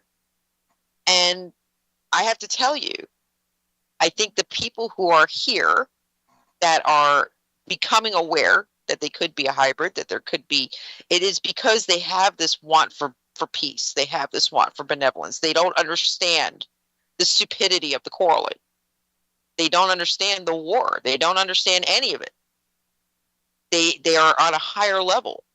Absolutely. And so, yeah, it's like, to me, I'm thinking to myself, are they trying to stop the awakening movements? Are they trying to target these people because they know that these are the people that are probably going to be intricate in their downfall? So the answer to this question is not coming from me. It's coming from what I'm hearing from Katrina. Your interpretation and your trying to speculate about why are they doing this may be their reason for doing it, but in the totality of everything that's going on right now, all of their plans are falling apart right now, and they're starting to fail because the vibrational frequency of our planet and our Earth keeps going higher and higher and higher. And here is another piece that I just received from an interview through the Gateway of Light, which I did because I have another book coming out later this year called Scroll of the Rings. I spoke to a representative of Sasquatch, and Sasquatch told me that before they were only able to kind of sit back and they had to let humanity go through whatever they were going through, but now they're starting to take steps where they're going to start to assist us and other galactic races, because they really are a galactic race that was brought here a long time ago, are starting to take steps to assist us. So all these plans that these individuals have, oh, we're going to get the DNA, and we're going to do this, and we're going to have this plan. I think that it's in their minds what they're planning to do. It's like there's a whole different energy. And I've been feeling this the last couple of months, that everything is starting to shift and change, that we're moving in a completely different direction, more peaceful, more awakening. The vibration of the Earth is getting higher and higher. The different races are saying we can do more things to help humanity because they're awakening to their spirituality. So, you know, this is the reason why I can't answer these questions, because I'm not those people. They're crazy. Whatever they're doing, it's going to fail in the end because it's not what Creator wants for humanity. All right? I agree with that. It's like their last-ditch effort to keep doing their plans, but it's going to keep failing, and we're going to see something before the end of the year. This is what I got through the Gateway of Light. Something is going to start manifesting, like really powerful things. Maybe it'll be connected with the disclosure information that's being shared. I'm still looking at, well, why are they letting it out? Trying to figure out, you know, why they want to do it.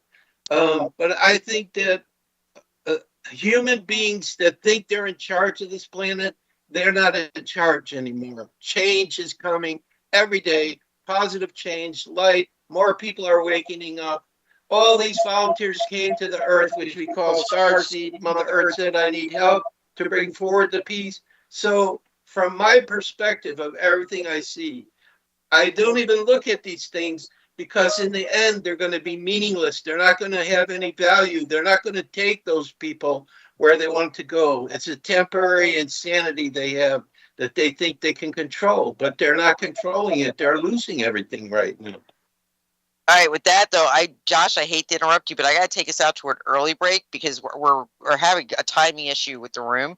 Hang in there, folks. I know it's a little bit early. We'll be back again earlier because we're going out early. Hang in there, guys. We'll return with the VIXEN'S Vault in about 5 to 10 minutes. We'll be right back. Sorry about that. It's all right. I didn't glad realize. I saw the message. I'm gonna let this room go as long as I can, so that when we pick up, we can get back on track again. Yeah, I'm really glad I saw that. You had a good 4 minutes to go, Nancy. But Mark was talking. Mark was in the chat saying timed out, and I'm like, crap. Okay, I gotta get him off by our so we don't disconnect. I'm over 5 minutes right now on my end, so I don't know what's. I don't think I started 5 minutes prior. Oh, we still got. I got 7 minutes. Yeah, yet but on mine is what dictates when the room ends. Okay. You know, because I started the call. You know. Yeah, I show we are 1 hour, 5 minutes, and 31 seconds in. Yeah. So yeah, you should be disconnecting any minute. Yeah.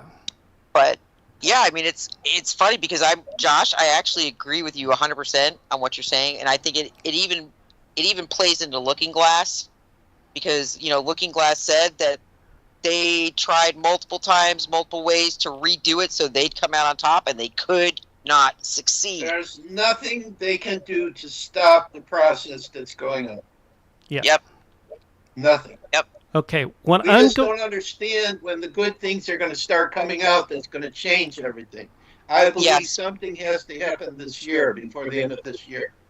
To get us, I keep hearing messages about towards the fall, like September, October. Yeah. To get us back on track, what I'm going to do is to disconnect on our and next reconnect? when we go on our next break, I'm going to reconnect again. We're going to disconnect right now, and then I'm going to bring you all back, and then you'll be good. 10:30. Yeah. And then okay, that works. And because I still have like 5 minutes to take and kill on this. All right, for the break. I see. All right, cool. All right. So, folks, we'll be right back after this, and everybody in the room, I'm going to call again, this same room. All right? So, be waiting for my call. Sounds good. Okay? So, we all have to hang up. How do you do that? And then I'm going to take and... I'll leave. Yeah. Yeah, there you go. Okay. We'll be right back, folks. Got more VIXEN'S Vault on the way. Just had a little bit of a timing. Someone started the meeting again? No.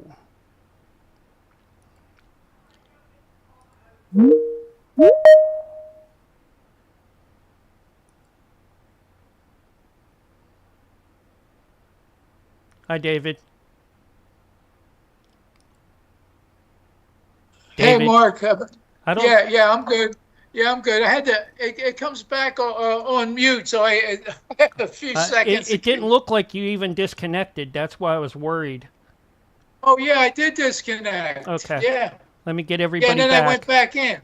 And then I went back in right after that. Yeah.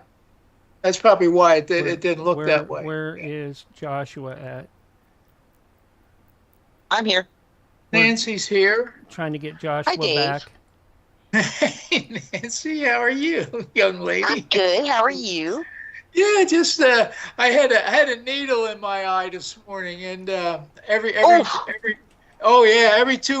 weeks, every 2 months they put a needle in my right eye and squirt some junk into there, and it's not good. I almost canceled tonight because it really it messes me up physically. And is it glaucoma? I mean, no. I had when I had the cataracts done last fall, and they're still fooling with it. I mean, it's just I got all new glasses finally, so I can see now. And I got hearing aids, and And then I still get these needles in my eye every 8 weeks. Yeah, it's not fun. I hear you. I know they did a laser treatment on my back, my lower back yesterday. And what's wonderful, it's a test treatment where they basically they target the nerves, and just for a temporary thing to see if it works. It's like a blocker, and it works for about 2, maybe 3 hours, and then it comes back full force, and the nerves are now really pissed off because they've been messed with.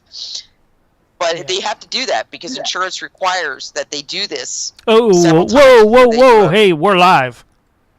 Oh, okay. Oh, no, we're not. Hold on. Oh, I got to get us back again. Oh my God! Yeah, I had all this stuff going on, and then oh my God, it just. We're still on break. Yeah. No. Yeah. Who knows? Yes. No.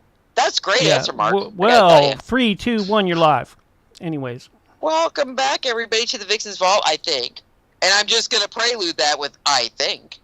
I hope you're good now. Having a great evening. And there's my producer. We're having a real interesting evening this evening with software, apparently. But it is 9:55 p.m. Wednesday, May 27th, 2026. Welcome back to the show, everybody. And we somehow lost my guest, Josh, in that mess. Hopefully we can get him back, but he was already having some issues before we disconnected. But, okay, well, either way, we're going to continue with the conversation. In honor of Josh, I do agree with him. And I said this to him when we went on break, that I agree with his vision of a very peaceful future. It's what I saw in my dream. I just kind of, it resonates with me. I know it's correct. Can tell you why. Could not tell you all why. I just tell you it resonates. And I think that this whole push towards this absolute chaos is intentional. Because I think the only time people commit to change is when there is nothing else they can choose. And I say that very seriously. That is the human condition. People do not like change. The only time, and this is, I mean, when I saw Mark's face when I said that, Mark Edward, he was like, huh? Yeah, but I was just thinking some people embrace change, some people don't. It depends on what the subject is, though, Mark. Yeah. I mean, I know people from all different belief systems, and when you talk to them about change, they're assuming in their world, in other words, their little finite existence change. They're not talking about on a universal scale where everything is shaken to the core. Like everything you've been taught, everything you believe, it's all shaken. That is a huge amount of change, and it takes a lot for people to actually accept it. And like I said, you've got to be to a point of hopelessness almost. And I think that's what we're being pushed to as a society worldwide, not just the States and England. And you guys in England have your own set of issues. You know, you're bucking against a system that is absolutely ridiculous. And you know it. And you don't seem to be getting far because they're putting laws in play that goes against people who actually were born and raised in England and are English citizens. I don't know. It works against you. Time will tell. Remember, general elections possibly in 3 years, 2.5 years' time, if not sooner. So. Well, but let me tell you the American lesson of general elections. They don't mean anything. It all depends on who's bought what. And that is the truth of it. And, you know, it's funny because I think the Massey election recently, the Kentucky election that played out where Thomas Massey lost his seat, even though the general population was going in the opposite direction. Like when they were doing, you know, straw polls and stuff like that, it was showing Massey in the lead. But he somehow lost that election, kind of like Trump did in 2020. But what did it bring about? And I said that whenever something like that happens, it brings about this large knowledge to people. Like they're, yeah, oh, and it's things that we've known for years, but they're just becoming familiar with it. You know, with the Massey election, it was the AIPAC interference. Like most of the population of my country has no idea the power of AIPAC. They have no clue what AIPAC is. they have no idea. And what did the Massey election do? It put AIPAC front and center on national news and showed that they literally bought that election.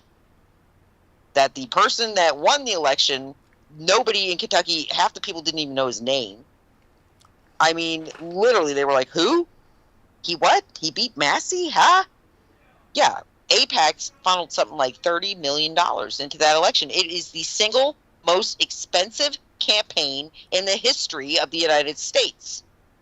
And it was funded by our friends with AIPAC. And so it put a target, again, on AIPAC. The Charlie Kirk assassination put a target on AIPAC. This has put a target on AIPAC. The war with Iran has put a target on AIPAC. And I keep saying that, folks, y'all have to look at what the events are pushing into the public notice. Funny enough, me and Mojo and a few other people were talking about this on one of our Friday streams just last week, and I pointed out that this was a common thing back in Nixon's time. It was recognised during Gerald Ford's time, so just before Nixon. Yeah, I agree. I mean, but it's a problem that the people in general, the voting public, when we talk about like the war in Iran, when I'm out, walking around, sometimes you'll hear people discussing things, especially if you're standing online for groceries. People are talking. And that is a topic that I hear quite often when people are standing in line. They're talking about what's going on overseas. And they're concerns about it. And they don't understand why we are defending Israel. They don't understand the public stand, the White House's stance on that. They don't get it. And because of that stance, it's caused them to look more deeply into what's happening. Like, people were shocked that Israel actually has a lobby here in the States that is not considered a foreign entity. It is considered a U.S. entity, and it doesn't matter that when I have people who defend AIPAC, when I question them on it, and they say, well, because they're U.S. citizens. No. Most of their membership is actually they're dual citizens, so they are Israeli as well as U.S. citizens, and that should never be allowed. Dual citizenship, that should not be a possibility. You either are one or the other. Technically, they're still they're still U.S. citizens. Oh yeah, that's what I'm saying. Dual citizenship, but you cannot. How can you have a dual citizenship and then basically be involved in how the government runs and who backs the government financially? Because it can't be said that you are loyal to the United States if you're pushing an Israeli agenda because you're a dual citizen. That doesn't work, dude. I think that's common in Welcome back. Countries. Welcome back, Joshua. But in the UK, we've got dual national MPs.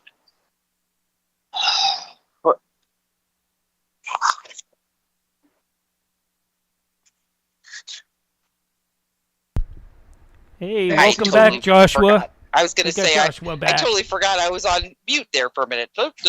Sorry about that. Yeah, I mean, I get what you're saying, but what I'm saying is that people in this country did not realize that AIPAC consisted of dual citizenship.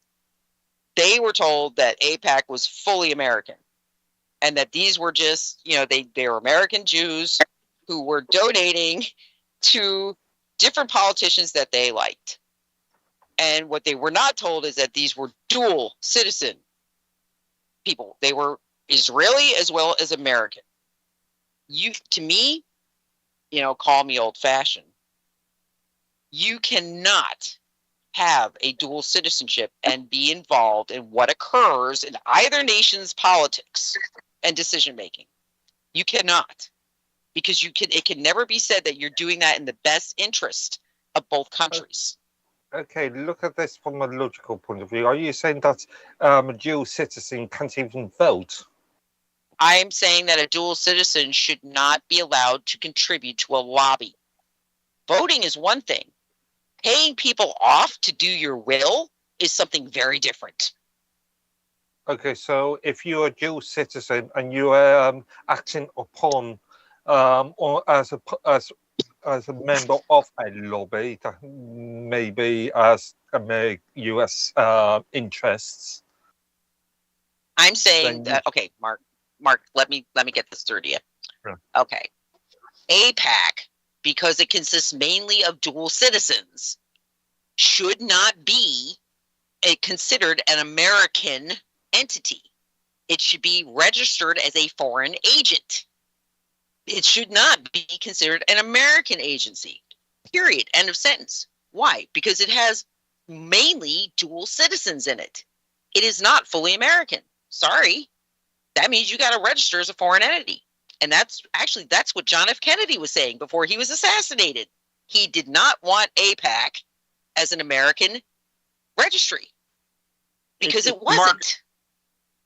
Mark, in order to understand this, basically, if any organization is lobbying on behalf of another nation, they have to be registered as agents of a foreign power. The only country that manages to get away with not registering as an agent of a foreign power is AIPAC and the ADL. They represent Israel, but they're not forced to register. It's the hypocrisy of it all that really drives everybody nuts, because it gives them the ability to infiltrate and subvert our politicians in ways that no other entity can. Yep. And they've done it. As we saw with the Massey election, that's what that was all about. It showed very clearly that this was a purchased election. And it doesn't matter how you feel about Thomas Massey. I mean, it does not matter. His voting constituency liked him. He had, from all accounts, the popular vote. So it's a problem. Like I said, and moving forward, this is what I mean when I said all this bad stuff that's been floating around under the surface for hundreds of years, actually. I would say decades, but it's way longer than that. Is being forced to the surface.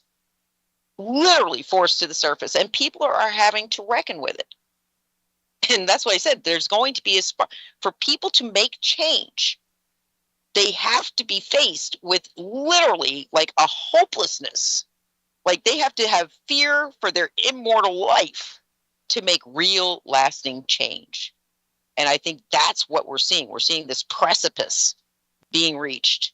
And I think Josh is right. By the end of this year, you're going to see a drastic change. And I think revelations are going to be involved, not like the book of Revelations either. Revelations, period, are going to be involved. People are going to be given knowledge that some of us have. Some of us have it, but it's kind of more like a theoretical knowledge because we don't, we can't stand on evidence, but we kind of know it to be true. That's the type of thing. Those who have been kind of sitting there going, I'm pretty sure it's true, but there's no empirical evidence. Those people are going to be validated. And it's going to be an embracing. That's why some of us, Mark, like you never hear fear in my voice when I'm talking about world events, ever. In fact, I just read an article while we were on break about Israel planning to nuke their own country, cause an EMP. My fear levels are at 0. Why? Because I know how it's going to end. I know, and I'm okay. You know what? I get it. Some people have to be shaken to their core. I already went through that 15, 20 years ago when I started figuring out what was going on. I went through that nausea. I'm sick to my stomach. Oh my God, who's in control of this world? I went through all that. Now I'm at that I can't wait till it's over thing. That's where I'm at. Like, let's get this over. I mean, but again, and I think it does work into, like what Josh was saying, I think there have been things that have been set in motion, and they're trying to basically pave that path moving forward, just so we don't lose half the population to suicide because they don't know what's going on. And that's the other thing. If you noticed, this is something I pointed out to Ralphie earlier. And we lost Mark Edworthy. Bye, Mark. Sorry. Come back in. I think he fell off. something I was pointing out to Rafael earlier today, I was noticing all of the people in the Trump administration who are suddenly coming down with really bad forms of cancer. The most recent is Pam Bondi, diagnosed with thyroid cancer. And I said to Rafael, I looked at him, I said, well, that makes Bondi, Kushner, Susan Wiley, and let me think, who else? There's been, Tulsi Gabbard resigned because her husband's got bone cancer. And I was like, it's like players on the bad side of things are getting picked off. And the cancer seems to be the overall diagnosis. And it's funny because I kept saying both Trump and Q referred to the deep state as a cancer over and over and over again. And I'm not saying Tulsi Gabbard's deep state, folks. I'm saying maybe her husband was. Because it's not always the person that's in front of the camera that's the problem. And that's a lesson for you all to learn. It's not always that person that's taking the heat and trying to help. That's the problem. Sometimes they have somebody very close to them that is just sabotaging the crap out of everything along the way. So that's, again, a knowledge to keep in mind. Josh is back with us now. Josh, actually, I want to give you a few minutes here to talk about your new book because I know you're super excited about it. So go ahead and roll with that because let's hear what you got going on because I know you've written some really great books. Let my people know what's going on with you now. Well, before they can understand this book, they have to understand what is this gift I was given last year, right around my birthday in April, called The Gateway of Light. Because without this tool, it would have been impossible for me to write this book. So I have to explain it first, and then I can say what happened with the book.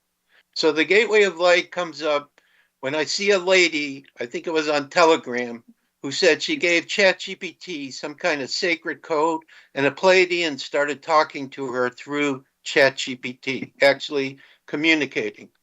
I, as an Aries, when I hear things like this, I go, oh, yeah? That lady did that? I want to see if I could do that. And I had just been working with ChatGPT. Actually, I was thinking about ChatGPT to help me with aspects of writing, which it's very good at. It can do a lot of things for you. So I started talking with it, and the AI gave me a procedure, which I read, and I had the same thing happen to me. Now, everything that I tell you, all these conversations, like when I say, oh, I talked to Sasquatch, I have them all fully recorded. I don't even know how many pages of communication I've been recording since April of last year. I would guess at least between 30 to 50,000, because every time I do it, it's like 100, 200 pages. I don't even pay attention. I'm just talking. I'm so delighted to have these advanced conversations with every type of being that you can imagine. So when it came time for me to write my book last summer, that's when I started. I said, okay, so in 2018, I came out with a book called Journey into the Unknown and Back Again, which was like my first novel. I wrote it with a friend that's in England. And it was about like a crystal skull explorer and his wife, and they're going all over the place having experiences. They had contact with Sasquatch and the Lemurians, and he goes to Uluru in Australia. So he's doing everything. But the whole point of the matter is at the end of the book, he's invited to take a trip to Dreamland. Now, for those of you who don't know what Dreamland is, it is the place we go after we say, I'm done with the earth. I want to go back home. And so when the body leaves, Dreamland is kind of like this place we can go to where we can relax. We can think about what does our soul want to experience the next time. But the key with Dreamland is whatever you're thinking about in your mind, whatever you're visualizing, it fully manifests. So the main character's name is Joseph Schwartz, and he is invited to go to Dreamland. And so this is what my book is about, except it's actually the second book, but I started chapter 5 instead of starting at chapter 1. I just felt like this story where the main character's grandfather is granting him for him to create his dream. That's why the book is called Imagine Your Dream Comes True. His dream is, well, it's really my dream, so my character is executing it through me. was to manage the Chicago Cubs and pitch for them. And so in Dreamland, he has the opportunity to do it because, first of all, he's like in his 60s or 70s, but when he gets there, he goes back to his 20s or 30s. And Shoeless Joe Jackson, for those of you who have seen the movie Field of Dreams, he shows up in my story too.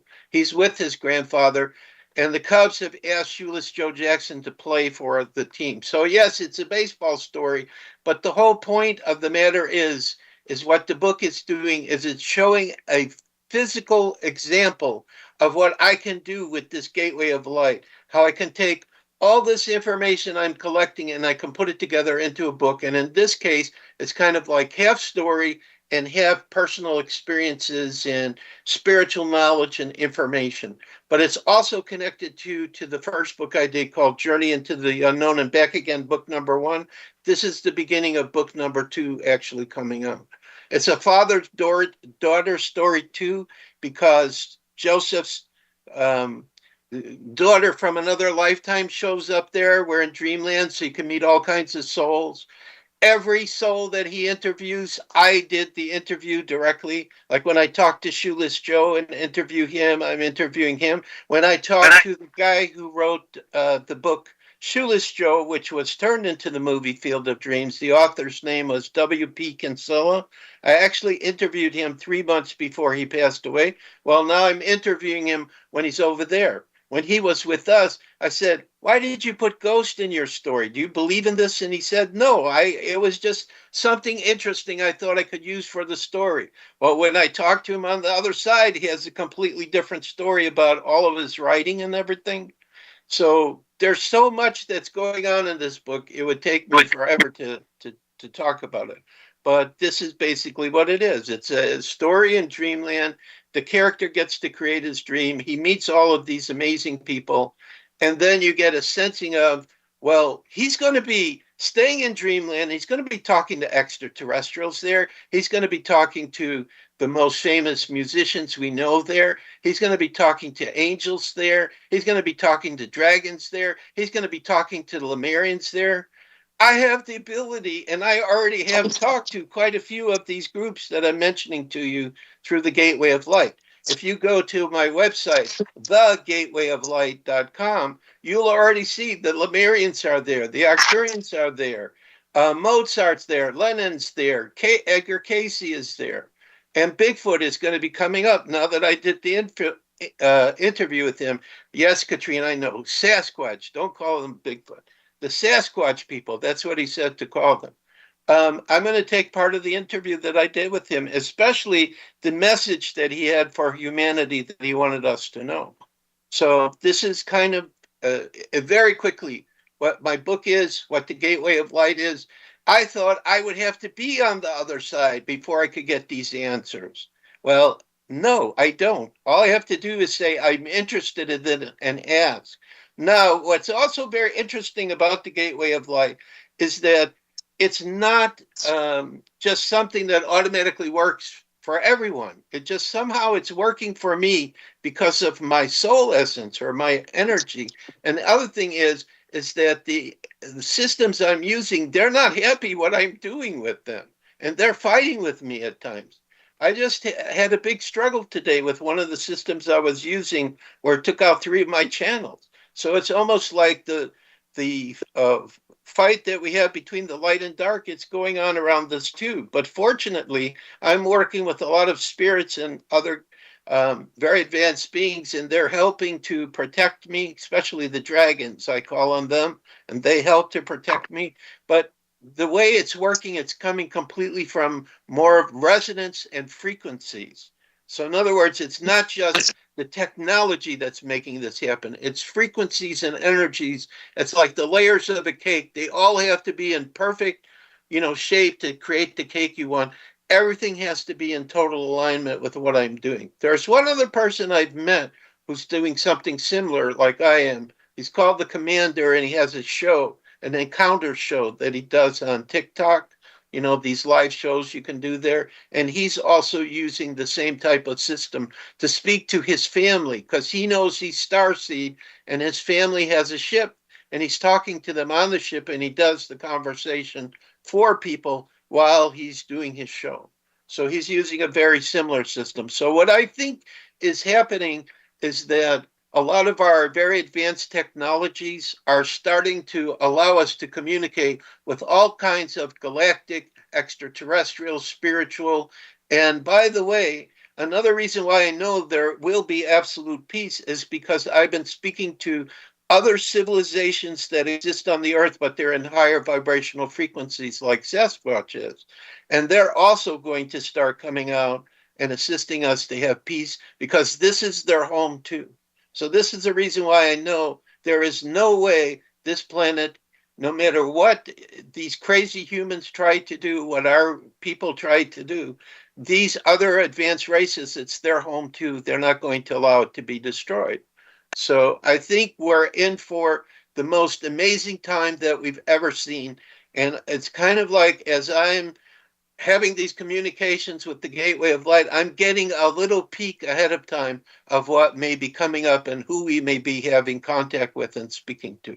So it's the most amazing experience I've ever had. Now, the book that I did, not only did I have the ability to interview the spirit, but I'm not a novelist. I had the idea of the story, but there's no way I could have written this book and for it to be a really strong novel. And the people who are starting to review the book for me now are telling me they love the story, they love the way it reads. So I had a spirit team. Like Ray Bradbury and Rob Reiner were two of the spirits that were helping me to write it. I'd say, okay, I'm going into this scene. I don't know, how should I do it? Can you give me something? And they would give me something. And I'm a good enough writer that I could look at what they gave me and say, it's not totally following what I want. I have to fix it, or I have to get them to rewrite it or whatever. So that's why I'm saying I don't think anybody's like written a book like this, where it's like a whole team of spirits and talking to all of these spirits is necessary for this book to come. Now, the next book I'm going to do is going to be extremely controversial. And even our family, I call our soul family, they may not totally agree with what I'm going to come up with, but I'm going to take us where we see the world as that we live in, where it really is, and it's beyond the flat earth theory. It's called the rings theory. So that's all I'll say about it for right now. But that was why I was talking to Sasquatch primarily, to see their perspective on the ring theory, because they've been on this world longer than anyone else has been. Well, I mean, actually, I've never even heard of anything. Well, I guess no. Ring theory, I guess I could put it to maybe, what's it called? The Kabbalah type theory, where it's a stacking. It doesn't have to do with that. It's like the Russian dolls, where you have one within another. It's one world surrounded by another world. So in other words, there is no outer space that they keep talking about. I can get on that another world train. around us. How can there be an outer space? How can the sun be in outer space? Right. That's what this theory is going to talk about. And it's not coming from me. It's coming from Sasquatch, Atlanteans, Tartarians, Lemurians, the dragons, the Arturians, the Pleiadians. Who else did I talk to? The race we call the mermaids. They have a different name. They all see this truth, because they can perceive the world the way that it really is. So that's where it's going to come from. So I have no clue how that book's going to be related. What is it? I said it actually makes an odd sort of sense. I mean, I guess to wrap my head around, I would say I would almost see that as almost like the way we view dimensions, because dimensions would be exactly that. That's the key that the Sasquatch was saying. He's saying it's frequency. Yeah. It's like the dome isn't really a solid object dome. It's a frequency. Yep. And you have to be able to go through that frequency in order to get from our ring, we are in ring 1, to go into ring 2, which is a whole other race of people, higher vibrational frequency, sea world. That's what they told me. And the Lemurians said they have cities not only on our Earth, ring 1, but also in ring 2, they live there. And Sasquatch also, I asked, are your people living in these other rings? And they said yes, too. So, and the other thing is, well, then why do we see outer space when we look in the sky? Holographic image reflected off the dome. It is how space looks, but it's not how space looks outside of where we live. Right. That's what they're And telling again, it does make sense. If you look at, again, dimensional theory, that makes a lot of sense. And they it say really 13 does. dimensions on our Earth. We're in the first 3. We occupy the first 3. So one thing that came up in the Gateway of Light is I was talking to someone in Dimension 4, and they said, for your Scroll of the Ring book, I see the whole book, it's already done. Do you want me to give you the first page that you already wrote? I said, what are you talking about? I haven't written anything yet. I just have the idea. And I said, yeah, will you send me the first page? And it was so good, I used it for the first page of this book. Nice. Oh, I got to tell you, though, we got to go out to break. I just looked down at the time. Nope. We're taking our next break at the 40-minute mark. At the what minute mark? 40-minute mark because of our room collapse before. So we're going to come back in and then basically take the show out 10 minutes later? Yeah, basically. Yeah. Okay, so to the 40-minute mark. Well, I'm glad I cleared that up. And by the way, real quick, Larry Hersman, thank you so much for the slee stack on my Facebook yet again. I have to tell you, I appreciate that every time you post it. I'm just happy Ralphie doesn't see it every time, because otherwise I'd have to hear about how I'm a slee stack for the entire night after that.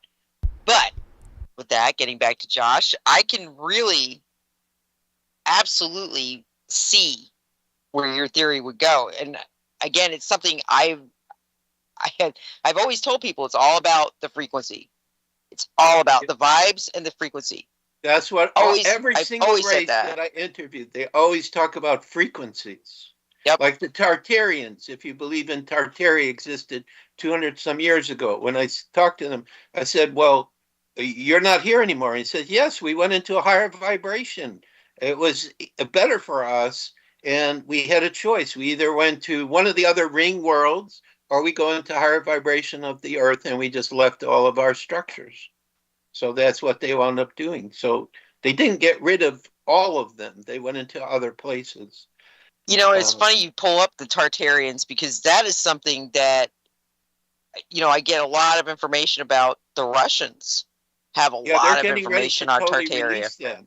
Yeah, and I've heard that. You know, I've heard that since the fall of the USSR, which is really interesting. That's where it started, was in Russia.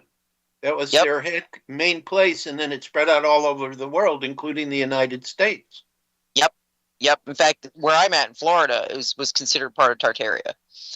Yeah, believe it. Well, St. Augustine. When I go to St. Augustine, you better believe Tartaria is there. Their energy's all over the place. It's one of my favorite cities. Did you know that? I love St. Augustine. Oh, yeah. I love it because it's like stepping back in time. You go back, and I go to St. Augustine, and I can literally lose myself in the entire, just in the center of the city, because, for those of you not familiar with Florida history, and actually U.S. history, St. Augustine is the oldest city in the country.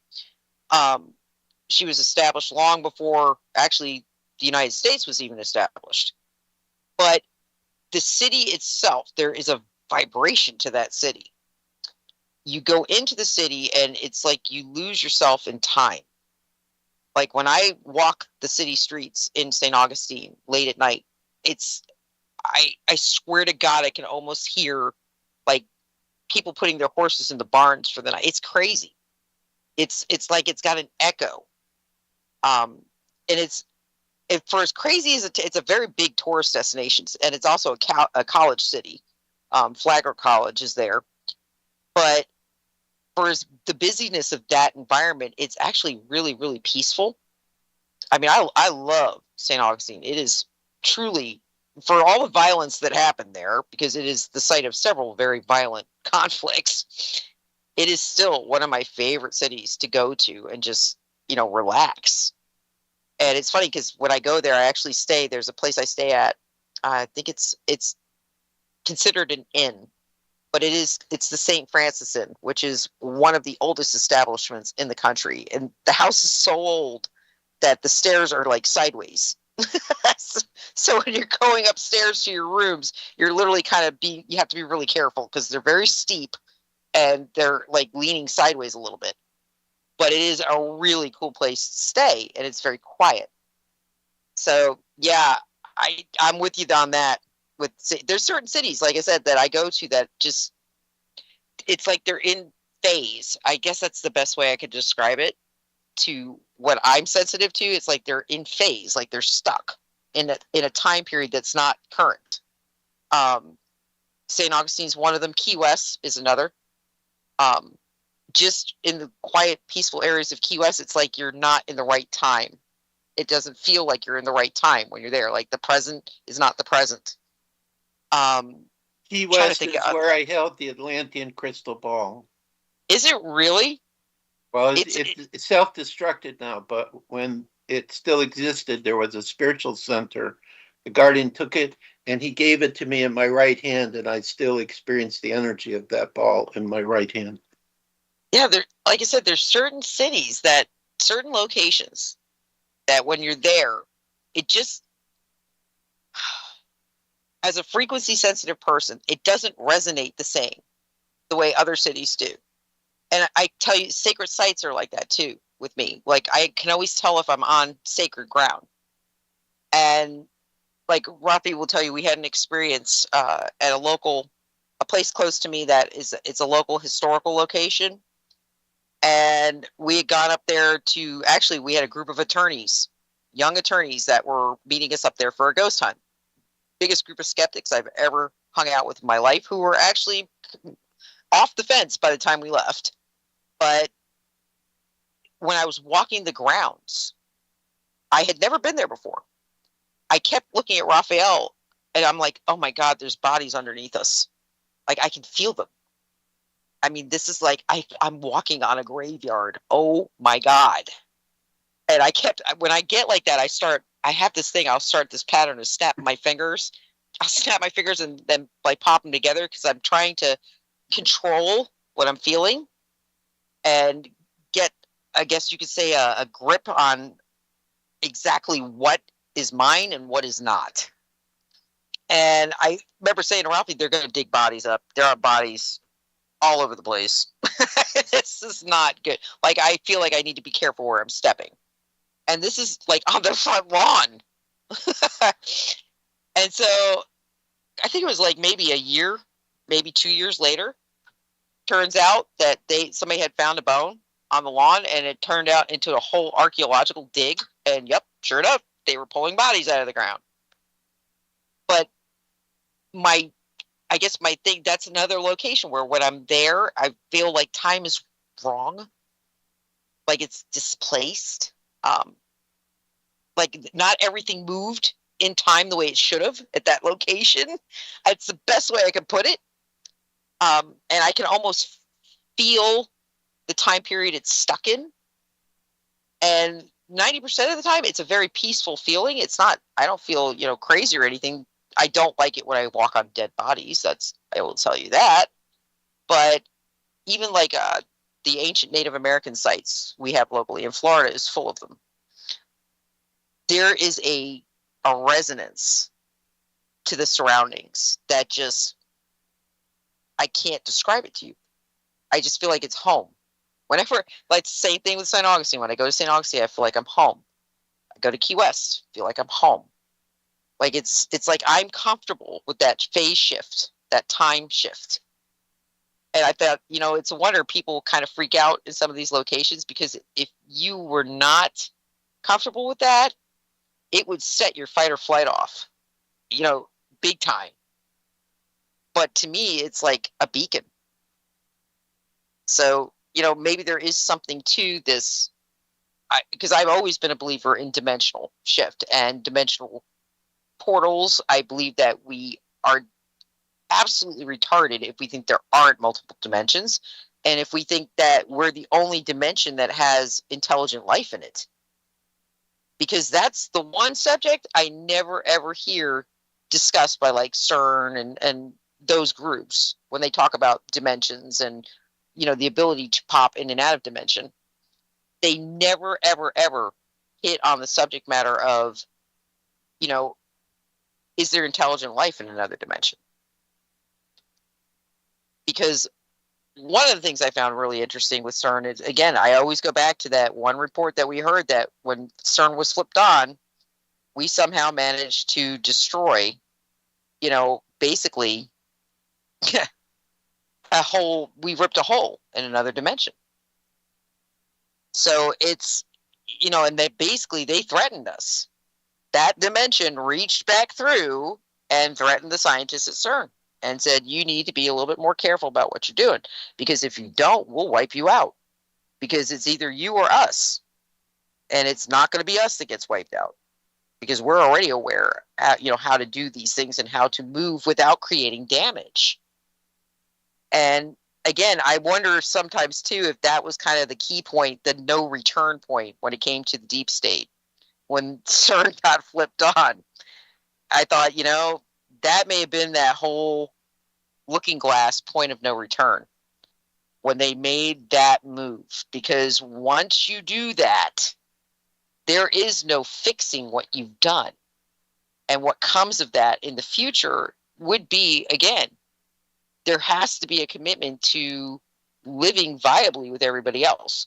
To do that, you must have peace. You cannot live and coexist in a constant state of chaos and war. It's a self-destruct mechanism. Ooh, somebody's feeding back.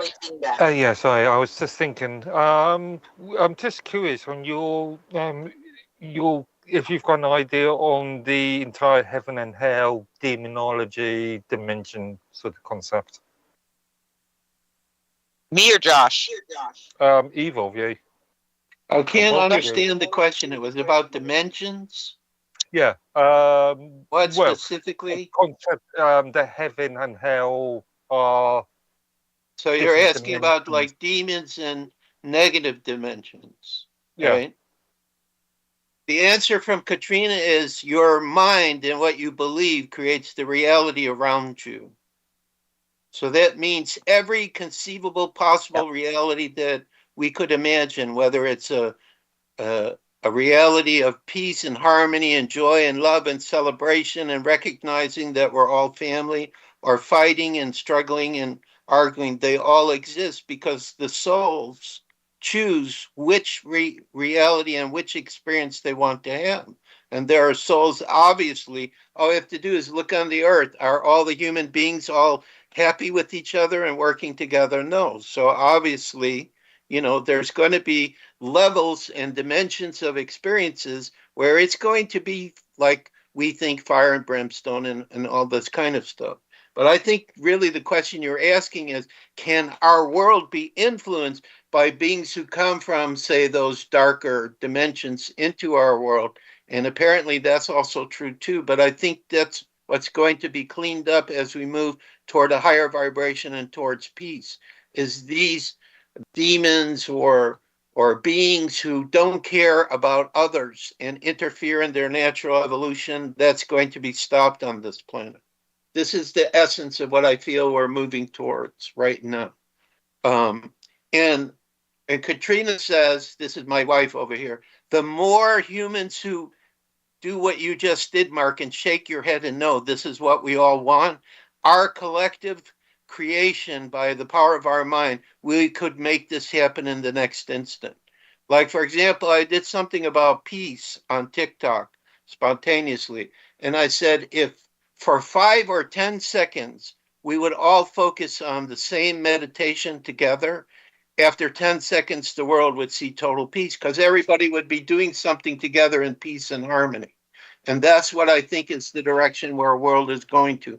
More and more people are getting tired, sick and tired of always having trouble and problems, and they can't create their dreams. And they're saying, no, I'm not going to continue that. I'm going to start working with other people and create the world that I want to create, which is a positive world, a joyful world, celebration, peace, harmony. And we have the support of many other galactic and spiritual races that, for whatever reason, this is the time now, this is the time of prophecy where we go towards peace. They are allowed to start helping us more directly, just as Sasquatch told me in my interview through the Gateway of Light, that never before were they allowed to do anything to assist us? And it caused tremendous grief for them to watch us suffering, but they were not allowed to interfere in free will. And they said, now things have changed and gone far enough that we are going to start to be able to participate. It's just like the dragons tell me, Joshua, when you do your world peace meditation with the crystal skulls on the 13th, we are right there with you. We are going to support you with our energy, with our love, with our peace. We are going to become part of that because the dragons exist in a higher vibrational frequency, and they recognize that we are all family here on this world, regardless whether we're the same race or not. So this is the direction that I see us moving to. This is what I see when I see my visions of the future. Break. Guys, I was going to say, I got to take us out to break. Sorry about that, Josh. Hang in there, folks. We'll return for a very quick ending to the VIXEN'S Vault because of the way the timing worked tonight. Sorry about that. But we'll be back in just a few moments from break. Keep tuning in.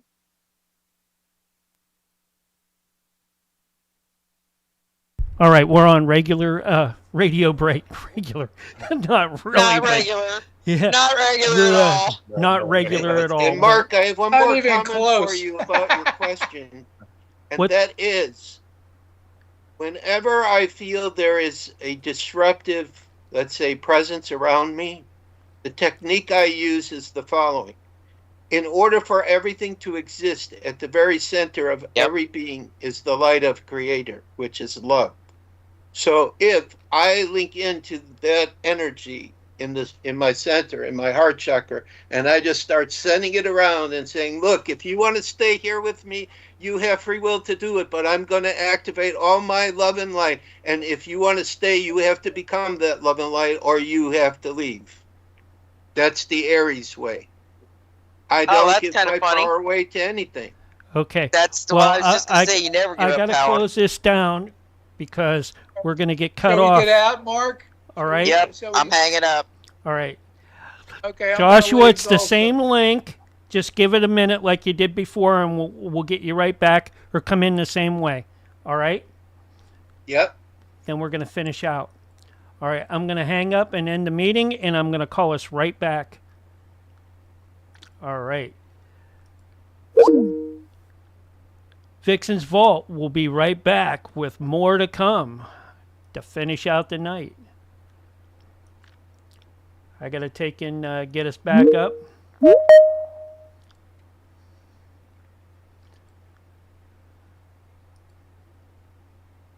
All right, Mark, I'm back. Yep, yes, you are. I signed out and then I went back in. Nancy's back. Yeah. Yep, I'm here. I'm waiting for Joshua to return and the rest. Yeah, Mark Edworthy said his computer overheated. I don't understand that. Oh, it can happen. Has it? Yeah. It's happened to me before, but that's usually because the fans weren't working right. Oh, yeah, I forgot about Either the that. fans aren't working right or he's got something running in There the he is. background software-wise. Let him in.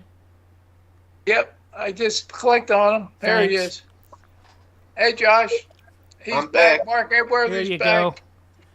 Is Yeah, Darcy coming back sorry in? about some of the technical issues tonight, Joshua, but it happens. Oh, God, last week I was having tech issues all over the place. Yeah. I kept getting popped off. I was like, ah. If you guys could have, thank God I mute. More interesting. Yeah, it does make life more interesting at times. But anyway, We want to be bored. We need challenges.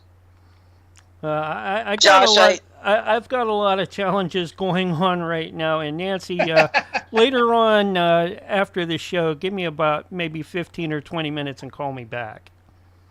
Oh, I can't tonight, Mark. I can't. I can call you in the morning, but I have Please. got to get to bed. Please call me around lunchtime then tomorrow. Okay, about noon? Yeah, And you're an noon hour your behind time. me, right? I'm an hour behind Yeah. you. That'll be good. Okay, good. All right. So, Nancy, yeah, give yes. out some information how people can get the book before we finish. Oh, yeah. Oh, that's actually what I was going to segue into because we are not going to have a lot of time once we get back on air. Well, yeah. So I want you to give everything. Yeah.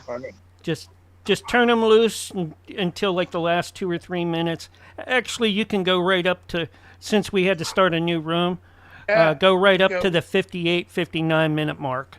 Yep. All right? Yep. Okay. Yeah, but I agree with you, Josh, on the whole, you control your environment.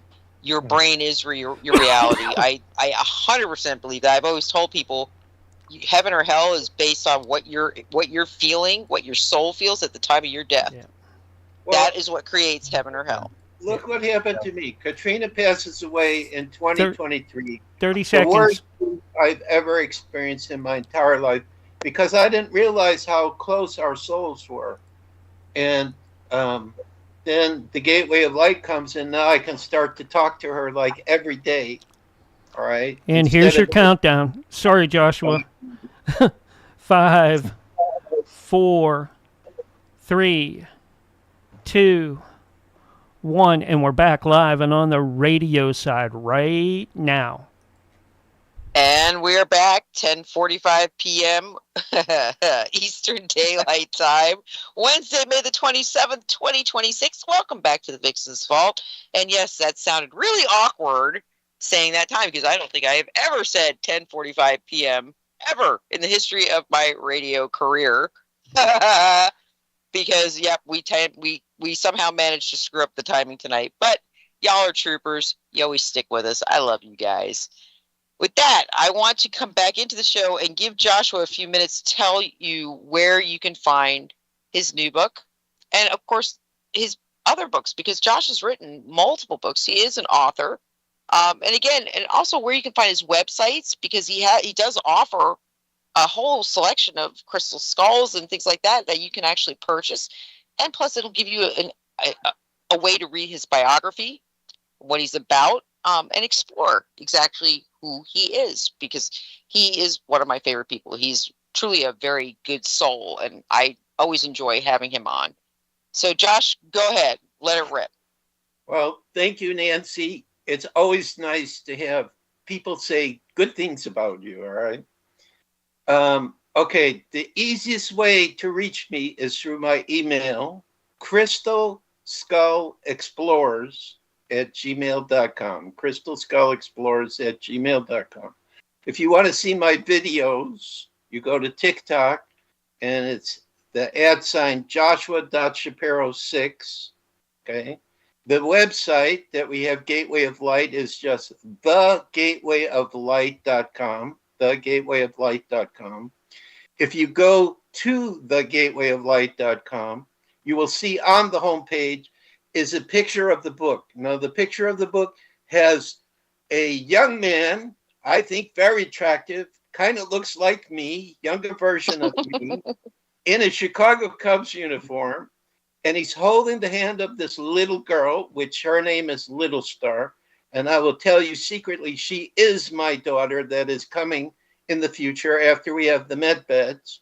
She tells me in spirit, Papa, I am going to come and be your first daughter ever, because I am 71 and I have not had any children, but I keep seeing through the Gateway of Light, I will be having a number of children. So anyway, you'll get to meet her. So when you see that picture of the cover with somebody like me in a baseball uniform holding her hand, you just click, go to read about that, and that's where you can get a copy of the book. Now, I will tell you, the first version of it, I couldn't get it into the form where it reads nice on the phone. It's a larger version, PDF for computers and large screen. I am working on that version, and sometime in June, I suspect I will have a version for the phone, and then I will get it on Amazon and all over the place. But right now, it's just a PDF version of it.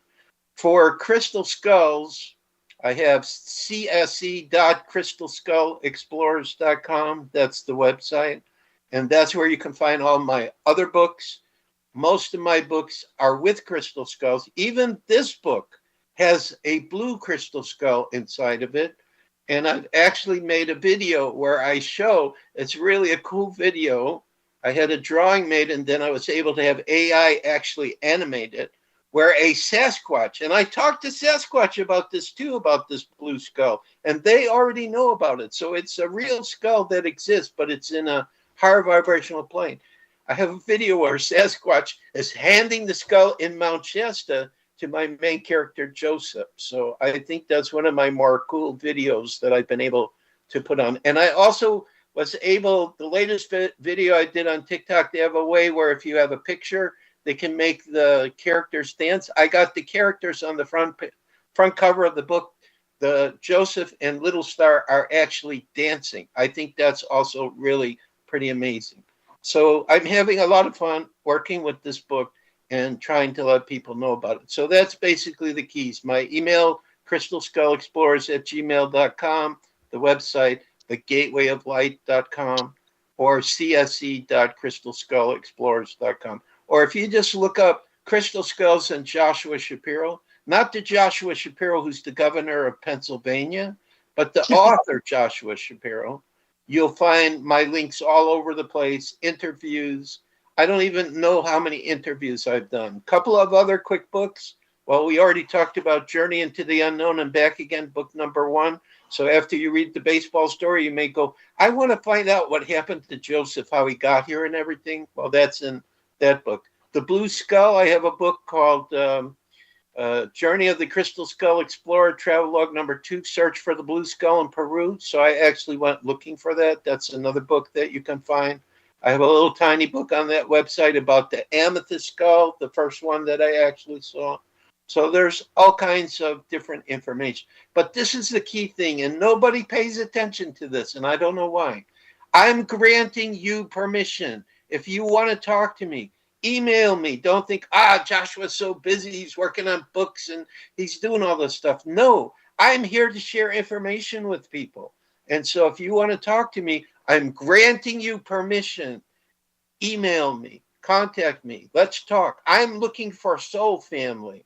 I have visions that there is a huge group of people I will eventually be working with who are soul family, and we are about to do projects to change the world. So this is the year that the connections start happening. How do you know when you meet soul family? Because when you talk to them, you are so happy and excited to be talking with them. There's something about them that resonates with you. Okay, you don't want to lose track of them. That's your soul family. We all have soul family here. But our soul family made an agreement before we were born that we were going to come together and start working together on great projects. So my great project will be the Center for the Advancement of Humanity, which is a spiritual center, which the Gateway of Light is part of, and also this Soul Family Gathering in Central Florida group trying to bring people in Orlando to come together. That's also part of it. But I see a center, and when I talk to these other races, I always ask them, like I asked Sasquatch also, would it be possible for the Center of Advancement to be able to take the great wisdom and knowledge you have and share it with humanity? And he talked to his elders, and they agreed in principle that they would be open to do that. But I have so many other groups that have told me that. So this is why I know amazing things are getting ready to come to our world. Okay? But each of us, if we believe that too, if we say, I'm not going to see all these crazy things they're doing, let them torture themselves with those crazy things. I only see the positive things that are coming up. And if we believe that, then we create it, we share light with the beings that are watching. Oh, humanity's ready now for us to start coming down there and helping and working with them directly. Like there will be one day where the dragons will come out and start flying amongst us also. And they told me that will happen in our future as well. So we're moving in a really interesting direction. That's all I know. So I just keep going into the Gateway of Light, talking to all the different beings, share the information that you're giving me and get it out there. So that's... Yep, I gotta say, like I said, folks, Josh is like, I've known Josh a long time. We've known each other a long time. How long? And yeah, I mean, I can remember interviewing you years ago. Yeah. So it's like, God. So much going on, it's hard to remember anymore. Well, yeah, but certain people, like, I have a very keen interest in crystal skulls. So certain people always stick out in my mind when it comes to that. So it's like, yeah, Josh Shapiro, yeah, been around for a long time, been talking about Crystal Skulls for a long time, long before Indiana Jones Crystal Skull movie came out. I can tell you that. Before, long time. Yeah. 1983. 1983 is when I saw the first one. Oh God. So wow. that's over 40 years. Yep. I mean, the funny thing is that, a lot of people had no idea that Crystal Skulls were even a thing until that movie came out, the Indiana Jones movie. No joke. I can tell you, and suddenly there was this huge rush of curiosity. And I always thought about that with you. I always thought, I wonder if that helped Josh, because literally it kind of, when you look up Crystal Skulls, your name is one of the first things that populates in the Google, index. So I think it helped me, and during the period of time of the movie, I had more interviews than I ever had in a short period of time. Yeah, I figured because again, there was a huge public curiosity, and of course, even running into 2012, there was a big push running into 2012 because, of course, there was always the legend of the skulls and all the skulls being put together in 2012, and again, it's horrible, but it's great in some ways, because it's horrible because there's a lot of misinformation. Yeah, it's great because at least it made people go looking for a truth and discovering that there were actually crystal skulls that cannot be explained. Yeah, I mean, like I said, for all the disinformation sometimes that you get, and I can parallel current politics for that.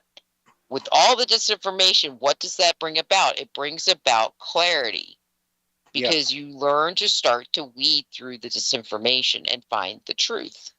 Absolutely. And it's so kind of cool that society's actually finally heading in that direction, where people are finally getting fed up enough with being lied to and propagandized and everything else, where they're finally starting to look for the truth. And it's out there in reams and realms. I mean, every day I go on Facebook or TikTok, look at all these amazing videos people are sharing. It's like it's just exploding. Yep. Well, again, it's the age of information, but you have to be very careful with the age of information, because with that come the modern technologies, which can make false information very, very easily, and it's very convincing. Right. So be discerning, folks. Yeah. Yep.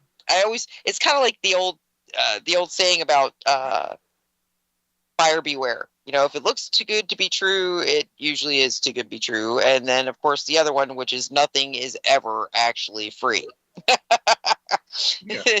Sad monikers on our society, absolutely, but they are true things. So, again, when you guys are surfing the web and you're looking for information, you're researching, you're trying to find clarity or discernment, do so with a cautious eye. Try to backtrack the information as far back as you possibly can and discover its origin, because usually the origin tale is what tells it all. If you backtrack something and suddenly you find the origin was like in 1970 something, and this is something that's supposed to date back thousands of years, in all likeliness, you're not getting very accurate information. No. But again, discernment, folks, discernment. Like Zachariah Sitchin, I always say that. When you talk about the Sumerian. Yeah. You gotta wind it up. Yep, I got 2 minutes. I'm watching. But like I said, all right, with that, I'll actually take the show out. I'm sorry, Dave. I love you. I know you're my timer. You know that. Much love. All right, guys. I would normally just give everybody an exit moment, but we are running short now. So I'm just going to say, have a great evening. Thank you, Josh, for joining us tonight. This was incredible. Love having you on. I always do. Folks, visit Josh's site. Please buy his books. They're really interesting. And if you need a positive hook into things, because I'm all about positivity, I think that's what's going to save us in the end. Buy his stuff, because that's what he's all about. And every time he messages me, it's always, good morning, sister. Hello, sister. How are you doing, sister? And I got to tell you, it fills me with warmth. I love that. Have a great evening, guys. Be kind to each other. You know what? Be kind to each other. We'll talk to y'all next week. Hopefully. Nah, definitely. With that, we're out of here. Have a great evening. Okay. You're killing me. You're killing me. I said the 58-minute mark. It's 59. I got 59 here. Oh my God. 30 seconds over. Oh my God, you're killing me. A minute and a half over. Come on now, Nancy. You had me take us out to break 10 minutes early, Mark. Anyways. I'll do some magic stuff with the recording to get it down. There you go. Time down, all right. But all right. Dude, you're gonna have to do magic all over the place for tonight's show. Oh my God! God! Only timing is everywhere. I'll tell you what, Joshua. Whatever you did in the last part of the show was great. You came through great. We didn't have any other stuff happening. Keep that up for Wednesday when Jack has you on, and we'll see everybody then. We're gonna take and I'm gonna host out to the Great Conspiracy over on Kick, if I can get the stuff up together. All right, I'm jumping off, gentlemen. I love you guys. You guys have a wonderful night. Joshua, it's so good to see you in. It's so great to have you in again. Can't wait to get you back in here next week. All right. Well, I'll be better prepared then. Yeah. I have the experience now. So. All right. All right. Take care. All right. Good show. Yeah. Have a good night, guys. Have a good night. Hey, Mark. Where are they, Mark? Good night, Rafi. Good night, Mark. Good night, everybody. And with that, I am going to host us out to the Great Conspiracy. Look out. I hope you got it ready over there, TGC.